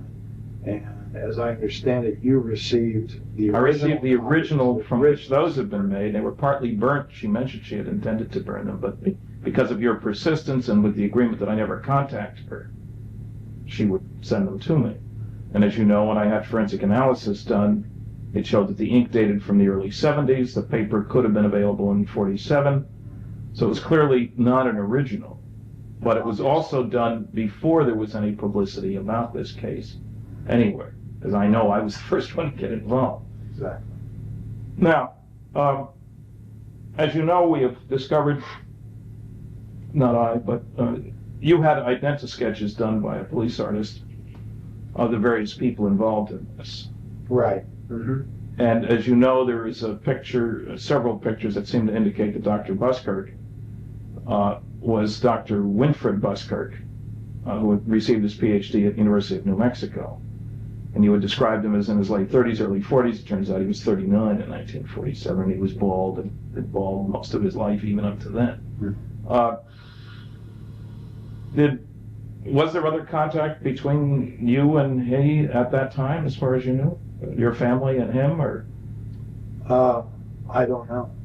Okay, not to my knowledge. I don't believe my dad had ever contacted him. There's a possibility that Ted may have, and I'm not sure why.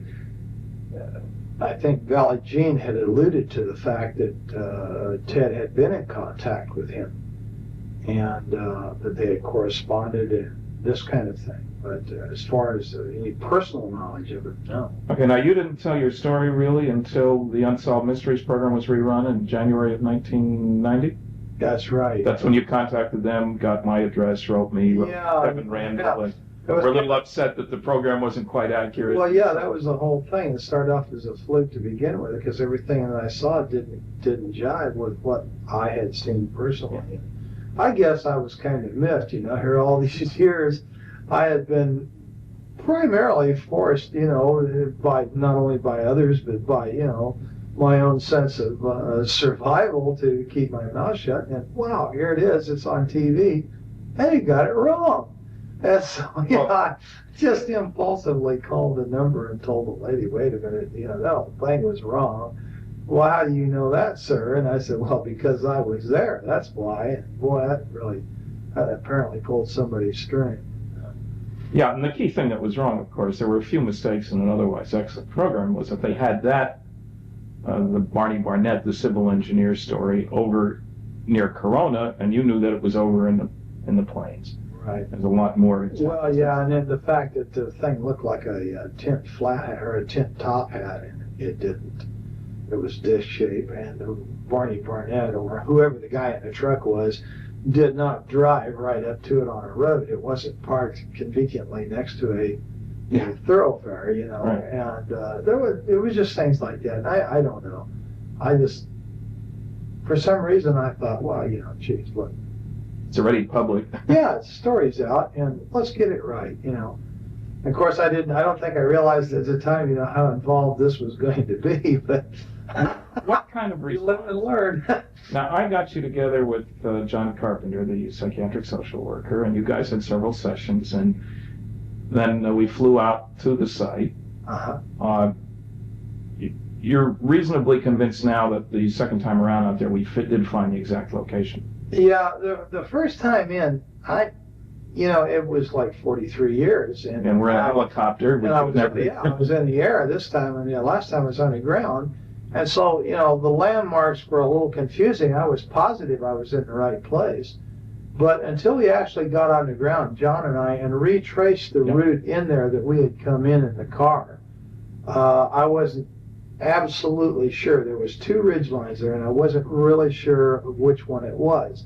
And I had the feeling that the first one that I pointed out was the correct one, but once I went in on the ground on foot with John, I knew instantly that it wasn't that one, it was the other one, and I'm absolutely positive that that's where I was at. There's no question in my mind. And you will recall that you described the woman who sold you the pop on the way in? Right. And we found the older woman there who said that was exactly what she looked like in the right. I'll never forget that lady, because I had it with heat. I'm telling you, backseat of that 40 Plymouth, down those dirty old roads and stuff, and for mile after mile. And of course, my dad was one of these kind of people. When he got in a car, it was point A to point B nonstop. I don't know why. He just never stopped to smell the roses along the way. And so, I was pretty sad shape, and I remember that lady quite well. What kind of response have you had? You went public. I mean, John talked to a newsman. You both talked. He called me. In the Springfield newspaper, paper carried a very straight, very large article, and that got spread around by lots of people. So suddenly you're a celebrity, if you will. What kind of reaction from the people who knew you on campus where you worked, your friends? Oh, very, very few negativists. There's the noisy negativists. We have those. But in general, generally supportive. 99% of the people were incredibly supportive. Only one professor at the university was of the negativist type that was vocal about it. Everybody else just 100% supportive. The majority of these people are absolutely convinced, even without this story, that extraterrestrial life forms exist, and that the people are flying around out there and moving between systems and stuff. And it's just an unbelievable amount of support. You didn't lose your job. Oh, no. Your boss didn't give you a hard time. Absolutely not. In fact, I think I can publicly say that my boss is extremely supportive, because he is a avid ufologist himself. He is fascinated by the subject, and you won't have any problem convincing him either. And my boss has a master's degree. He's not someone that's untrained observer that's given to hallucination. Most of the people who are the most supportive of me are people with very high educations, very, very solid education, very solid, upstanding degree people, not given to hallucination. You attended a UFO conference with John Carpenter, and he gave a paper, I guess, and introduced you. Sure did. And you got a response from that audience too. Yeah, 100% supportive. I was really quite relieved and made very, very welcome. Well, you've been interviewed by a number of other people, Linda Howe working on a documentary and so forth, seems to have bought the story now. How much contact did you have with Kevin Randall? A very brief telephone call. I came home from work one day and there was a message on my answering machine, and as you well know, I have a tendency to be hard to get a hold of. Yes. And he'd left his number, and of course I had his address and yours, and I had sent cards to both of you and something to the effect, if you want to know what really happened out there, call me. And he had called and I wasn't there, and he had left his number, so I returned his call. Now, I talked to him very briefly, primarily because I didn't like the man's attitude. I don't feel comfortable with people who call other people liars and charlatans and phonies and say that they rig their research to make it come out the way they want. When someone starts telling me this kind of thing, then the first thing I want to do is I want to get away from them. And this is exactly what I did. Now, I understand that this man claims that I talked to him for 2 hours and that he has a 2-hour tape of one contradiction after another of me, and that's not quite true. Okay, there's been no other contact with him? No other contact. I won't give the man the time of day. Yeah. And has any other investigator, any of the noisy negativists approached you directly? No, none at all. The only other investigator is you yourself, or Don Berliner, and Bob Bigelow and John Carpenter. Okay. And of course, you're quite familiar with our involvement. And you agree that on that first trip to the plains, it was you, I, Bob Bigelow, and a pilot in the helicopter. Yeah, Joe Channing, the pilot, was in the front seat on the left side. I was in the front seat on the right side. You were directly behind me. No. You were directly behind the pilot on the left side, and Bob Bigelow was directly behind me on the passenger side. Right, and then we met up eventually with Don Berliner and John Carpenter and spent the next 3 days. They drove to Dattle. They drove the Jeeps and stuff to Dattle, and were waiting for us at Dattle when we landed in the highway island out there. Right, and as you recall, where did we refuel the helicopter? Springerdale, Arizona. It's not far to Arizona, that's the point. Oh, no, it was just a matter of a few minutes, actually. 25 minutes maybe at the max, west of where we were located. All right, I think we may pick this up another time, but I think that'll do us for now. I really appreciate the time and trouble and effort and all the rest of that, and on to bigger and better things.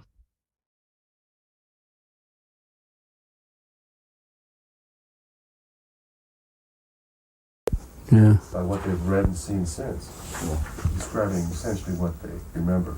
Yeah. It's just a nice part of the world. It really is. Yeah. Everybody's so helpful. Hang on now. Let's see how our Tinker Toys are all put together here. Have we got any kind of an audio line? Yeah. If you just want to give me a little bit of. Glenn, would you just say a couple things? Okay. First of all, the phone was ringing, right?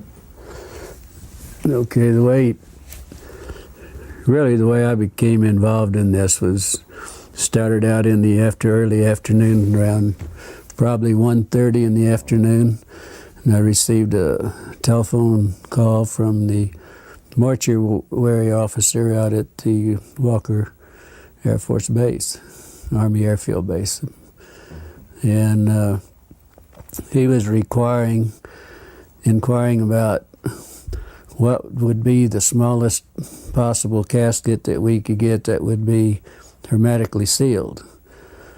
And at that time, I know that we had used like the 4 feet and caskets. We had used those before, but I thought they also made them in a 3/6. So, he wanted to know if we had any in stock, and I said no, but if I can make a call to Amarillo, I can have them in, by 7 o'clock the next morning on a truck. So he said, I'll get back to you. And that was the first contact that I had with the base. And then what? Then he called back, probably 45 minutes or so later. And he said, I need to ask you some more questions. He said, in case something like this should happen, he said, we need to know what the preparation, what your preparations are for the bodies that had been laying out in the elements, And he said, we need to know also what if your treatments of the bodies are the remains, what could you do to them, and if your treatments, would it change any of the chemical breakdown of the tissues, the blood? Would it make a difference? And I said, I thought probably it would. And I said, of course, he knew exactly how we would treat those bodies because we have an outline from them and what we really have to do. I think he already at that point knew exactly what we would have to do. Did he disclose to you what he had? No, I told him. I said, if you have a problem, if you want, if you have something you don't really know what to do about it, let me come out, and I'll, try to help you do whatever you want to do. And you said, and he said,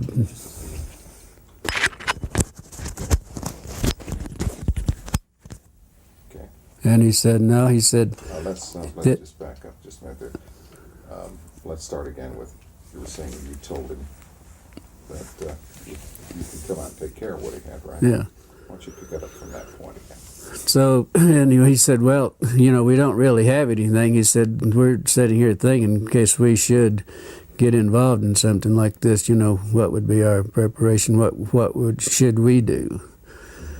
Then I went through, I said, do you really want to know how we would do it? Well, yes, we would like to know.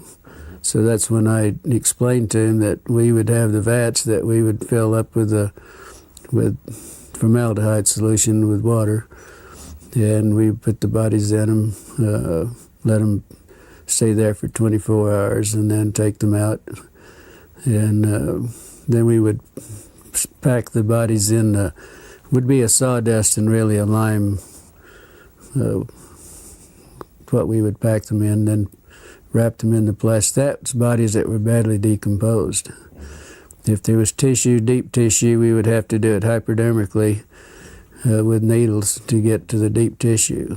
Then we would have to aspirate the cavities if the cavities hadn't already ruptured, and then put some cavity fluid in those. I said that's, kind of normal procedure. Now, at one point, you finally offered to take care of it for them. Well, I offered 2-3 times, yeah. Can you review what that conversation at that point?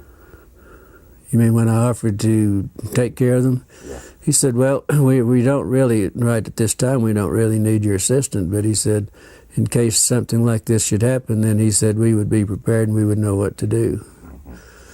Then we got back onto the subject of maybe not damaging any of the chemicals, compounds or anything with the bodies or, tissues, whatever.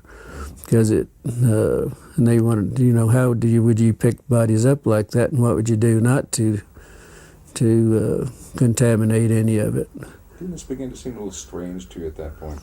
Well, I thought maybe what happened, they might have had a VIP or, some officer and something that happened. They didn't want, wanted to keep it quiet, and they probably wanted to do it themselves, not be involved with the civilian businesses or anything.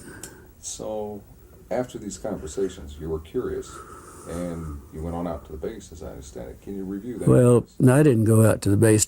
Yeah, I was curious, but I didn't go out to the base, and probably a couple hours later, then I'd got an emergency call. There was an airman that was injured in an accident, and I took the airman to the base. He rode in the ambulance with me, and I took him out to the emergency room, and that's the way I became really involved out the base. I didn't go out just because I was curious. Give me the sequence from the time you picked up the airman and just describe to me. Well, when I got the call, I left the funeral home and the ambulance went to the scene of the accident, picked the airman up. I did not place him on a stretcher because he had a head injury in the nose. I think his nose was fractured. So I did some minor first aid, and then he sat in the front seat with me all the way to the base.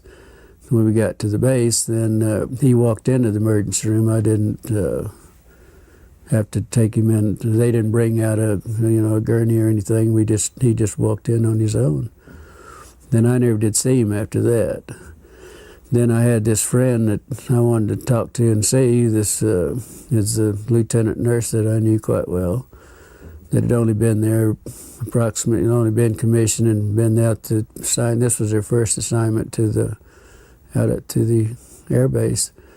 And I wanted to talk to her, and so I was going down the hall, and first thing, the lieutenant that I wanted to see was coming out of one room, going across the hall to the other, and she noticed it was me. She said, "How did you get in here, and what are you doing in here?" And she said, "You better get out in a hurry." She said, "You're going to get in a lot of trouble." She said, "Would you please leave and get out of here in a hurry?" And then I turned around, and she went on into the other room. Then in about the time I turned around, there was another officer said, "Hey, wait a minute." And I said, "Looks like you had a crash." He said, "I see there's some, in the ambulance, in the ambulances out there, I see a lot of wrecking." I said, "Where was the crash?" And he said, "There wasn't any crash." And he said, "Just wait a minute." And then he said, "Wait a minute." And I, stood there for a minute. And he turned around, and evidently he must have waited for somebody else to come out because there was another officer coming out. And he said, "This man says there was a crash out at the base." He said he wanted to know he was inquiring about our crash. And this was when I encountered, he was a red-headed officer, and very nasty, very rough. He said, "You did not see any crash. There was not any crash."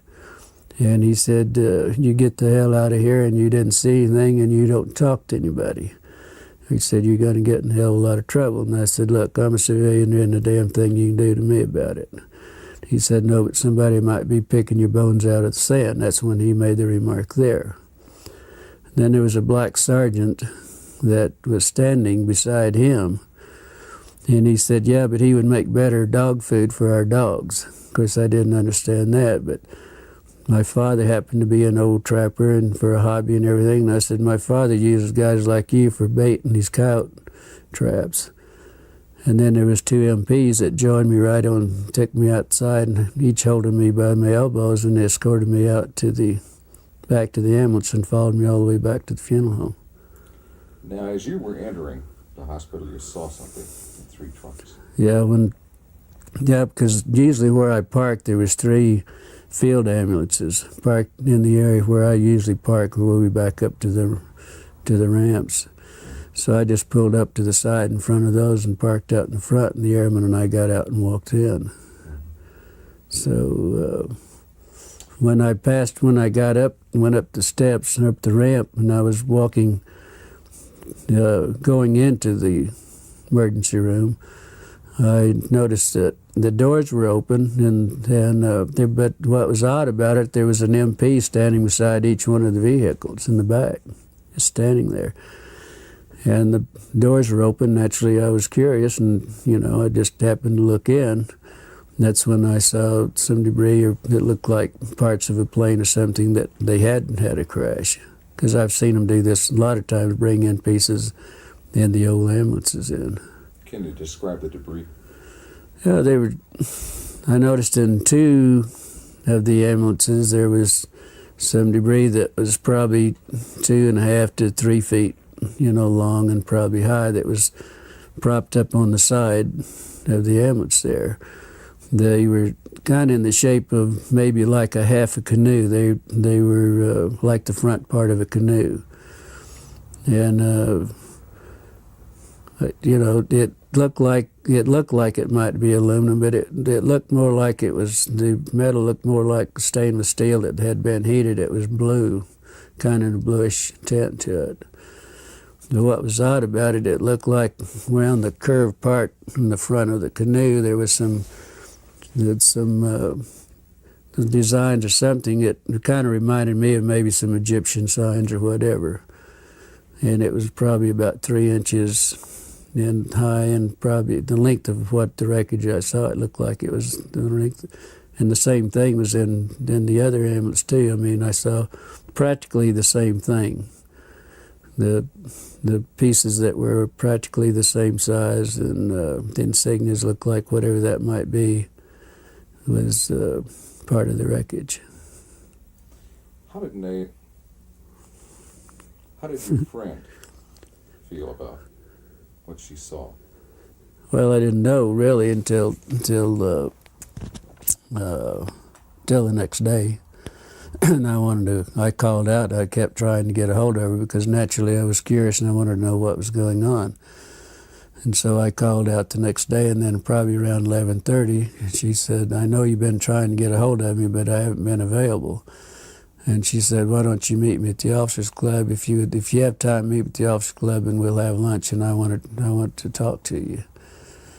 And the funeral home we had at that time, we had some of the businesses there had an associate membership to the officers club, and our funeral home had that membership, and also had a card to identify myself and what business that I was, associated with. So I had no problem. One time I'd go to base, all I had to do, a lot of times if it was in the evening, I'd have to stop and sign a visitor's and get a visitor's pass and then turn it in when I left. But there was no problem going out there. So I went on out and met her. Beg your pardon? Tell me about lunch. Well, we, both ordered. I'm not sure, remember what we ordered, but it was just a light lunch. But she was so upset. She looked like she's, in shock is what she really talked like and looked like. And she said, I said, well, I was just curious. The only reason I want to talk to you was curious on what happened. And she said, well, you won't believe it. And she says, I don't believe it either. But she said, I got in a lot of trouble on this thing. I'm not real sure about this. But she said, then she pulled out of a little purse or little pocketbook, whatever she had there. She gave me a little diagram that she had drawn some figures of some arms and face and so on. She told me that this is what was in those, that it was a crash. It wasn't an airplane, but they didn't know what it was at that time. These were bodies. Yeah, but she said we have 3 bodies. There was 3 bodies. She said 2 of them were very mutilated. One looked like it might have walked out, or that it, might have lived a little while. And she explained they were like 3.5 feet to 4 feet tall. The 2 of the bodies were you couldn't identify much because they were practically destroyed, and it looked like maybe that they might have been a predatory animal or something might have been doing some damage on the bodies too. How did she describe their head and their hands? Well, she said the head, and then the little drawings that I had, the way she explained it and the way she drew it, that the heads were somewhat larger than a human heads. The hands were long, no thumbs. It was just the long, very delicate fingers at the end on the underside at the tip of each fingers was a pad-like, maybe a little pad, but it looked like the skin had maybe little suction, like the little suction cups on those. On the, no fingernails on the hands. The head, the lips were just a long, narrow, more or less, not full lips like we would have in most of our people. but very fine line, very fine lips. There was no teeth. That was the inside of the mouth. It was kind of like a real a gums, or maybe it was.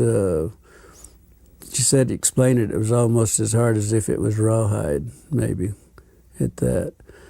The ears.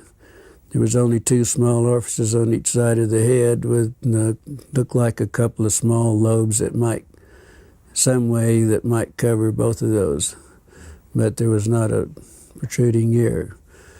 And also that the nose, there was only 2 small orifices in the nose. There was really no nose that was convex. It was all just flush with the face. Was she emotional about all this? Very much so. Very emotional. She would have to stop and drink water every once in a while, and also she never touched a meal. All the time we were talking in an hour and a half that we were there, she never touched her meal. Any other demonstrations of emotion? Indications of how she was upset? Well, just, every once in a while she'd go like this, and wringing her hands, and she said it was the most I've never been so horrified in my life. I've never seen anything so gruesome in my life. I've never smelt anything that smelt worse in my life. And she told me that when I saw her, she was leaving the room to go to the bathroom because she was deathly ill and was going to throw up. Did she recognize any of the doctors by the examining the body? She told me, she said, I asked her that question, which of the doctors, and she said, I don't know that I knew them, and that was her answer. So, but she said she walked in the room and they said, hey, we need you need to help us. And that was the way she became involved in it. And then she got ill. The doctors also became very ill. They would have to do a little examination, then they'd have to leave and go sit down, and then they would come back and do a little bit more. It was that bad. After your conversation with her at lunch, can you describe what happened next? How you were unable to see her again, and how you learned the... Well, yeah, we'd visited a while, and then I had to get back to the funeral home, go back to work, but then I never did see her after that. And I called out the next day to see how she was feeling, and they told me that she wasn't available. Then I wouldn't be available that day. I called the next day, and they told me that she'd been transferred. And it was rather odd because she'd only been at the base less than 3 months. That was her on commission less than 3 months, and that was her first assignment. So it was rather odd that she would be transferred out, within 3 months. So later on, you attempted I guess you got a letter. Then about 2 weeks, probably 2 weeks, at least 2 weeks. Could have been a little longer, but I know it was at least 2 weeks. I got a letter addressed to me at Glendennis at the Ballard Funeral Home. With she didn't sign. It didn't have any returned address or anything on it. But inside of the letter, there was just a note. She said, "I don't have time to write. I will write later. This is my APO number," and that was the extent of it. So then I wrote back to her and asking her more or less how she was feeling and why the sudden transfer, and then I hoped that she wasn't in any trouble.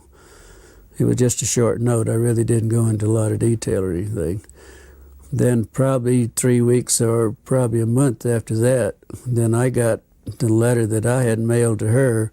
It was returned. It was stamped return, and also it's in red printing it said deceased. And that's the last time I ever heard anything about it. Then, then I went out to the base a few days later, and I was talking to one of the nurses, and I said, whatever happened to the lieutenant? And she said, well, the rumor is that we heard that she was killed with 5 other nurses in a training mission in a plane crash. And that was it.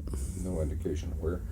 Well, it was in London, England. She said in the note that she sent me that she was in London, stationed in London.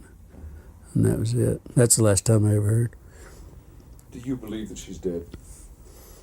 No, I don't think so. After all that's happening and after, threatening me and everything, I doubt very seriously that she was. I would hope not. What would you like to say to her if she happened to see this? Well, if she happened to just see it, if she feels like if she wants to talk, if she feels like I would like to hear from her, yes. See what's been going on in her life and why she wasn't able to contact me. If she, feels like it.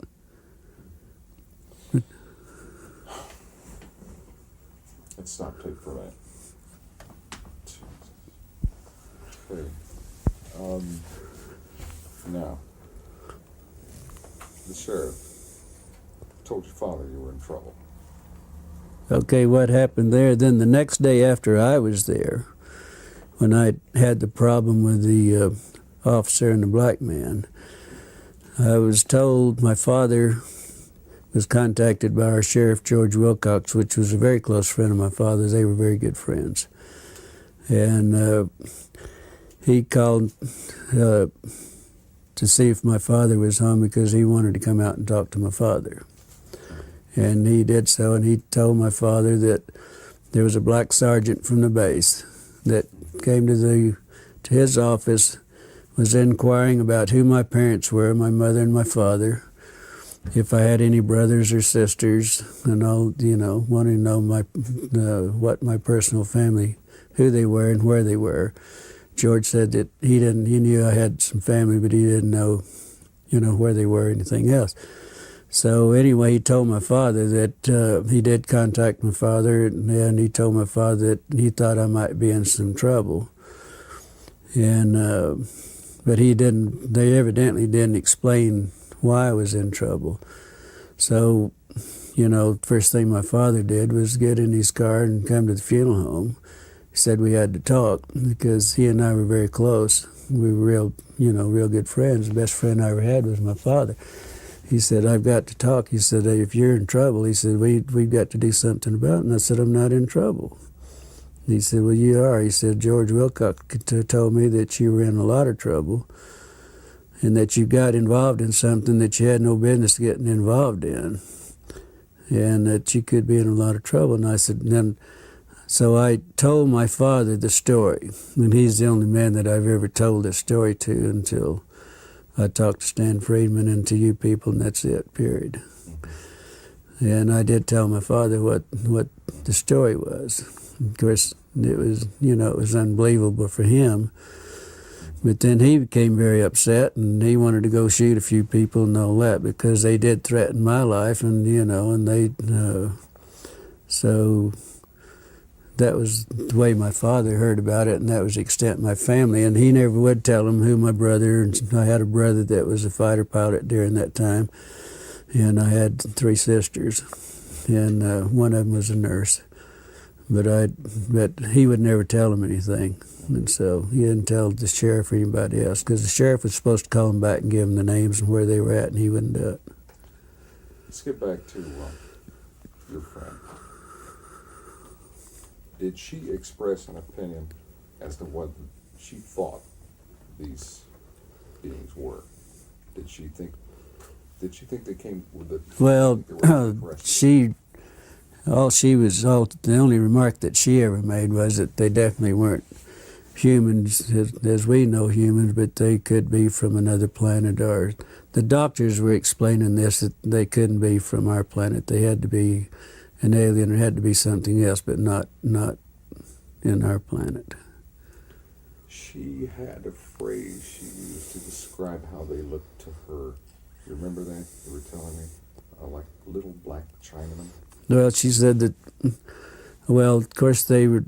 First thing she said, they were black. They were just as black as they could be, but probably laying out in the elements in July in Roswell with 105 to 110 temperature every day and 80 degrees or so at night. I mean, that wouldn't be uncommon, because we picked up a lot of sheep herders of people that have been found dead that's laying in the desert, for days and bitten by rattlesnakes or whatever. and they do turn, as black as they can. And I know exactly what they were talking about because, with the smell and the odor being so drastic, because this is a very unpleasant situation, And Let's talk about their eyes. How did she describe their eyes? well, she said that, of course, their eyes were set back into the skull. Oh, and it was a remarkable, I thought it was interesting also that she said their skulls, the doctor said their skull bone structure wasn't like ours. It wasn't actually a bone. It was probably a real heavy cartilage. It looked more or less like a newborn baby. The skull was very pliable. You could mash on the skull and it would, it would give. And so the bone structure, bones not like our bones, it was our skull and everything. What about the bones in the hands and arms? He said very fine, very delicate. The arm bones, like the radial and the ulnar and in the arm, that was so fine that he doubted if they could lift. She said they doubt if anyone at that size and the arms at that could lift 50 pounds on the earth or anywhere else. They doubted they had that strength. But she said the one that hadn't been mutilated to a great extent, it reminded him of a real small ancient Chinese person, no hair at all, and very, very delicate skin. In fact, he said the skin would look like they could almost see through it, almost transparent. Why don't you give me a paragraph on the ears and the nostrils? Well, the ears, like I think I stated to you, that the ears, there was a couple of small orifices, one on top of the other, with two little lobe flaps, one over the other.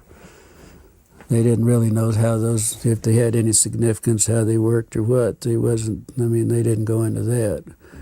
The nose was only a couple of very small orifices, holes right there, just above the lip line. But it had, there wasn't anything covering it. And it was just like two small indentations there, and that was it. Said it was very unusual.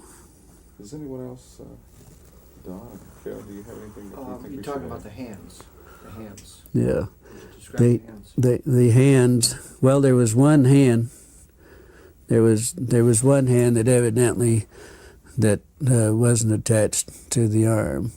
And she said that where she got sick and left the room was that this doctor had the long forceps and picked the hand up and turned it over. And that's when they noticed. Now, there wasn't any thumb. None of the bodies had any thumbs or anything. They were just long, very fine, very delicate fingers, no fingernails. But right at the tip of each finger, it looked like there was a pad.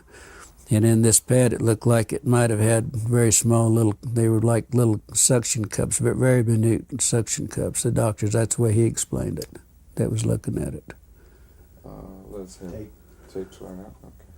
We need to get the arm as well. Okay, yes, the arm. Goes with that. We need to go about the arm. Really? In the magazine we publish, and with the pads at the tips of the fingers. Maybe you can get it. Can you get a copy of them? I can send you a copy. I'd be happy to. It's amazing. It all fits together. That's the And they thing. would It not just have fits known together. about. Obviously, they wouldn't know about your information. Yeah, well, see, I've never discussed this with anyone. My father was the only person I really ever discussed this. I didn't discuss it at the funeral home or anything else. I never discussed it with any of my family, period. I never have until I met Stan Freeman 2 years ago. It's the first time I ever discussed it. Would you have an interest in some dubs of testimony that we get from other people here? I'd be happy to. Oh, I'd love to, yeah, but I'd love to. I'd like to have a tape of mine also, if you don't, Maybe we can send you two, one for each hand. My daughter said if I want a tape of this and I want to keep it, and I want it in the family, but. We'll make you up.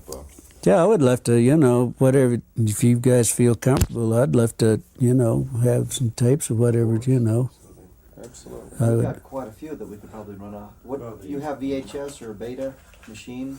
Tape? I'll see to it that we get some dubs of other people's interviews. I just go to Kmart or wherever and buy the... I think we have the tape going now. Why don't we start with the... Well, he talked about the hand, so for continuity, it might be good to go to the Oh, arms. this will all be edited anyway, but we can start wherever you like. You want to go with the, let's start with the arms, okay? Anytime. Oh, we don't, forget the camera. Seeing if he was ready. It's not there. It's not there. That's all right. But you were asking me to describe the arms, and this was another thing that the lieutenant brought out, that it was very the difference between theirs and ours, that from the wrist to the first joint here, that it was probably 1.5 times longer than the top part up here. It was very odd looking. It was very odd, she said. And the very small arms, very small. Bone structure? Bone structure, of course I asked her about the bones because we were talking about the wrist bones and everything, and she said it was very similar to ours, but the bones were so small that their bones probably wasn't in the arms, wasn't any larger than my finger. Wow. So. Okay, now give me 2 or 3 sentences on how they were dressed. If they were dressed. We never mentioned it. Exactly. Never talked about the dress. Did she say anything about the sex, or was she able to determine? She said she really never, she was so sick and everything that it never even entered her mind. So that was it. I guess not. No way to determine the sex of the beings then. Well, it wasn't discussed with her. It probably was, but she, like she said, I was so ill and so horrified that I don't, she said, she sat up all night and she knew I was going to be real concerned, knew I was going to be on what happened, she knew that I got in trouble, probably. And she drew that, she sat up and made little notes on the back of these little prescription pads. And that's what, she had her notes made out, and that's what we discussed, particularly what she had. I was very interested in that you had kept so many records of the incident and pertaining to everything that you know regarding the UFO correction. And you kept them in the, there at Ballard's, and then later they disappeared. Yeah. Could you give us a well, I was really in charge of all the military contracts. I did all the bids and everything and really took care of all the contracts myself. And that was one of my duties at the funeral home, to take care of the military. And I had a file on everything that ever happened at Walker Air Base, like Bob Hope and some of the big orchestras, and everybody'd come and have the big parties and everything in the hangars, I attended, but I would also have pictures and everything. I had a personal file that I kept, and I kept everything in this file that pertained that I attended or whatever. And this is where I put the diagrams and the notes that she gave me was in my personal file. Well, then the Ballard Funeral Home sold at a later date, several years later, that it sold. And the people that bought the funeral home, these were files they were the old files that they kept in the basement down in the furnace room. And they had I had all the military files together in one filing cabinet, everything that happened at the base and everything. We also had the contract at Fort Sumner Air Base. They had a glider base there, and also fighter pilot training there, and the P-47s and 51s and so on. And so I had all the files. Everything was one filing cabinet, was strictly all military. And that's where I had all this filed away. I had all this filed away. I even had the newspaper that Walter Haught, the headlines and all this. The next day I had all that in these files. And what interests me is that out of all these files, all these different topics, only one was missing when you went to look for it, and that was the one pertaining to this. Yeah. Can you review that for us? Well, no, there were some of the other files were missing also, not just my own file, but my file was in the same, all my file was gone. But there was also some files, they had really actually had destroyed most of the files that were pertaining after a certain years. They just gotten rid of them. And they told the manager of the funeral home, that's the manager there named Raymond Otero, also told me that he knew my file was there, Joe Lucas, that was manager at that time, knew my files were there. And he and I'd had some personal problems, and he said, get rid of his damn files. We don't want anything that remind us of him. And that's where the files went, really. There was some discussion about how to preserve the bodies. Right. Dry ice and that sort of thing, and you kind of addressed where they got the ice and things. Then the mortuary officer, what would you do if you had to ship one out? And but you couldn't do anything to it. I mean, that you couldn't, do any treatments or anything. What would you do?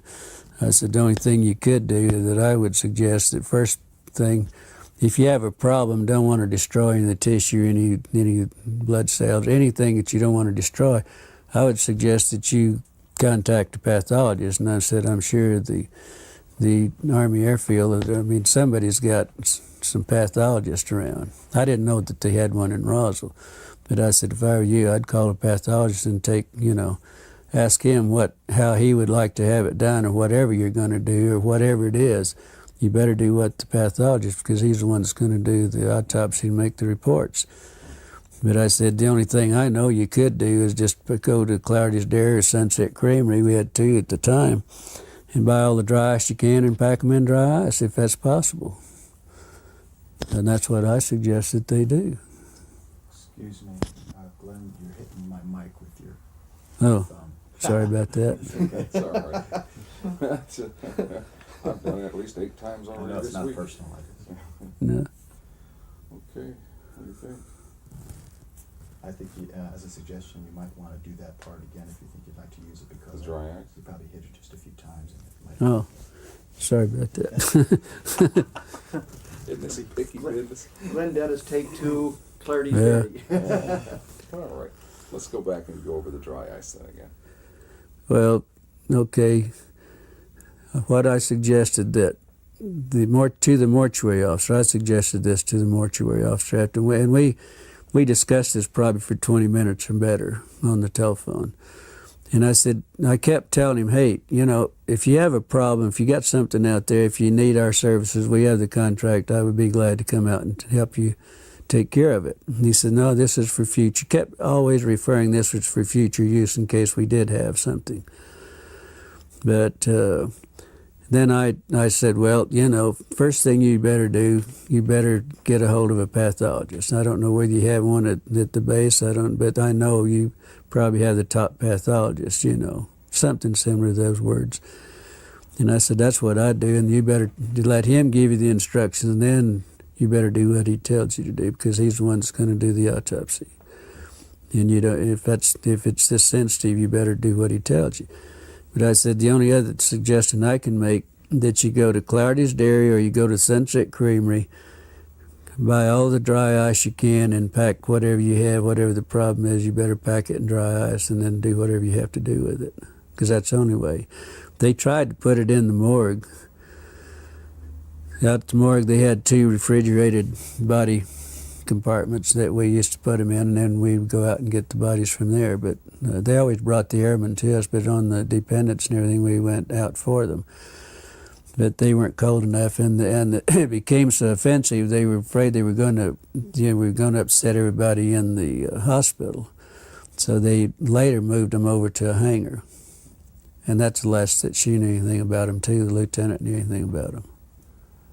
But she didn't know how they moved it or anything about it, but they were taken to a hangar. Because the odor was so offensive, they couldn't, like they said, it was upsetting everything. That's great. So. Fantastic. Yeah. Did she ever tell you where she thought or where she was told the bodies went from Roswell? I'm sorry? Where the bodies went from Roswell? Did you know where they were shipped out? Did you know where they went? She didn't know. She never told me. She never mentioned any suggestion whatsoever. She just said that the last she heard, they were in a hangar, and that's all she knows.